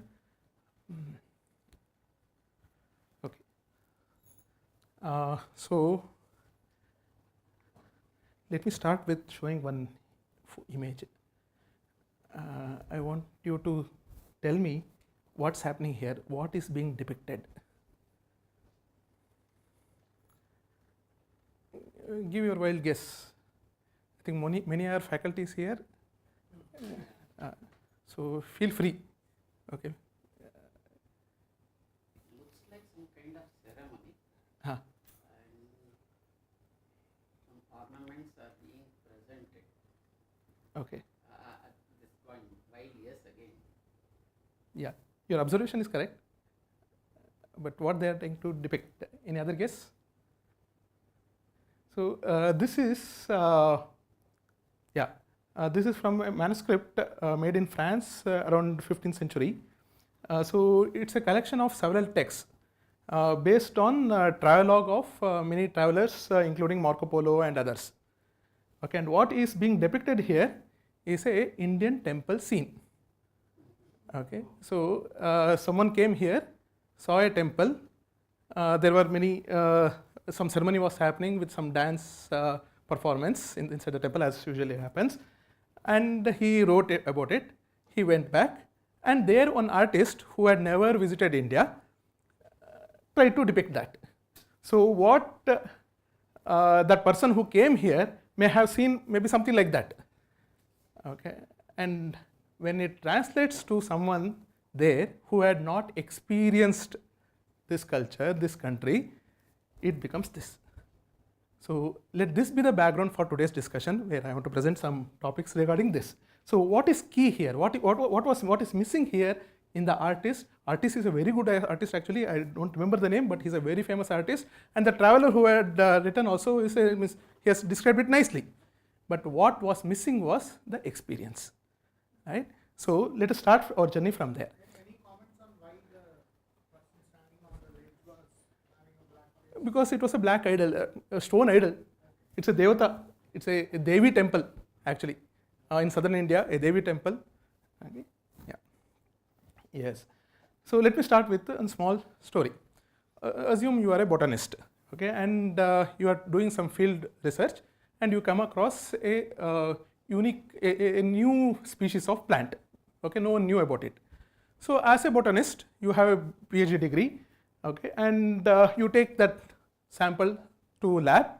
You do a lot of experiments with that to understand its properties, characteristics, and you try to find what it is, what that plant is. And assume you have found something interesting. 3 things you have found. 1, it has some amazing medicinal properties. Second, it has potentially dangerous side effects also. Okay. And third, it has some narcotic elements also. Okay. So you have found these 3 things from your experiment. So what that person can do next? Okay. So he has lot of options now. Okay, because it has many properties, he has lot of options. Okay, so here I have a table with options in the first column. Second, what he or she values, which is based on his own life experience.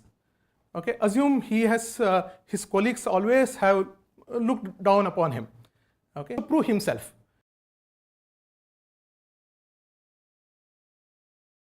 What you call fame, right? So in that case, he can go public, okay, bring TV9, right, right, and give an interview and say that this has all these medicinal properties, it can cure all these things, and become overnight hero. Okay, this is one option. Okay. Second, he had acute poverty in his childhood, so he values money. Okay, not because of something else. He knows the value of money, right? So he can start illegal production of this. And because it has narcotic effects, right? So he can start illegal production and sale, and he can make a lot of money. Third, assume someone in his family has some serious illness for which this can be a potential drug. Okay, in that case, he can treat, but without going through the normal process. Okay, a lot of trial has to happen before something has to be used as a medicine. Lot of trials and there's a process. But something has happened in his own family. So he can't wait for that. So he may go ahead and treat his family member. On the other hand, he may be content in life. He may have all these problems, but still somehow he is content in life. So he may just publish the results and keep quiet. Right? Of course, some of them they are hypothetical, but the point is, what is your experience? That to some extent at least shapes what you value, and what you value shapes your action. Right? So when we talk about knowledge, we have to identify these two aspects of knowledge. One, knowledge gives us facts about an object. For example, in the we got to know about that plant. Those are facts, objective facts. No one can deny that. Okay, this he got because he had a PhD in that subject. He knows how to do it, so he got this. So it's one of the aspects of knowledge. But there is another aspect, equally important aspect, is value of the object. Knowledge should tell us what is the value of an object. Right? So in this case, it depends on the experience, and based on the experience, he decides what is most valuable to him. So on one hand of the knowledge, we have facts. On the other hand, we have for example, weight, color, these are facts. But once you taste it, then only you can realize its value to you. Right? So you can enjoy it, or if you have diabetes, you know its value. Right? So finally, once you taste it, then only you can decide what is the value of this. Right? So this is subjective, taken by Voyager 1. Okay, when it was around 6 billion kilometers from Earth. What you see one dot there, it's less than a pixel, it's the Earth. Okay, so it was taken somewhere when our Voyager was somewhere here, beyond Neptune.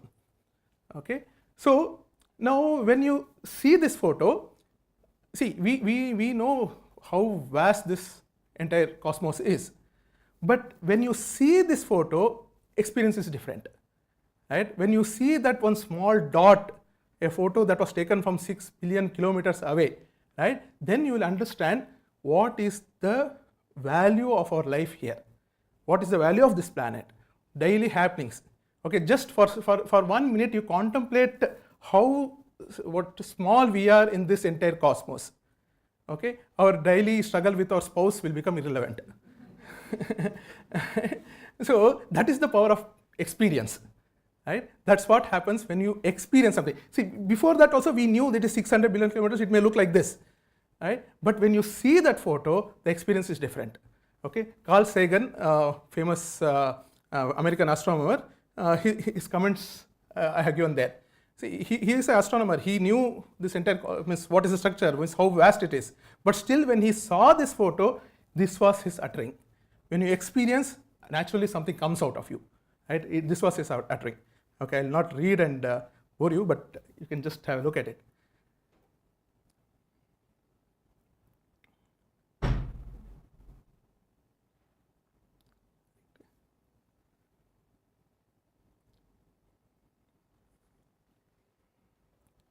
Right? So every supreme leader, every saint and a sinner in the history of our species lived there on a mote of dust suspended in a sunbeam. Right? So Udgara, we say, no, in Kannada, in Sanskrit also. So that this is his Udgara when he saw this photo. Okay, so that is the power of experience. Right? So when we talk about knowledge, we can't neglect this second branch that comes out of experience, which tells you the value of an object. Through experience only we can find the value of an object. Okay. So what we value is determined in the light of all experiences. The same thing has told by Hirana, Professor Hirana. He is a famous scholar. In his book Indian Conception of Values, that facts are apprehended while values are realized.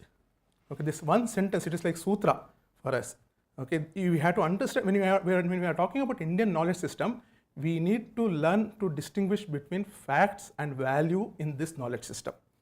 Okay, So facts you can apprehend, means you if someone tells you, we'll understand, okay.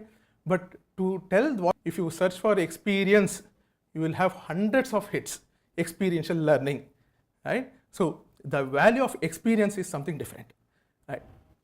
So one note, please note here, when I say value of an object, realizing the value of an object, it is not merely an intellectual conviction, okay. I know this oil is bad for my health.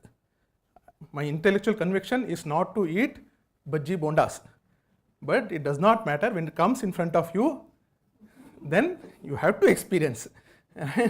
So intellectual conviction has its limit, okay. So here when we say value of realizing the value of an object, it is not about having an intellectual conviction that this is right, this is wrong, this is like this, okay. It has its limit. Unless you experience, you realize, you will not be able to grasp the value, exact value of that object. So that's what knowledge should give us, okay. In some terminology it is called wisdom also. So, and as I told, this becomes, it is part of experience. When you talk about values, experience is almost equal to knowledge, right. And this experience can be personal experience, or this is important, civilizational experience, okay, collective wisdom. It's not just, it need not be based on only my experience, okay. When whole society has some experience, when there is a civilizational memory where this experience is written, right. So that also helps us to shape our values, right. So when I talk about this civilizational or collective wisdom, that's where IKS comes into picture, or rather I will say that is the stress of IKS. From time immemorial, what we have done is to record experience of every individual, means not every individual may not be, but individuals of who have experienced something, right. Starting from Rig Veda till as recently as 17th century when Guru Granth Sahib was compiled, it's nothing but collection of experience of 6 Sikh gurus, right. So this parampara is started from Rig Veda, where we collected the experience of rishis, and till now we have that parampara, right. So, and this is the guiding light for us. This is where we can help, this is what can help us to decide the value of something around us, right. This aspect, this is one important thing. See, when it comes to facts, even modern science is coming up with new facts, okay. Every now and then they are coming with new facts, and whatever we knew may get updated today, fine. But what may not be available with them is this aspect, civilizational experience, and that decides our action, right. So a significant contribution of IKS lies in providing subjective facts. It provides facts, okay, artha parichitti, it's called as that, and about objects, but it does not stop there, while also facilitating the attainment of meaningful purposes in life by providing a framework to realize value of objects, okay. It does not stop by just giving the facts, but it will give us the value of an object also. So in this context, we have to see at Indian knowledge system and its contribution. So facts and values. So of course the contribution is immense. I'll just quickly list out some major contributions. Like in the field of logic, we have Tarka Sangraha, Vannambhatta. Of course we have Gautama's Nyaya Sutra starts from there, and we have a full family of books. Maths, Sulba Sutra, astronomy, Aryabhatta, botany, Surapala's Vriksha Ayurveda, zoology, Mriga Pakshi Shastra, Charaka Samhita for Ayurveda, medicine, alchemy, we have Rasaratnakara, so on. Okay, let me skip this. Yeah, we have cooking, Pakadarpana, Ashadev Panini, language, Amarkosha, Chitra Sutra, music, right? We have many things, okay? Psychology, Yoga Sutras of Patanjali. Means I've just given one example in each of field, but if you just take one example like poetics, we have a big list of books, right? A big list of literature on that. Not only this exotic topics, okay? IKS also covers mundane, at least it looks like mundane, but such topics also. For example, how to use betel leaves, pan, okay? There is a text called Tambula Manjari, okay? So this tells something about IKS, okay? We need to grasp that, okay? Such things. So how to use, I think there are 100 plus shlokas on that itself, how to use Tambula. Okay, and how to prepare your bed. Okay, there's one chapter on in Manasolasa, right? So it is not just some exotic topics that are covered in IKS, mundane topics like this are also covered. It is given equal importance. Okay, and so there are a lot of things that tells us facts. Okay, but we can't distinguish between facts and values. Like this text is purely facts, this text is purely values. Okay, they are mixed. Okay, that's the approach. We'll come back to that later. But at the core of all this study is the philosophy. Here philosophy I'm using in a broader sense. All those texts that gives us value of an object. Okay, so Hirayana, again I'm quoting Hirayana. Most of my talk today is based on Hirayana's work. Okay, so Professor Hirayana again, he says here, when you talk about Indian philosophy, one major distinction between Western philosophy and Indian philosophy is the philosophy of values. Okay, it starts and ends with values. What is valuable to us? Okay, and with that question, it has tried to answer all the chief problems of philosophy. Okay, we have monoism, pluralism, idealism, realism. These days we are coming up with many isms, right? So all those things have been discussed, taught, and deliberated in IKS. So when we talk about IKS, we have facts and values, all these texts, but at the core we have philosophy, which is also called Darshana. Of course, when I say Darshana, I'm not talking about only these topics, or Itihasas, Puranas, all those things talks about philosophical parts, what is value, right? So all these Darshanas, there is one common question that is being asked in all those Darshanas. They are trying to answer one question: what I should value in this world? What is most valuable to me? What is the ultimate goal? If something I know that this is most valuable to me, I need to, if I don't have that, I should attain that, right? So that is the one big question that all these Darshanas are trying to answer, and conclusion is also more or less same. All of them have answered like happiness or ananda or absence of sorrow. Okay, so this is the conclusion. Of course, there are differences. Where there are differences, see in the question itself, what I should value in this world. So what is I? What is this world? What is this happiness? When you have to go to definition of these things, there are some differences. But more or less in Hindi we say no, mota mota. Okay, mota mota, they are all in the same line. Okay, what is valuable? Happiness is valuable. Okay, so among these 9 darshanas I have listed here, if you just take Nyaya itself, we have a big parampara. So I have just listed all the books, important books of course, in the Nyaya parampara, starting from 600 BCE and ending till as recently as 17th, 18th century. Right? So we have a unbroken parampara or heritage of this knowledge, the knowledge of values. Right? So this brings us one aspect of IKS, that all those things that has been documented. Okay, so there is an estimate that around 40 million manuscripts are there in public and private collection in India, and out of which 3.8 million manuscripts have been listed. Means we know the heading, title of those things. Okay, so remaining almost 35 million, we don't know. You even don't know what it is there. And out of this 3.8 million manuscripts, only 5% has been translated. Okay, so this is the current scenario. We don't know what is there in the rest. Okay, so many things have been documented. All those things are capturing the civilization memory, but we don't know what is there. So there is a lot of work needs to be done in that direction. But story does not end there itself. Let me give one more example. Kudiyattam, right? So it's a very ancient art form, traditional Sanskrit theatre form, still performed in Kerala. So it is mostly performed in the temple premises, Kootambalam. Okay, that architecture is called Kootambalam. So that's where it is performed usually. So it's an art form which is more than 2000 years old. They focus on the thoughts and feelings of the main character.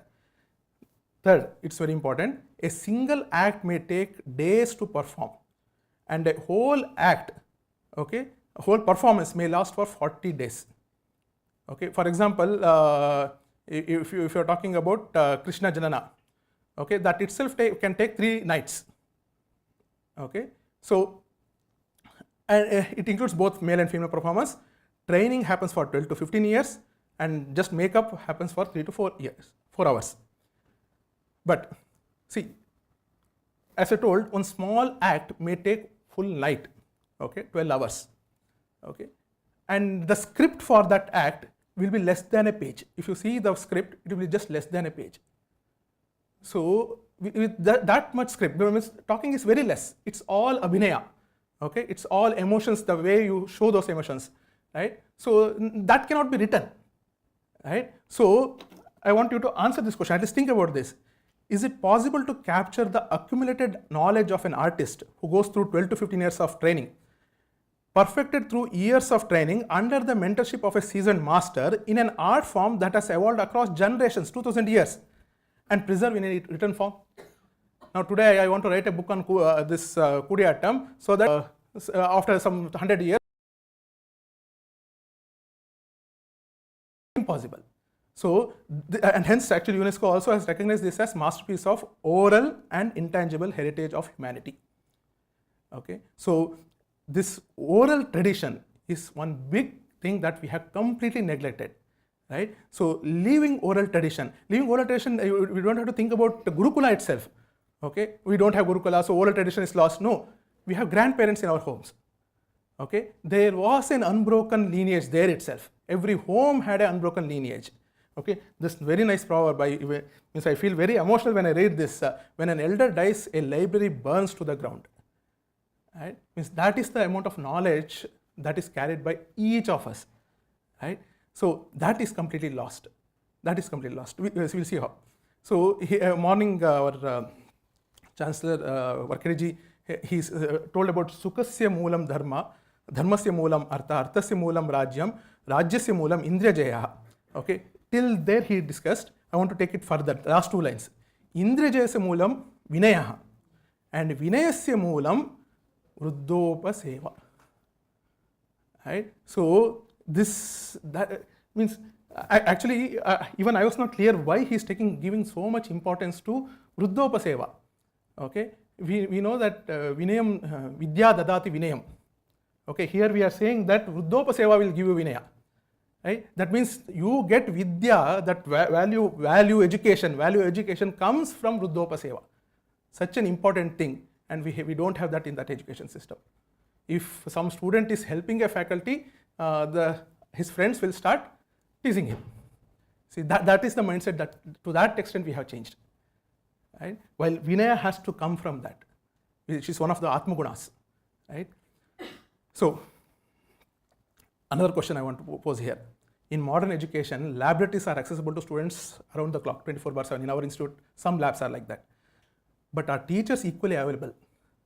Whether I'm not talking about individual teachers, I'm talking about whether modern education allows teachers to give that much time to students, right? Where students can learn values and character building can happen through that interaction, day-to-day interaction, how he interacts with someone else, right? How he does work at home. Right? So every stage there is something learning, and that is the vidya we are talking about when we talk about Vruddhopaseva.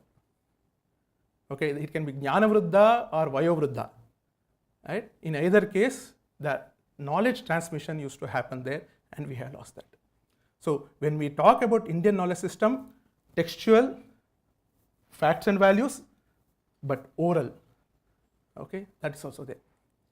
Right? This oral that used to happen, that transmission used to happen through grandparents, that is one major change that has come out in last few decades. Okay, not long ago. Previously, at least 3-4 generations used to live together. Right? Today, even it has become almost single generation. And if husband and wife are living together, we call it as joint family. Right? To that extent, we have come to. Right? So that link between grandparents and grandchildren, right, that is completely lost, and who will give that education, right? So yeah, what next? Yes, we know what is there in IKS. What next?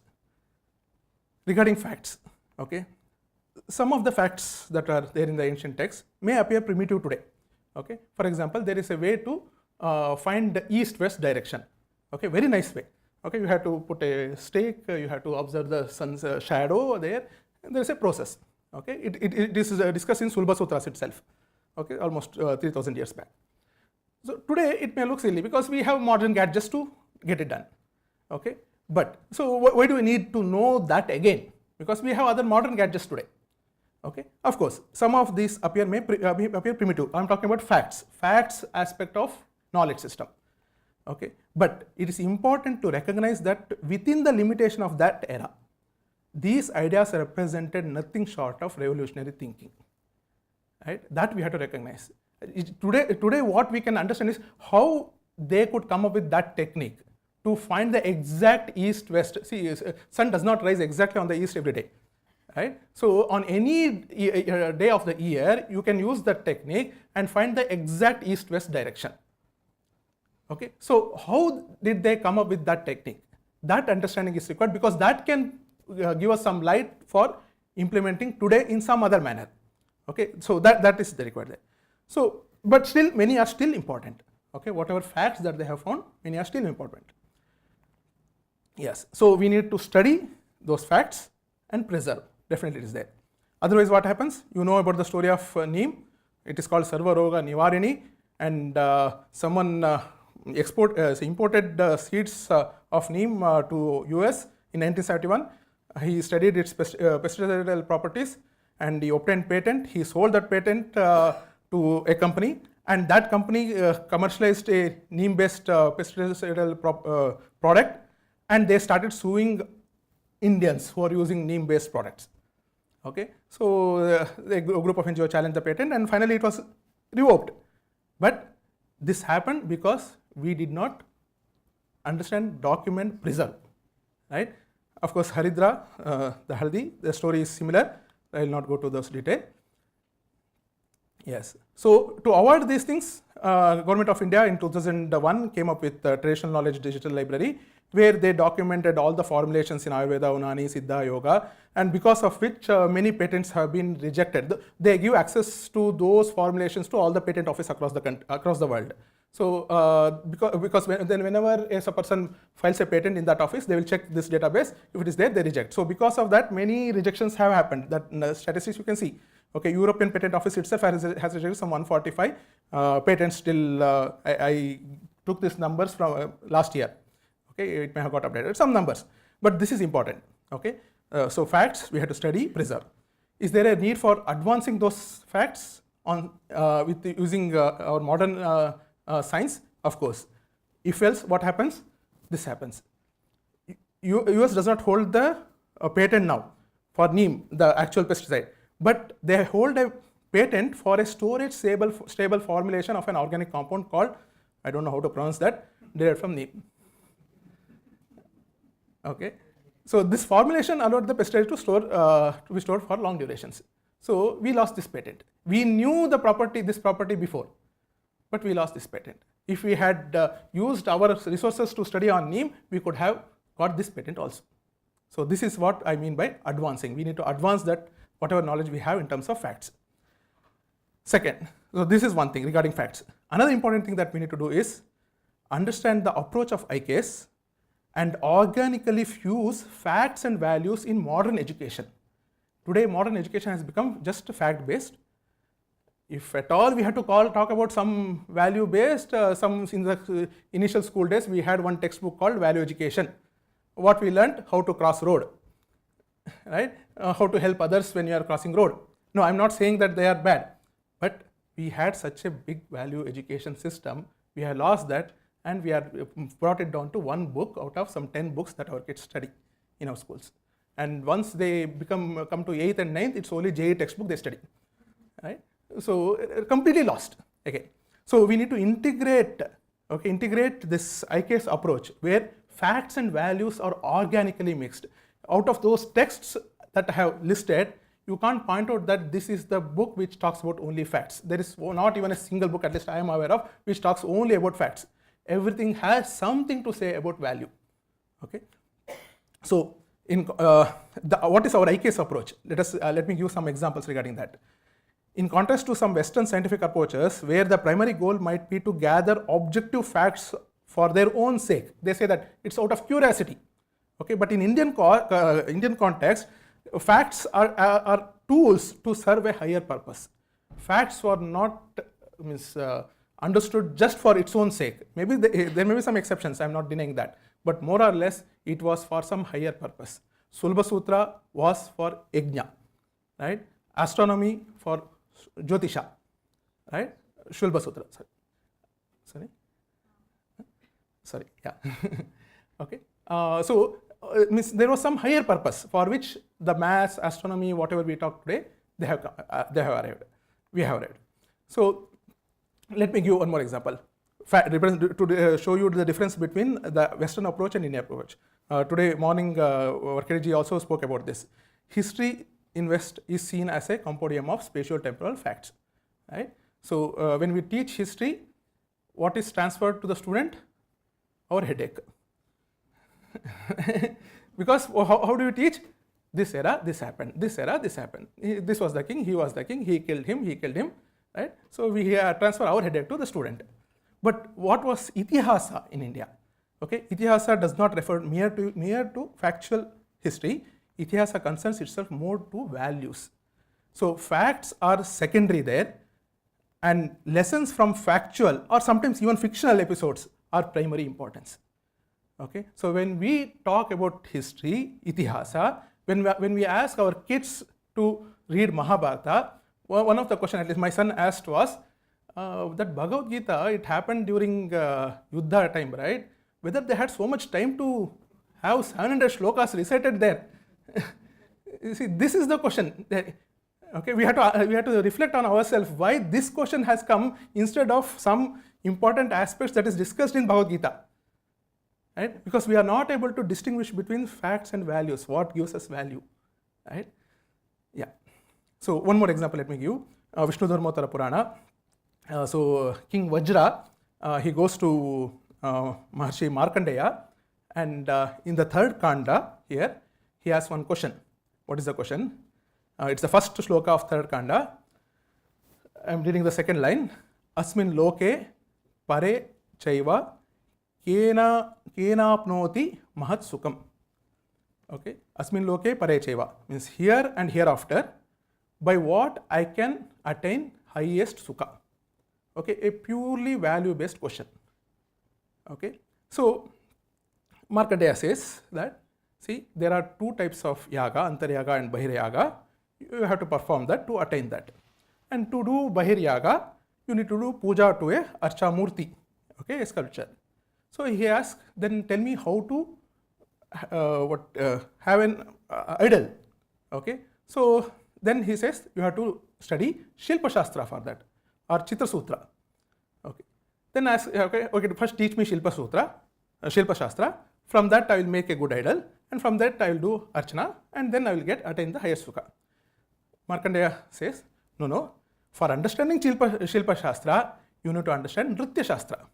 That bhava, bhangi, all those things you have to understand, right? Okay, he patiently, king says, okay, you teach me Nritya Shastra. He says, no, for understanding Nritya Shastra, you have to understand Vadya Shastra. Okay, again, same thing. To understand Vadya Shastra, you have to understand Sangeeta Shastra. And what is Sangeeta? It is how do you produce sound vocally, right? You need to know the language, you need to know Vyakarana, right? So you should first study Bhasha Shastra. Okay, so he starts with Bhasha Shastra in the remaining text, and then goes to Sangeeta, Vadya, Nritya, and Shilpa Shastra. Right? This is the approach. Okay, please see, these things are not separate. Okay, it is not. He did not say go Shilpa Shastra and read from him. I don't know. Go Nritya Shastra, read from him. I don't know. He did not do that because, as Varkadiji told, knowledge is akhanda. Okay, so he could teach all these things, but with a higher purpose to attain the sukha. Okay, maximum sukha here and hereafter. So from morning, I think at least three speakers have quoted this. I will not quote again. Right? So what is that? So this is the approach. Basically, I want to say the same thing. This approach. The first question the students used to ask was, tell me what is that? By knowing that, I can know everything else. Right? Understand the difference between this question and the question that I asked by my son regarding Bhagavad Gita. Right? This was the important question. Right? So, and it is not that I see here. One way to interpret this is, what is that one thing that I should realize? Okay, so that I can set the value of every object around me. I can't study every object. There are infinitely many objects in this creation. I can't set, okay, this value of this object is this object is this object is, I can't do that. Tell me one thing which I realize is the highest one, the best Mysore Pak. Once I eat, then you give any Mysore Pak, I can say, okay, this value is this much. Right? So what is that highest knowledge that I can acquire from which I can decide the value of every other object? Understand the difference between this approach and today's approach. Right? Sometimes we invented plastic, okay, a new object. And it almost became a Brahma, Sarvavyapi. Right? Nainam Chindanti. Right? You can use all those things. Right? And now you are realizing that it's very bad. Okay? We took it to the level of Brahma, and now we are saying that it's carcinogenic, don't use plastic. It is already everywhere. Right? So this is not the approach. Okay? First decide what is the best thing, then so that no one else go and takes that level. Right? And then decide a value of everything else. Right? So study, preserve, advance, but at the same time understand the approach of IKS where this value and facts are organically fused, and try to do the same thing in modern education system. So we can't get away from modern education system, but how to fuse effectively, okay, that we need to see. And this IKS division of Ministry of Education, they have done some kind of fusing of these two approaches, and they have listed some 16 disciplines under IKS. I'll not go through. There is a document that is uploaded in the website. Like for example, one of the branch that they propose is V-IKSHA Vibhag.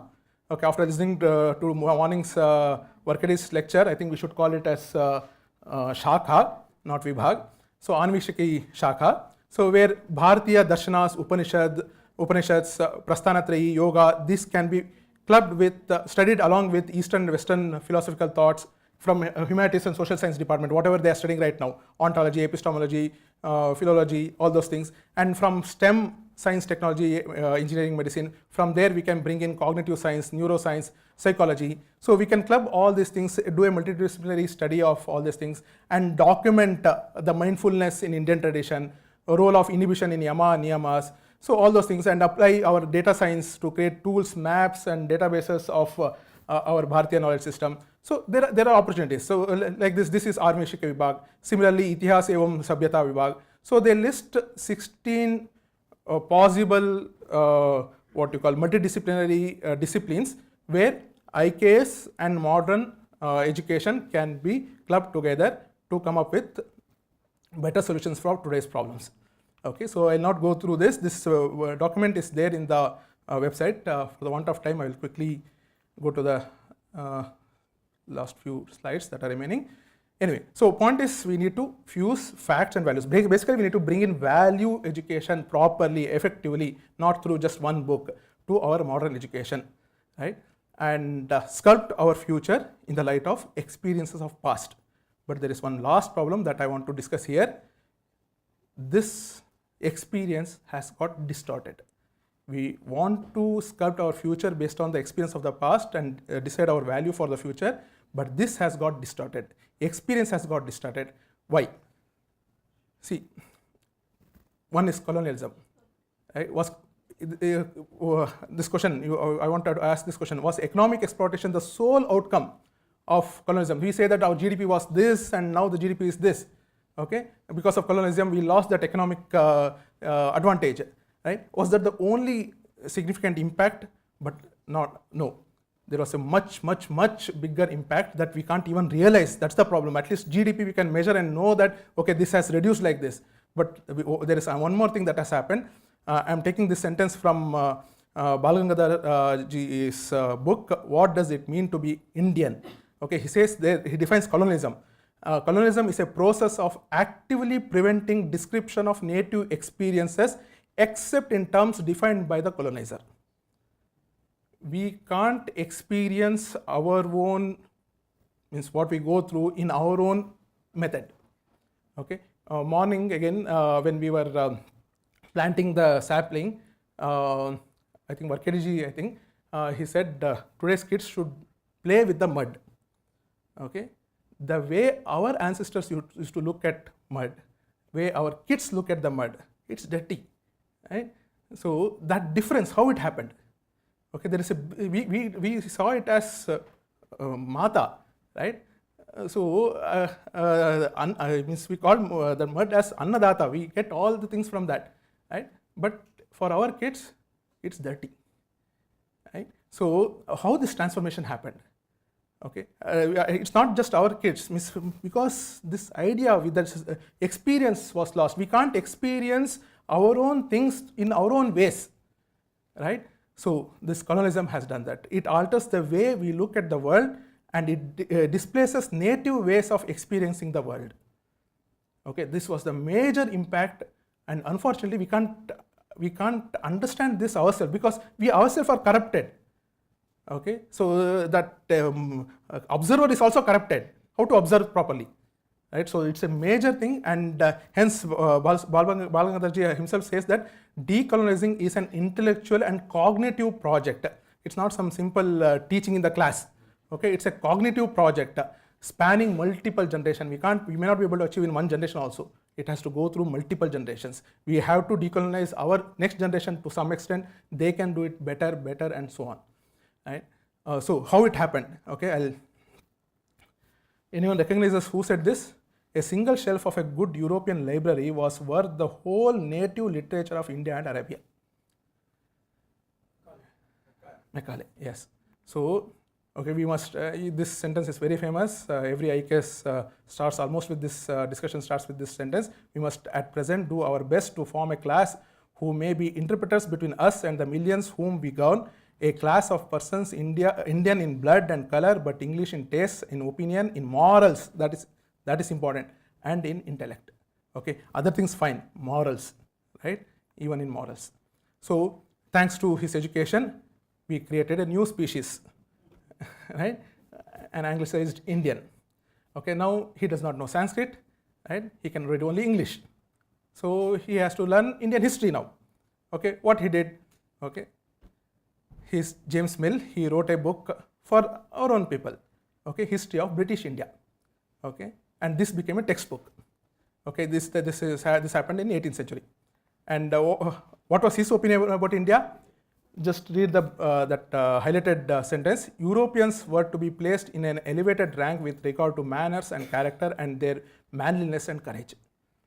That was his opinion. Fine, it is okay, but he wrote a History of India, which became a textbook of people then, anglicized Indians, whose Jnana Parampara is still going on in our departments. Right? So this is one example. So history, James Mill gave the book for them. Then he wanted to know his own culture. He has to read some book. The translation of Veda will hereafter tell to a great extent on the fate of India and on the growth of millions of souls in that country. It is the root of their religion. And to show them what the root is, I feel sure, is the only way of uprooting all that has sprung from it during the last 3,000 years. One ought to be up and doing what may be God's work. Who said this? Max Muller. Okay, he wrote not 1, 2, 50 volumes on sacred books, and that became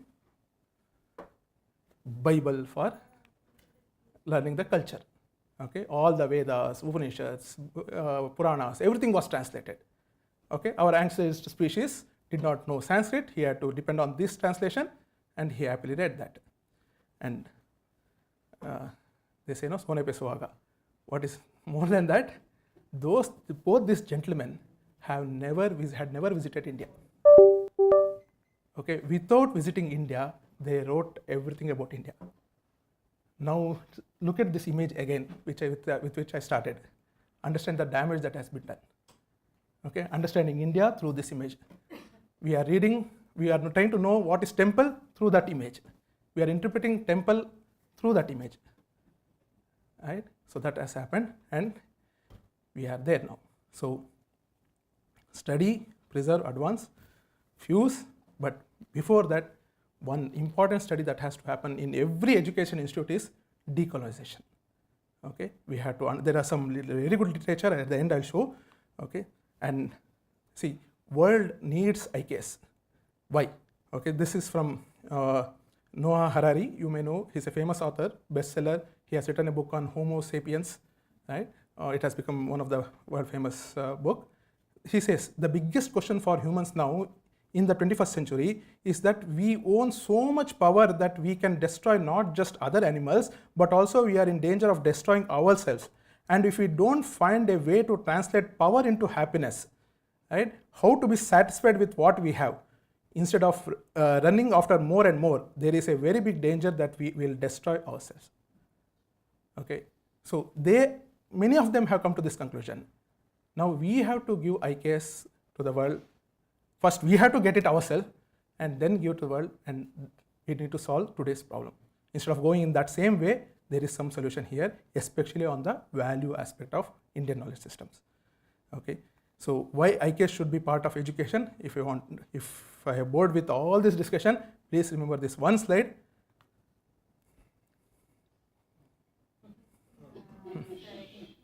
Okay, and thank you.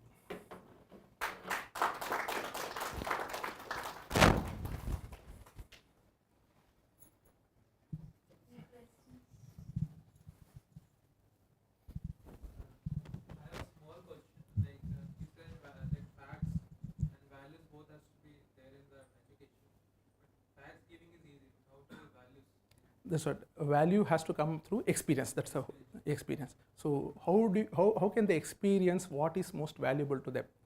See, I can tell the problem again. I may not be able to give a problem solution here.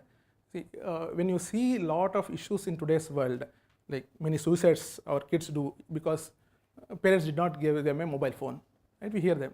So misplaced value system is a major problem, right? So we need to address that. We need to address through experiential learning. And that experiential learning has to happen at the family level first. Okay, the first place where before we bring it to education system in the country, we need to start from home. Okay, and that is the biggest challenge actually.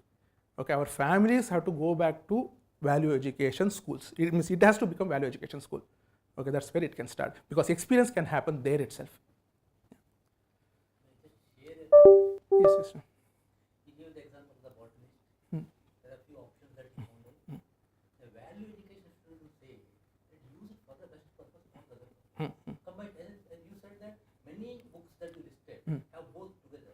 Yes. Actually, hats off to you for the kind of preparation. Really, Thanks. Hats off to you. I hope you will be entertaining many questions that I pose later. Sure. Please. Anytime. Thanks. So I have a question. We know some of the things what you're saying is as a parent, I am also feeling the same thing when my son is talking from the student. How much ever you do it at home, you said it should happen through home. We are trying to push here with all these human values and all that, but the school influence is more. Yes. And the same thing goes probably even in the college. Now that we are having the curriculum revision also happening, how do you think that IKS can be implemented? You say that you are taking a session in your institute on universal human values and IKS. Yes. How can we bring it to 2,000 students of first year or whatever years at one go? When you feel that there are very limited faculty or according to your view? Yes. See, that is one important thing. The best intervention time that we have in the current scenario with all the challenges is at UG first year.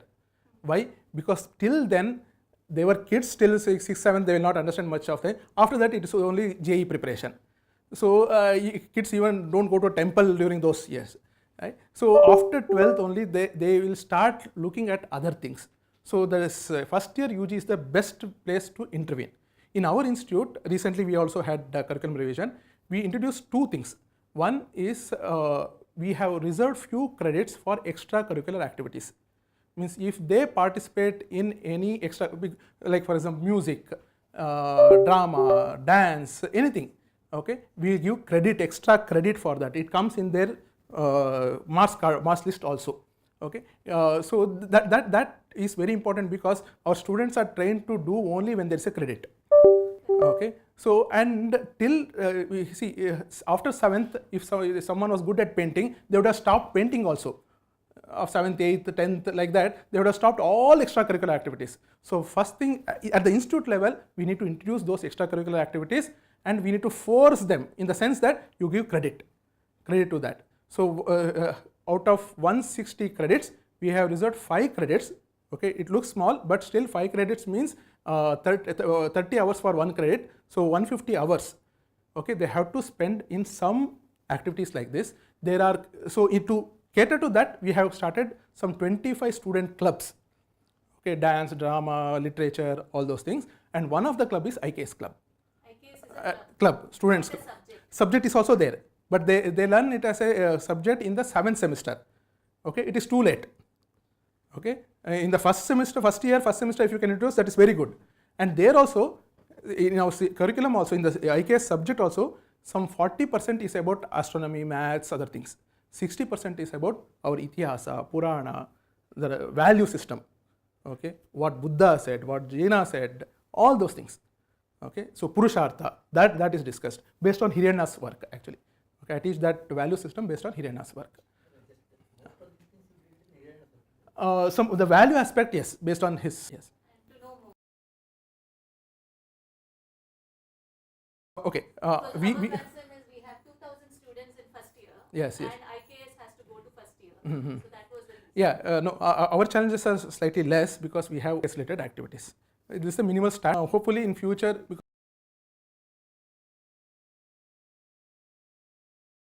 and we are in.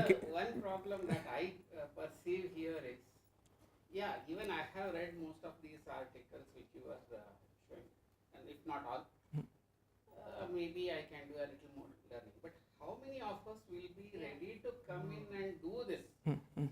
I have very few years left here. That's one more mindset which will be in my mind. Although I may be interested, some of us may be inquisitive about these things. Yes. And at the back of the mind, there is one more fear that will the students really take it? Yes. If it is taken, it motivates us further. Yes. Okay. That is the thing. Of course, I have no doubt that if somebody presents like you did, but not everybody has the same talent. See, if it is mathematics, probably I can teach a lot better. The same way you did this presentation, probably. Madam, she is in entrepreneurship. She can do wonderful job in that skill. Yes. But coming to an area which no doubt I have read, but am I capable of presenting it? No. Worry Yes. in the back of the mind is still there in most of us. Correct. No, it's a big challenge. I consider this as a second freedom struggle. First one was for political reasons. Now it is for intellectual thing. And the major challenge is, in the first freedom struggle, we had full-time freedom fighters. Now we have part-time freedom fighters. Because see, as you told. Not only that, the political scenario has deteriorated. Exactly. We have to. I'm not talking about the political scenario at the center or state or whatever. Yes. True. The overall perception, vote bank, and other such politics. Yes. That has rotted the world. True. I'm not favoring any particular political party. Correct. Yes. Every political party has the same story. Everybody is focusing on vote bank. Correct. Yes. See, that is true. But only thing is, whatever possible, as I told, we are all part-time freedom fighters. Because we have to do other research, other things, because that only depends. You taught AKS course, okay, you will give more credits, nothing. So, but we have to do it as a freedom fighter. We have to do that. Of course, we are part-time, but we have to do that. In the next generation, things will improve. Definitely, it will improve. Let us have that hope. Let us not lose that hope. But as in your institution, if it is there is 1:50 faculty ratio also, it is somewhat manageable. I think Professor Sridharan also agrees with me. Students who are hardcore English, I mean, there could be a set of students who are hardcore into Macaulay's principles and all. You could take that there to them in the Okay. As of now, our IKS course is an elective. Okay. When we first floated, let me tell you the numbers also. Out of 160 possible students, 4 students registered. In the second year, it was 25. There is a hope. And it is an open elective. Open elective. It's an open elective. Because I'm not a part of any discussion on the forum regarding curriculum. I'm just suggesting. 11 days also we have the orientation program. Yes. Call one day Harsha. Yes. And one day No, but I tell you. That is Let there. me finish. Okay. on Indian traditional contemporary technology. No, that's the focus. Yes, we are that planning. will be very simple, easy to grasp for the students and introduce them to the best thing that was there, not on the philosophy part of it. So make it technology oriented in the beginning. Yeah, for your information, Professor Jora, what director has planned is to not put it in first 11 days or something like that over the semester itself. I mean, Because those 11 days, I don't know, those 11 days are actually, I don't know what is the worth of it. Exactly. Please avoid that. What are you going to do that then? Just started parenting in the laboratories? What do you achieve by that? See, 11 days, so many hours, at least 8 hours I lose of curriculum. No, just because of the insistence from the Ministry of Education. No, I don't think it is there. So, no, which one? Orientation is there? Yeah, it is very much there. It is mandatory. I go with suggestion. You are telling about this 11 days of presentation. So, now that we are interested in this IKS, so in those 11 days, you have It can be done. sessions on Sir, this. initially, And as a follow, you introduce this IKS concepts and importance, etc.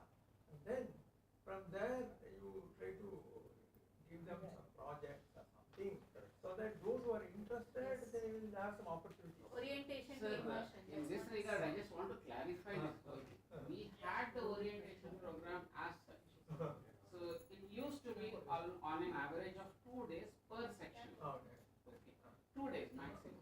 So in that we used to do this kind of orientation slowly. But there was a guideline, I think 4 or 5 years back or just prior to COVID period, I don't remember exactly. It made mandatory for 1 month they initially said, and all the Just 1 directors minute. protested. Just 1 minute, sir. I want to show one slide. I could feel you becoming emotional also in meetings. This happens when I go to temples also. Yes. So when I read your CV, We have I do this in states. Schools, okay, okay. But not to this level, sir. I just go and tell about Konark. There is Sringeri Shardamba, Sure. 1000 Vidya Shankara.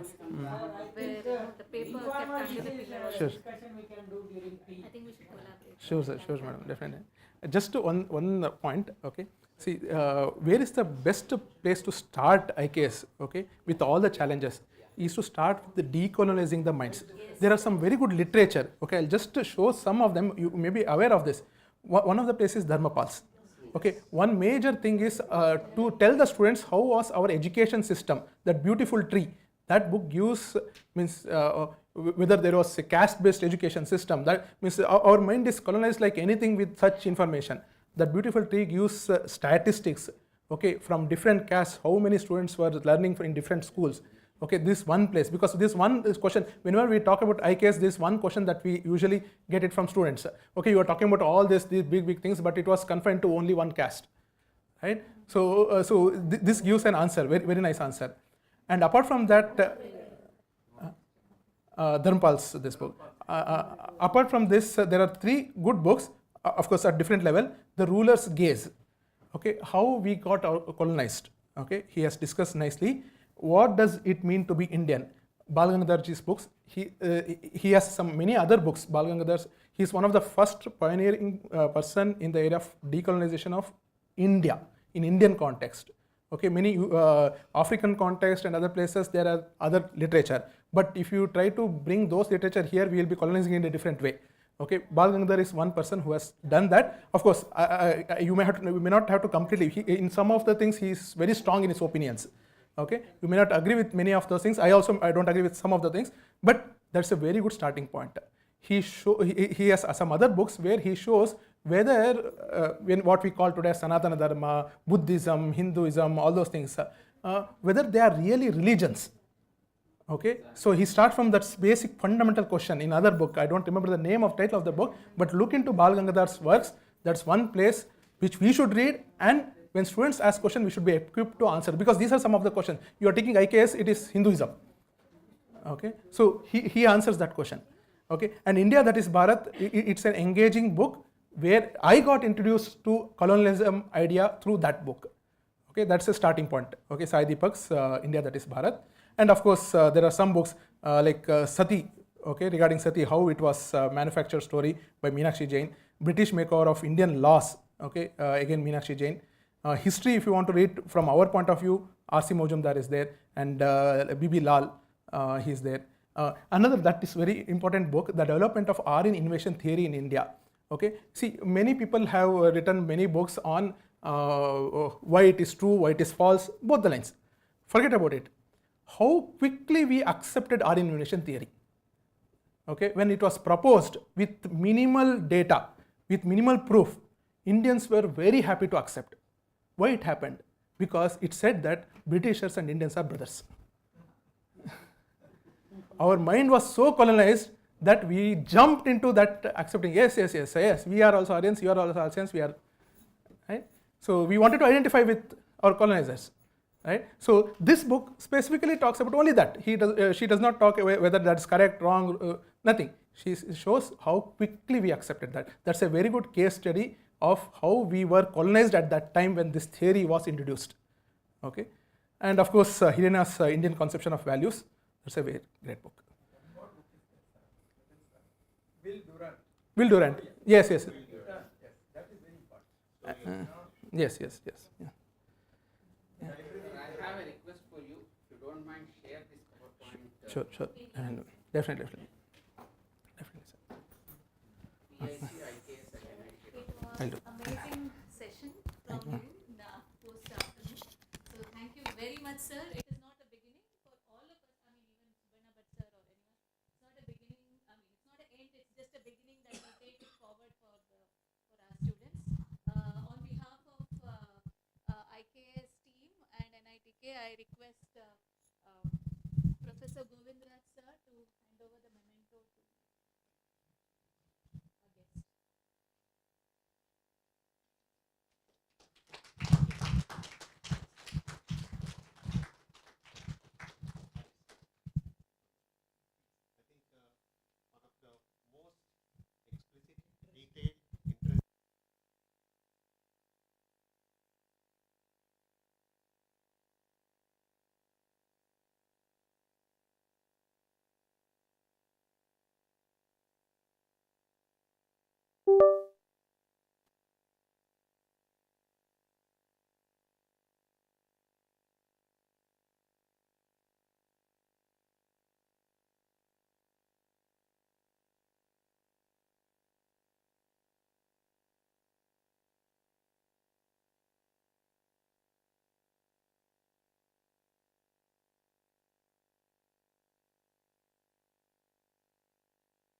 as experts. My voice can be heard. Okay. And I also request Professor Ashwini Chaturvedi, sir, to moderate the session. Over to you, sir. Namaskar and good afternoon to you all. So after having a day-long deliberation right from morning, first by V-IKSHA sir, followed by Subhana Bhatt sir, and towards the end, very interesting talk by Asha Simha sir also. I welcome you all to this today's last session of a panel discussion. And as Madam has already put that theme of this session, that how we can naturally bring the component of IKS in the integral part of the curriculum. So sir, actually just for, because sir has served NITK more than 30 years, and sir also served in a technical institute, and with your experience with variety of domain actually sir. So my opening remark is, we'll go one by one. So when you look at the stakeholder of NITK Surathkal actually, so we start from the faculty members, okay. We have the UG student, PG students, okay. And obviously the alumni is also a very important element of overall system. So I open this same question to you all three. So how you look the contribution from different groups, which may be the ongoing students in the institutes, alumnus of the institutes, and especially the faculty member, because while coming from this tea break, one of the important trigger during the staircase was, do we have the team of competent faculty members who themselves are comfortable with the variety of modules to do the justice with these actually, sir. So now first to Subhana Bhatt, sir. Yes.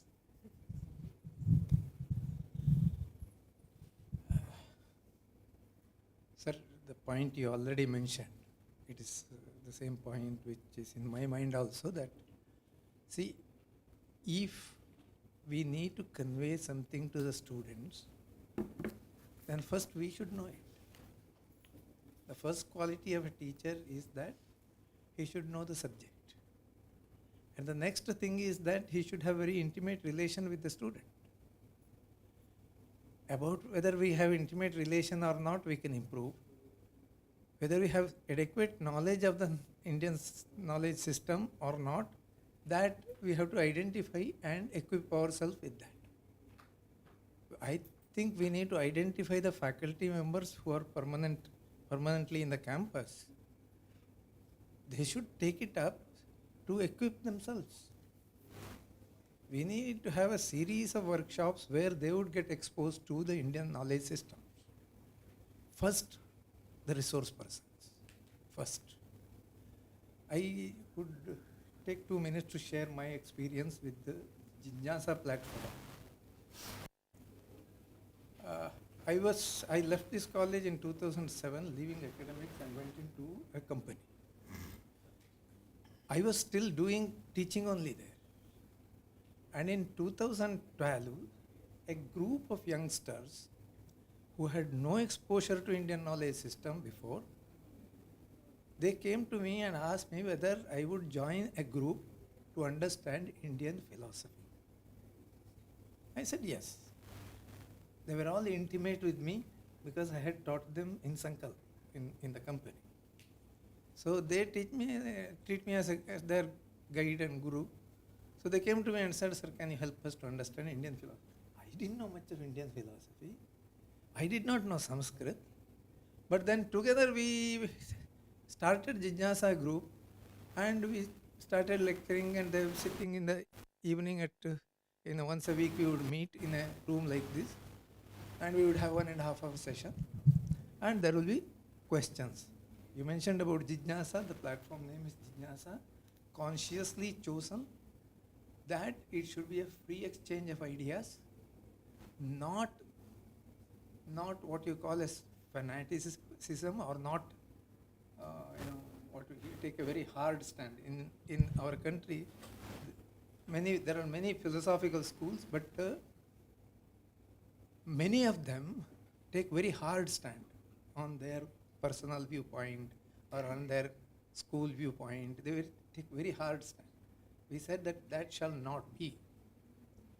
we shall present it as we see it. That is why we went to the original.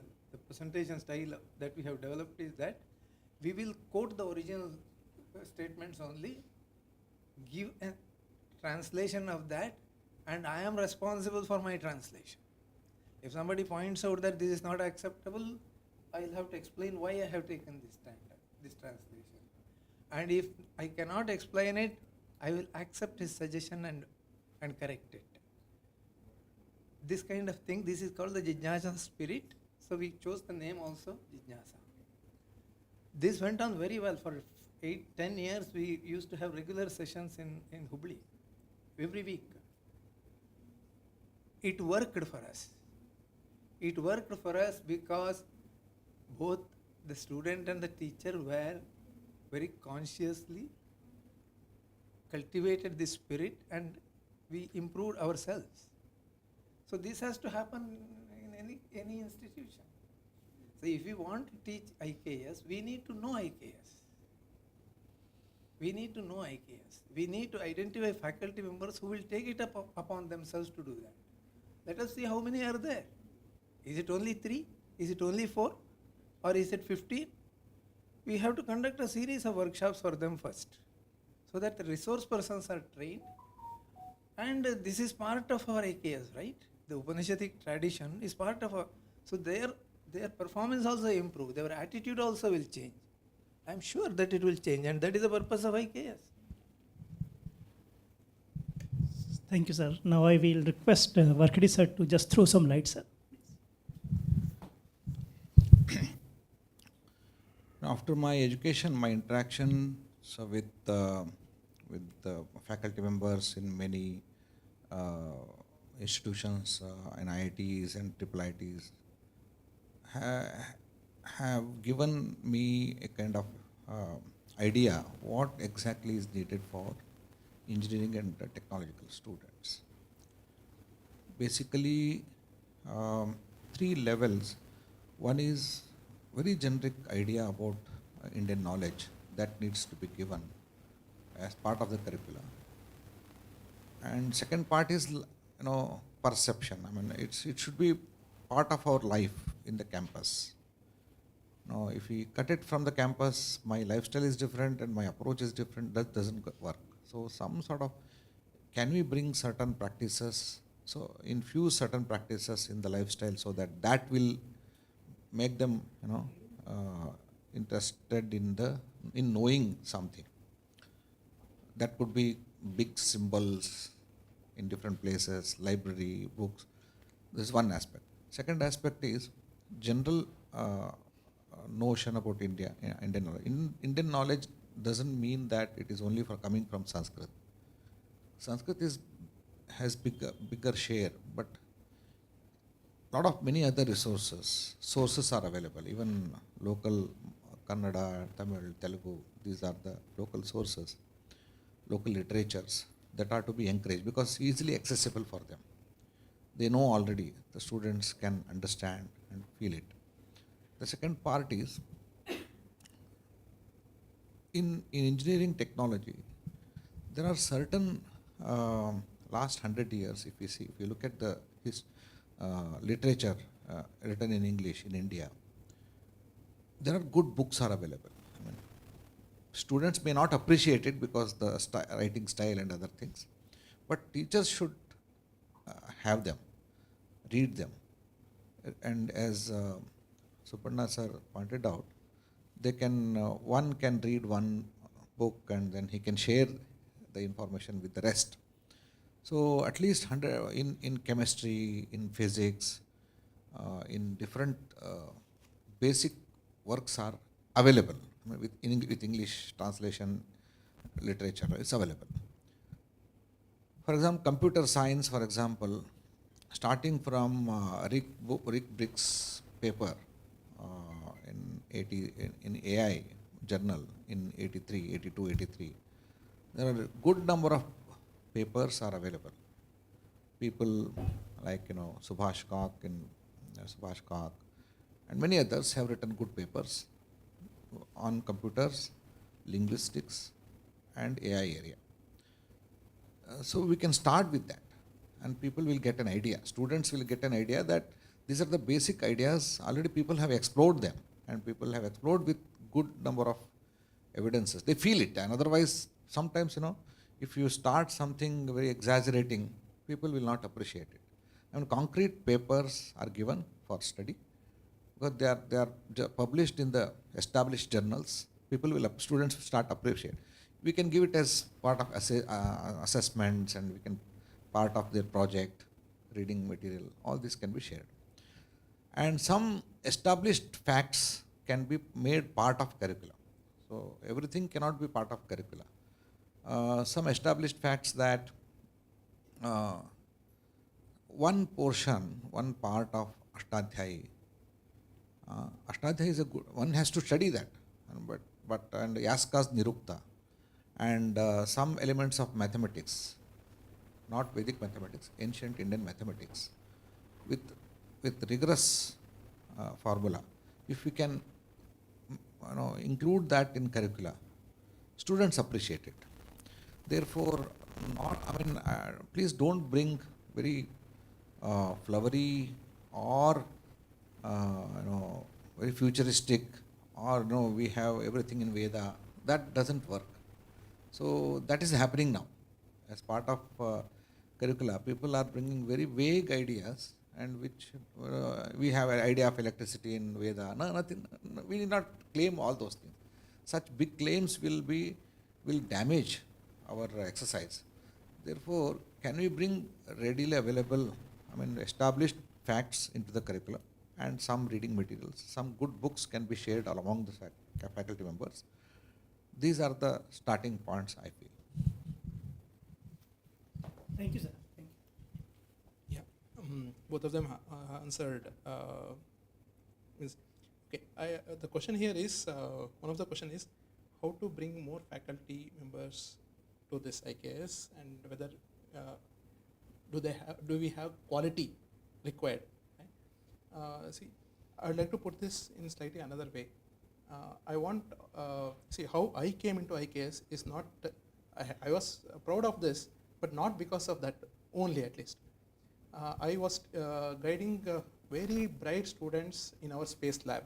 We being from Space Institute, we have a small satellite space lab, and very bright students work there, and I used to guide them in different subsystems.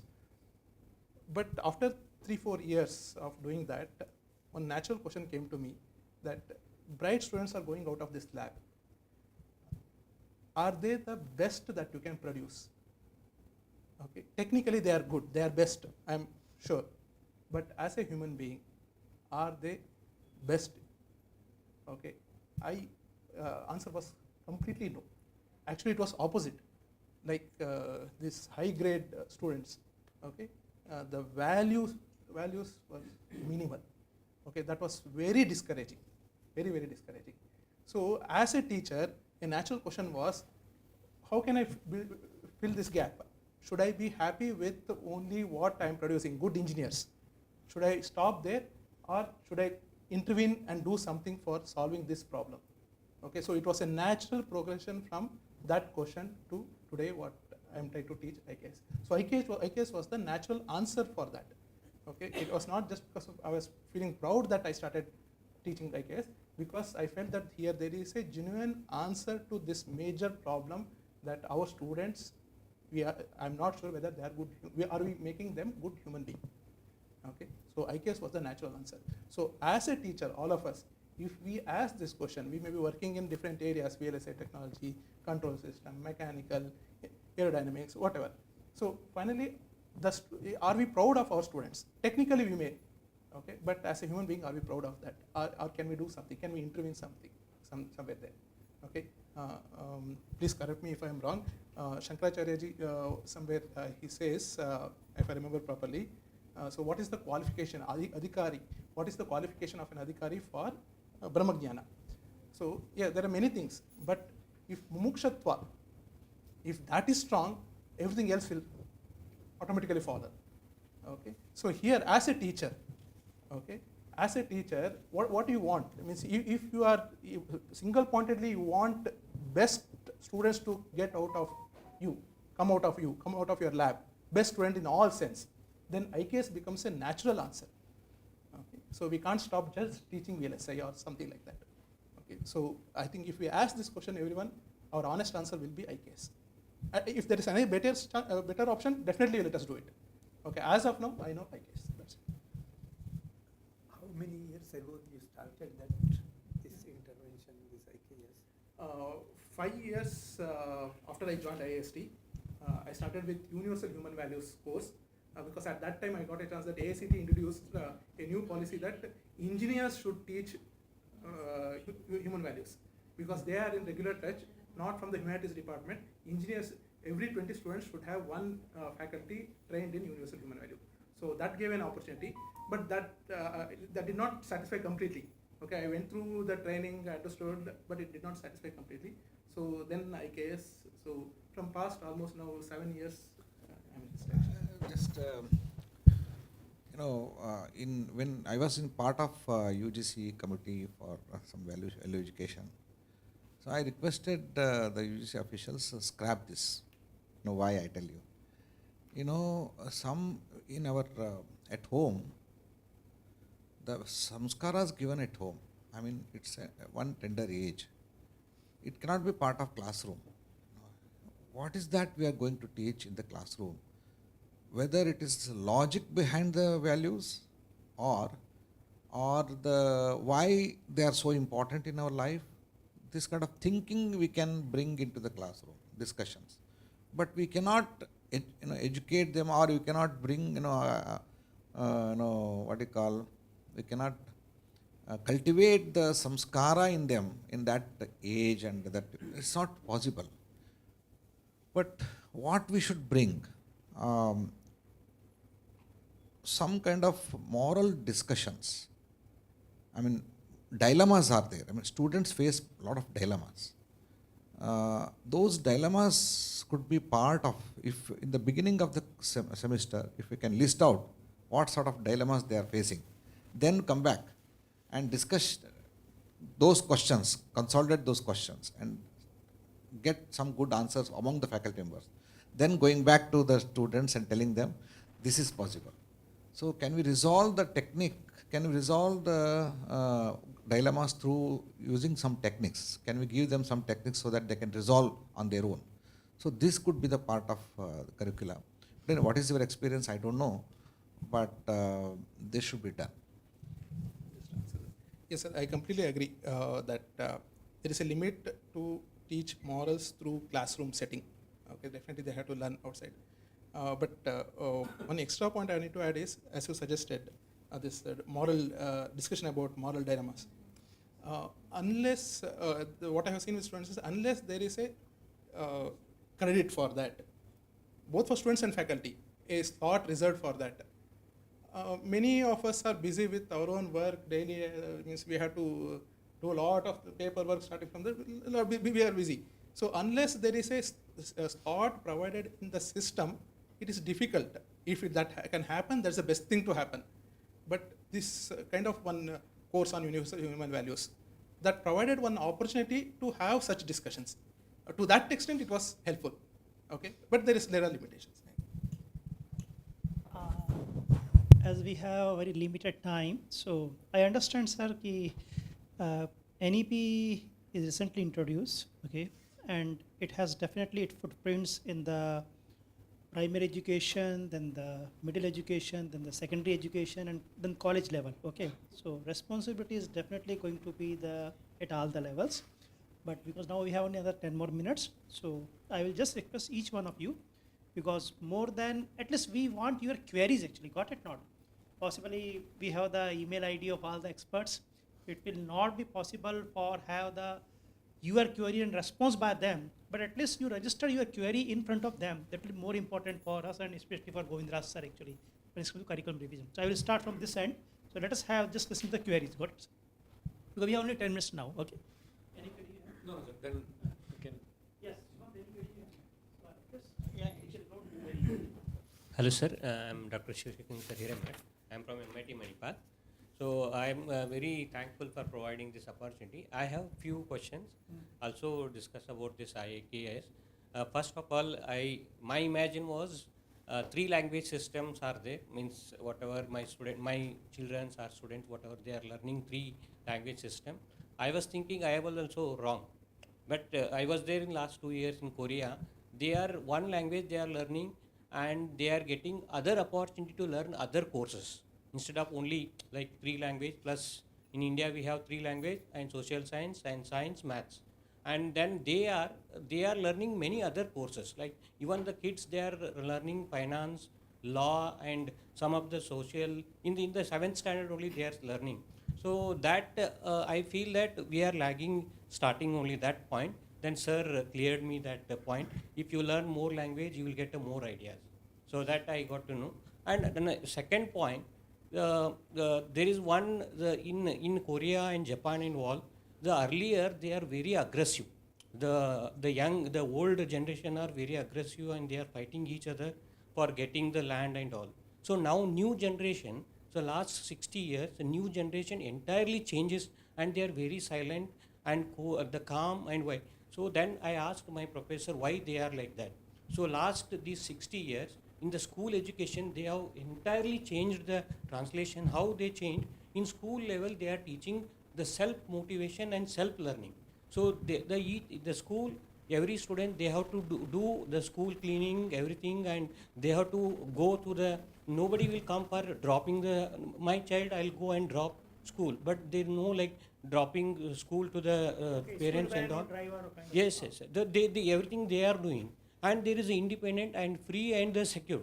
But that things also we need to bring here, and that will maybe if we start now, it may changes after 50 years also. So those we learn in my child. If I these points if I bring to my children, so after 50 years, these all entirely whatever we are coming with, this all the moral values and all, we may achieve after 60 years, at least 50 to 60 years. Now if we start, and this knowledge system also comes, and this IKS system now it is started here. It will bring this in another 2047. 47 our V-IKSHA Bharat.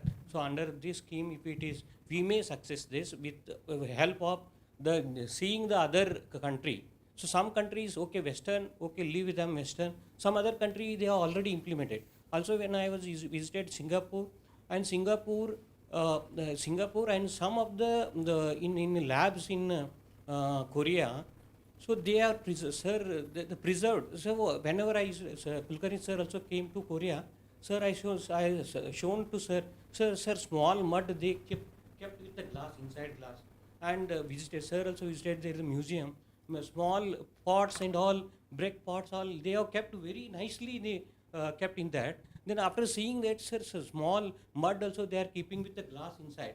Then we discuss see how they are preserving their ancient things. So we discuss with sir. So in India we have so many things to preserve. So if we preserve like this, we are the best in the world, but we are not preserved that. So that point also it brings me very heartened. And in Singapore also, sir, and the students are, every student with wherever the museums are there, every year, so they used to go museum and learn their culture. So in India we have 29 state. Every year the one state if they learn culture, they will get to know even I am there in Bangalore. If you ask anybody in the Karnataka Kittur, where is the Kittur? Nobody knows here in this place people. So that's why we should know the each local language, and we should understand every state culture, and that it will be easy, and they'll get to know motivated everything. So this is what I want to bring in this plot. Thank you. Dr. Usman, any query? So that which I so my query is I mean his view. I mean, he did not glorify Indian knowledge system, but he was brought up in a completely. I mean, he was supposed to lead the Theosophical Society, but he later on abandoned everything, dismantled everything, and gave up, and then started an inquiry into the this one. So, is that Indian knowledge system, or do you think it's something else? And No, it is very much Indian knowledge system. It is. Independently, he started searching. So, but his books, I mean, he does not mention it as Indian knowledge system or heritage or anything, but the inquiry is there. I mean, we have all the basic inquiries into the education. how it Basically, happens. converging towards the same goal now. What somebody is going to accomplish by IKS or so on. I think convergence is almost to the same point. If somebody has started with maybe title is different, but the objective is going to be the Aurobindo did it, Yes. Ambedkar did it, everyone. In India, everyone did it. I mean, Basava, all these have done an inquiry. original thinkers. Yes, sir. Kini, sir. Yes. I think the media, the present media, is playing a heavy role in instilling that colonization. They're creating a colonization mindset in the youngsters. Okay, this was a consequence of this one. That is a consequence of that. Who's at the back? Once you link this up, students will learn things on their own. They'll start investigating, learn things on their own. And possibly, we may not be teaching them IKS straight away with resource persons and all that, but probably we can start off with that. And as Professor Subarnavat said, they had a group which, not everybody was very good in IKS. So they learned things with Vada Vivada or whatever this one was happening, and they'll learn on their own. So it's a matter of just telling them indirectly that this is the system, what is the cause for that, what is the consequence of that, how it originated, go back a little and leave it at that, and the students will do it on their own. Thank you. Namaskar. I have 2-3 questions. Suggestions maybe, not the questions also. One is, just continuation of what Dr. Kinney was telling, maybe slightly different. I have come across a lot of literature, thanks to Aditya Prakashan. Okay, so many books I have read. But all those things remained in books form, but never presented in a journal or conferences. That's what the other party says. It is not tested. It has not gone through the route, so it cannot be accepted. So maybe IKS or any other institution arrange that kind of a debate or discussion and open up even literature, journals itself. Let people present and then let go through the test and then publish it. So that the whole academic community also accepts it. That's one thing that I wish, through this IKS requirement, at least the government of India or even Ministry of Information and Broadcasting itself can take it up, I think. That's one thing. The other thing is that you also told about this, in this process, when we are talking about IKS, I feel not to stress too much on the Indian knowledge, but Indian education system, it is easy for us to implement. Indian knowledge, as you said, if you keep talking about old things, yes, we have achieved all those things, no doubt. But is it relevant? Those things which are relevant now, yes, definitely we can use it. But I think not too much of a stress on that part. But education system definitely will pave a long way. Because students also, nobody will complain also. Nobody will complain also, because it is, we are basically giving a very, very different way of approach for teaching. I think that will have a very good impact. The other thing that I was told, I told in the morning, I wanted to ask you this question, this suggestion actually. I feel it is very important. In fact, the Swamiji, when he was talking about the Indian teaching methods, one of the things, features of Indian education system, he was talking about memorization. Yes, so we know that all these things without any script or writing, it has been there, and so many volumes of work has been there. It is just because of memorization. Why memorization became easy? Because of Sanskrit and the mantras. So I request CSU to take up this activity of, getting most of our laws, in electrical engineering, mechanical engineering, science, everywhere, even law and everywhere, into mantras. If they come in the form of mantras, remembering, sir, when it is in the head, even in interpol, I mean, even discussion, everything, because those people also did like that only. That is how they grew. So I think keeping in the head, it's easy if it is mantras. So I consider that if you see us, you can take it up, it will be a very good thing to do. Okay, I mean, other things are, few more things are there, maybe I'll talk to you separately. Okay, thank you. Yes, Angadi sir.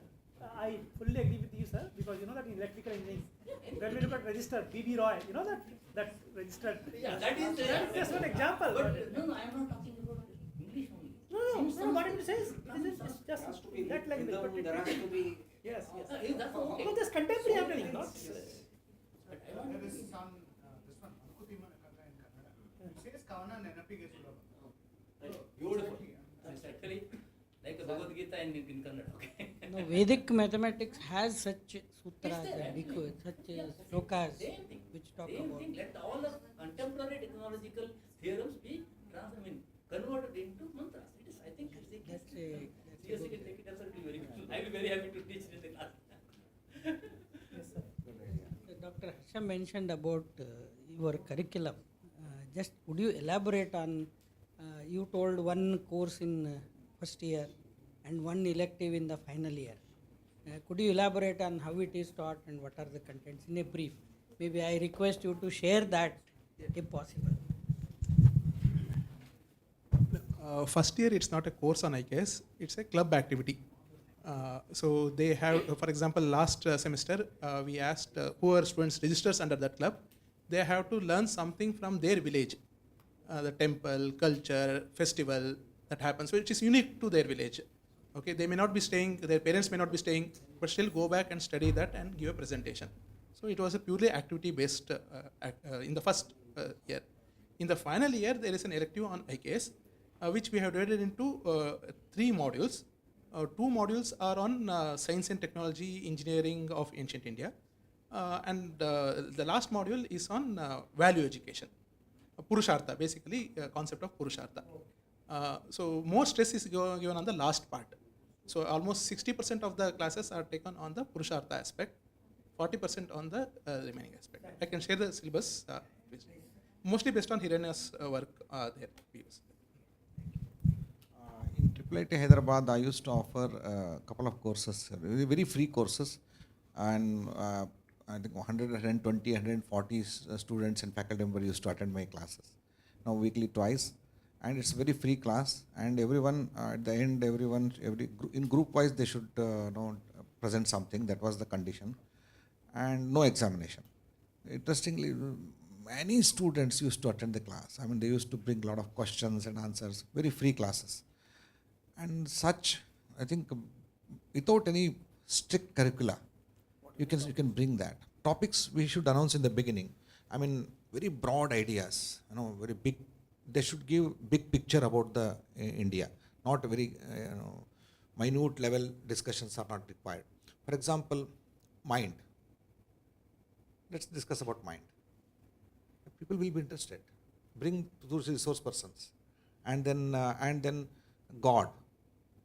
People will be interested, and in detail we work out, and the creation, cause of creation, Srishti, and all these very important. We get a lot of reading materials, and students will come with questions, and a lot of interesting debates will happen. Therefore, these free courses, no grading, but definitely you will get a certification, and that will be grades are also given, and no grading. And if these are offered, students will be interested. Yeah, I think Professor wants.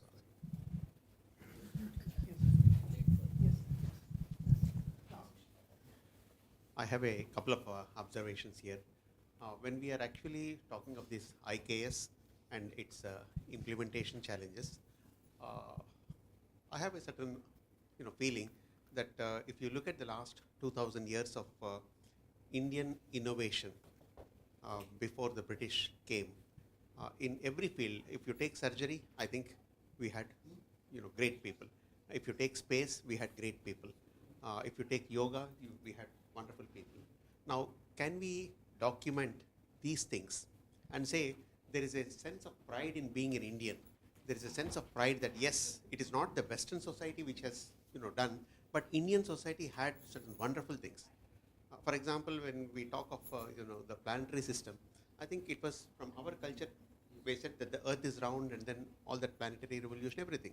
Now, can we bring out a document which says that yes, these are the achievements which India had done, and then can we say that yes, this is what we need to take it forward? And I think if I have a sense of pride in being an Indian, and if I have a sense that this is something great I need to improve upon, I think there is the first challenge, because many of the students feel that the West is great, India is not great. And the book written by A.L. Basham, The Wonder That Was India, if you look at the temples which we have constructed, none of the temples which we have constructed for 1,000 years, 1,500 years, there is no structural damage. The foundations have been excellent. But unfortunately, the Leaning Tower of Pisa in Italy, which is a failed structure, that attracts more people rather than our own structures which have been standing tall without any damage or without any structural problems. So I think for civil engineering, for all branches of engineering, there is something wonderful which we have done in the past. So to take it forward, I think we should have that documentation done so that when people read, they get a feeling that yes, these are some things which we have done, and then we can take it forward. And then, for example, one more example to just say, I think the West has taken, saying that the way to build a body, strong body, is through the gym. Everybody should go to the gym, and everybody should do this for 2 hours, 3 hours, 5 hours, and then you make a big body. But then, if you look at it from the recent last, let us say 20, 30 years, yoga has becoming more and more popular, and various forms of yoga are now treated as a be-all and end-all solution, not just for physics, but for health, but for mental, balance, and so many things, yoga and meditation, put together. So I think some of these things, if we can properly project it, and then make it as a part of, everyday lifestyle, I think it will be a wonderful thing. How to do it, again, is a big, big challenge, but then I think these are some of the things which we should, look at it. Commercials always dictate these things. Okay. Many a times what happens is somebody will come and say this is the protein drink that you need to take, and that is related to gym, the bodybuilding. People fall for it. The media is totally controlling everything. And that is where I think after somehow we need to wean them away from that and bring it to our natural way of living. So that is nothing but our Indian system. I'm sure I have noted many points. I'll pass on to Kulkarni sir. Okay, and it was the first exercise on IKS, and I'm sure that we are going to have many more of this nature. And yes, One comment. yes. I request, whatever we are doing, there has to be a proper resources, proper process of finding out whether the communication has reached the students properly. Okay. I mean evaluation. Yes. So lot of work there. Sir, one student is here, so let me see the last one actually, because yes. Myself, Trivendranath. I'm from second year civil department. I'm a part of V-IKSHA Bharat. I mean, it's a nationalistic club over here. We organize Ganesh Chaturthi, all these kind of events. And also, I'm a part of Speak Mickey. We organize Bharatanatyam, classical dance and classical music. I'm also part of Smile Club. It's a more of a cultural tradition club. One of the, since I've been 2 years since all these three Bharatiya clubs, one of the main thing which I've noticed is we do a lot of work in this college, but still it's about we are lacking in resources. I mean, it would be better if college would put out some Indian knowledge system books and library in a way where we can produce some kind of courses for clubs so that people can learn. That is there. And also, if I have to add to Sir's point regarding documentaries, there are many documentaries which are being publicized in YouTube called Prachayam and then String, and also even in regional language also. If you talk about Telugu, it's String, and then there are other YouTube. So in a way, I would ask management to support us in bringing out books regarding Indian knowledge system. That would plays a major role. and also, giving out more budget to Utkrisht Bharat Smile Club. We had Ramanavami. No, we had Ramanavami. We couldn't celebrate it because we had lack of funds over there. And then Ugadi also. So I'd request to please sort out these issues so that in a way we can bring out our Bharatiya culture back. As the head of V-IKSHA, on behalf of I'm saying this message will definitely pass on to the concerned forum that you should be properly. Exactly, sir. And also, I would request you to give me some 2 weeks of time for, in a way, you have to promote Indian knowledge system. First, we have to decolonize all mindset. In a way, if you give 2 weeks for decolonization, trust me, I'm going to bring the change.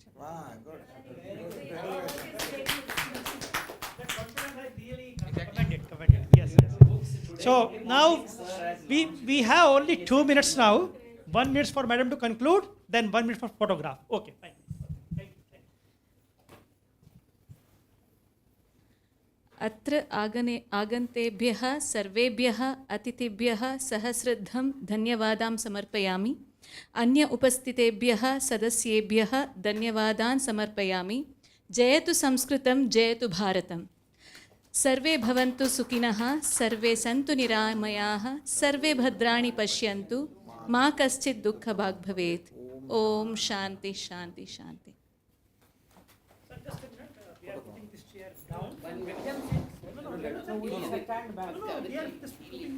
Sir, I think we can bring down actually. I'll get it. Sir, we can keep it down. We can stand there. That's the.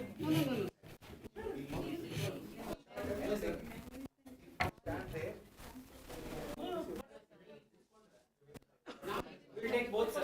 This side. Okay. Quickly take.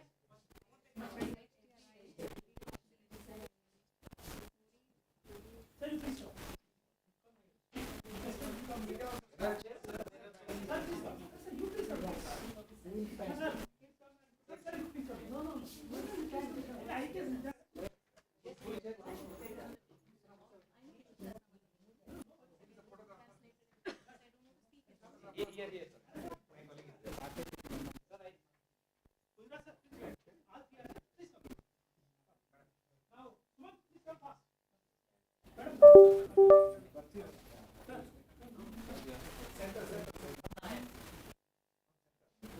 We can mix it.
Yes, sir. He's my student, sir. Yes, sir. Okay, sir. He's my student, sir. I was with KIS, sir.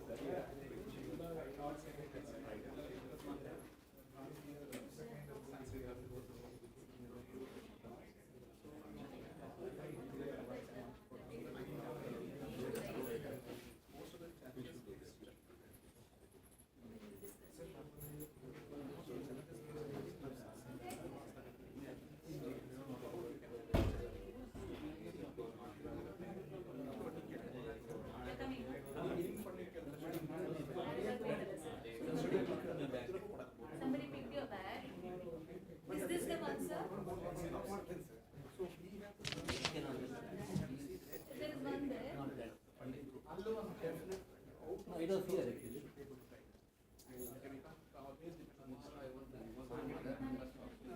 So